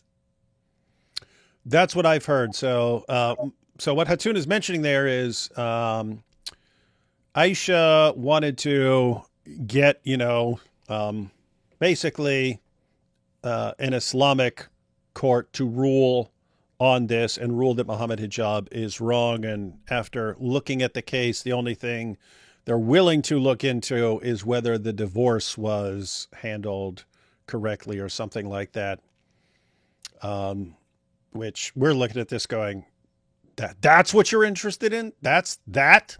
Of all the like, you can see why Aisha would occasionally have some doubts over this stuff. Like, this is what the true religion has produced, a massive bunch of liars, and then a ton of people who love the lies, and then a court where you get no justice, and scholars who will not help someone who's a victim, and then you occasionally get someone like Salman who's willing to call it all out, but he's like a tiny minority, and he's being attacked too by the majority of people who are going to look at this. So it is creepy situation, guys. I agree with. I'm going to agree with AP on this one. Stay away from Islam. Just slight clarification. The court didn't necessarily say that Mohammed Hijab's behavior was okay. They just said they didn't want to look at it, which is kind of the same thing, but slightly different. So I just wanted to clarify on that. They declined to investigate it as opposed to saying it was okay. Good stuff. Good stuff. You're doing a bang up job, Islamic courts. You guys should just rule the world. The world would be so much better if you guys were in charge. Take these last couple of super chats. Plot twist. Salman is Mossad. That would be funny. That would be seriously awesome. Serious question. How do you guys stay safe? You must be under threat for criticism of Islam. Aisha is brave, by the way. Yes, she is. Because, again, you already saw it from Hijab. It's, hey, we're calling her an apostate and an enemy of Islam, and we don't care even if she dies. Guess what? If they regard her as an apostate and an enemy of Islam, according to them, her blood's halal. Right? That's some creepy stuff. She would be in actual danger if she's in the wrong place at the wrong time, and some of these guys have access to her. So creepy. Oh yeah. Stuff. I just want to say that Mohammed Hijab he literally thinks he's like some kind of gangster. He thinks that he's like a crime kingpin or something. He would send people after her, like physically. He totally would. He totally would. And keep in mind, they had. I mean, I don't know if Hijab ordered these people, but it was a group from that area and so on that went and stormed Mufti Abu Layth's house. I mean, they stormed his house. They busted through his door and stuff like that. So these guys do view themselves as gangsters, even though we know they're a bunch of sniveling little cowards. What kind of man will burn his entire religion to the ground just to avoid admitting that you lied? You freaking coward. What a scumbag, man. You are the worst of the worst, dude. And I have to say, as someone who wants to bring your religion crumbling to the ground, I'm very grateful for you being the champion of your religion. Very grateful. Am I the only one who thinks the Shahada sounds like I lie and lie, I lie and lie and deny for Allah? Say it again and again. Without lies, Islam dies. Very mean stuff. A little help, please. Is the Islamic God's name pronounced as a liar or Allah, as they both sound the same to me? Allah is a liar. I see Hatun cracking up, so you apparently are right on. You are right on time with Hatun's sense of humor. You guys are in total sync. You see, David lost the mubahala. Allah isn't letting him go to bed. You see? Oh, guys, Hatun lost the mubahala. One of the many great things about Christianity is you don't have to lie about your teachings. We want better for Muslims, and Jesus is the divine safety net fishing for you. It is good not having to, you can have bad people doing bad things everywhere. In Christianity, we can call them out. Cultists that prefer to live in a sea of lies, many adherents love those lies because in their minds, those lies are just too good to give up. That's a good description of Islam. It's a lie that is too good in the minds of people to give up. I mean, think about Mohammed Hijab. Even if he, I don't know, Thaddeus is thinking that he's just a complete fraud and doesn't even believe in this stuff. As I said, I'm inclined to give people the benefit of the doubt. And I don't know. He may be a total atheist, just using this as a big scam, but he may be a sincere believer, just thinking he's too important. He could be thinking, well, look, Muhammad got away with breaking all these rules, then why shouldn't I? I'm important like Muhammad. So could be sincere, but wow, what a religion! What a religion! Fun stuff. All right, guys, any final thoughts here on all this stuff? Glad we actually got through all that. I know we went super long and super late, but figured it was good to get through the end of that. Well, I watched. I thought like the time I stopped, it was kind of video was almost finished, but I watched until the part where they were talking about they were all okay for Aisha to commit suicide. So overall, my take on is 75 individuals around the world, not only from Speaker's Corner. Yes, it's Speaker's Corner WhatsApp group, but 75 people around the world come together in a WhatsApp group where purpose of that group is inviting people into Islam. And title of that WhatsApp group is High Park Dawa Family. And then under it, there is small writing. I can't read it. But so that's kind of how Islam builds into family. And I get to see how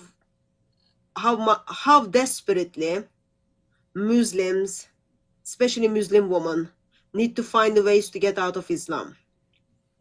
They are being abused, and they are not being abused by atheists, by agnostics, by Christians, or by Buddhists, or by communists. They've been abused by their Muslim brother. To make someone look more bigger and stronger, or just with someone who they have emotional attachment, in this occasion Mohammed Hijab, they are willing to stay silent when there is a suggestion, oh yeah, better for her to die. So life is not important. They think the size of Muhammad Ali Dawai's private part is more important. 15 messages in 1 minute, they are just discussing Ali Dawai's new YouTube channel name. But when it comes to well-being of Aisha and her life, well, silent is a good place. 75 people who are inviting the world into Islam are simply just watching it. I find it's very disturbing. It just makes me be more aware that Islam needs to go. Islam needs to go. It is not only putting my life as apostate in danger, but it is putting the life of Muslims in danger. I find that's very, very kind of disturbing. And then as video goes on, well, 75 people, their names will come up or not. But defending that, staying silent, it's been going on for last 3 months. And I'm sure they all have, Mohammed Hijab and Ali Dawa all have the red files of other people that they are ready to blackmail. So I'm not sure if anyone will speak out or not, but they already put Aisha in a situation that she's emotionally not doing well. And that's not a good place to be, especially if you are a Muslim woman, single woman with a daughter. But bottom line is this: while Muslims, and especially 75 individuals whose one and only job to invite world to Islam, thinks life is not important, I am reminded how God of Bible, Triune God, created every human being in his image, and no person is disposable, no soul is irrelevant. And to speak so lightly about a woman's suffering, and especially wives, is just so against the God of Bible. Husband, love your wife in a way Christ loved the church. Christ gave himself for the church. It is not talking about Messian marriage at all. Your job as a husband to love your wife the way Christ gave his life for his church. And what I am hearing is Islamic Dawah gangs are simply not only failing to love their wife, but they are simply passing around their responsibilities, and that is not acceptable in the eyes of God of Bible. So that's like I find that's very concerning. And overall, I don't see that much problem with the actions of Mohammed Hijab from the Islamic perspective, but that all goes to me as Islam is really, really dangerous. Islam is really dangerous, and we should all worry if they are doing these things to one of their own. We should all be worried. And Aisha, you had enough. Run out of Islam. They already labeled you as apostate. They will come after you. You already went through lots of things. All I can say is you must run into the arms of Lord Jesus Christ. There is no any other option. There is no Islam. You won't find a scholar who is going to discredit teachings of Islam. Only one who is going to say, you shouldn't be settling for the God of Islam. You shouldn't be settling for Quran at all. You shouldn't be settling for Islam at all. Because there is one who is perfect, who values you, who loves you enough to give himself for you. And that's not only for Aisha, that's for all Muslims who are breathing out and breathing in. While you are breathing out and breathing in, you must run out of it. Because 75 Muslim influence, they are just going to sit down and then laugh at you. And then try to dig holes. What are we can use to discredit her so that Mohammed Hijab looks bigger and better? Fat part-time stripper. There is nothing will make him look better at all. That's all I have. That is correct. Everyone, Hatun quoted the Bible with husbands love your wives as Christ loved the church and gave himself up for her. So notice what's happening there. It's Christ is the pattern, and then you apply that pattern to something like your marriage and say, well, Christ laid down his life and was crucified for the church. And that's how a husband should be towards his wife. And keep in mind, that's a husband should be ready to be crucified for his wife. Hijab is not willing to pay for basic necessities for one of his wife and wants to basically turn her into less than a prostitute. Because a prostitute he would at least pay. If he can dupe a woman into getting married to him, that's what he wants to do. So guys, the pattern of conduct you follow matters a lot. All right, Thaddeus, what are you thinking on all this? Yeah, I'm hesitant to even speak after those beautiful words from Hatun because you're going to sound like an idiot after listening to Hatun. What? Exactly. Yeah, I think the takeaway message here is that Mohammed Hijab is pure evil. That there's not one grain of decency in that guy. This is someone who would destroy anyone and anything to get his way, including even his best friend Ali Dawa. Right? He would destroy his wife.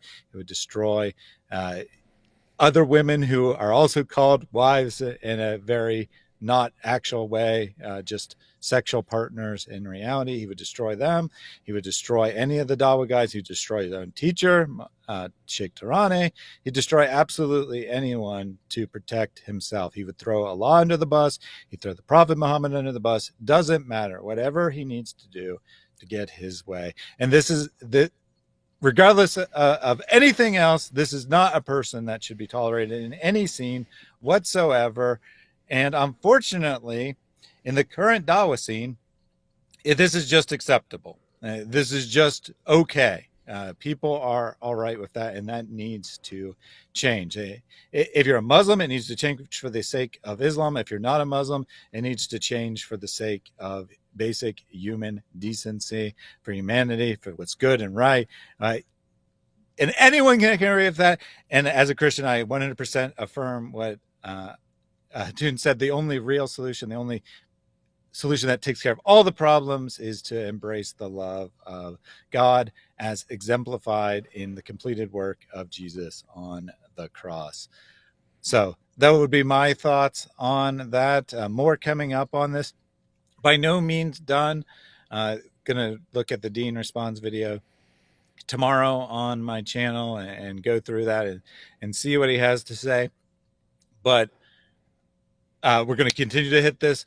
People need to be talking about this. This needs to be associated with Ali Dawah and Mohammed Hijab from now on. Wherever they go, people need to bring this up. They need to talk about it. They cannot live this down, because if they're allowed to live it down, if they're allowed to just pretend like nothing happened and move on, then the lesson will be you can get away with anything in the Dawah scene.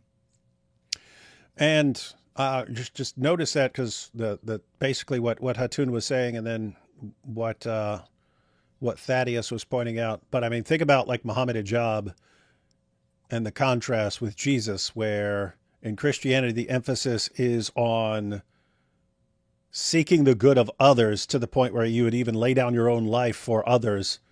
And with someone like Hijab, it's gladly destroy everything else for yourself. Destroy everyone and everything else just for yourself. It's like a complete reversal. And what's crazy is these are the same people who would tell us that they respect Jesus, even more than we respect Jesus. The people are insane, man. Absolutely, absolutely insane. You Dawah guys, you're in an awkward position right now. I'm talking about you Dawah guys who are part of that, you were on the Dawah Diddy list. You guys are in an awkward position right now, because what do? If you keep quiet, guess what? It's getting pointed out that you're keeping quiet in all of this, and that, your silence is consent, just like with a poor little prepubescent girl, according to your fake prophet. But you guys are, you're in this awkward position where if you keep quiet, guess what? That's going to come back to haunt you. Or you can speak out. And you got a little problem, because if you speak out now, after all this stuff, if you speak out now, one, we're not going to believe you. We're going to think you're just doing it to save yourself, in which case you're a scumbag, because we know you're on board with all this stuff. But, oh, now I have to save myself. So now let me throw Mohammed Hijab under the bus. No, we're not going to believe you. And two, you'll be attacked by Hijab's remaining followers and so on. So you'll just be in trouble all around. And this what happens when you align yourself with someone like that. It's a no-win situation. So good luck, Dean Responds and Ali Dawah and all you other guys. Fun times ahead. And this last little super chat here, perfect way to end. D Wood, is 2025 going better than you expected? Yes, it is. I expected 2025 to be awesome. We covered that at the end of last year in the live stream. And then I made a video about all the various things that were coming together that were obviously guaranteed to make 2025 an awesome, awesome year. But then there's all this stuff, which is just out of nowhere. So these are definitely good times, and look forward to the rest of what 2025 has to offer. Definitely going to go down in history as the worst year ever for Dawah. And I don't think there could be a worse year for Dawah after this one, because I think Dawah is just going to be a crumbling joke after this year, and that it's not even going to be possible to have a worse year in the future, because there will never be enough damage that can be done after this year. All right, that's my prediction. We'll see what happens. Catch y'all next time.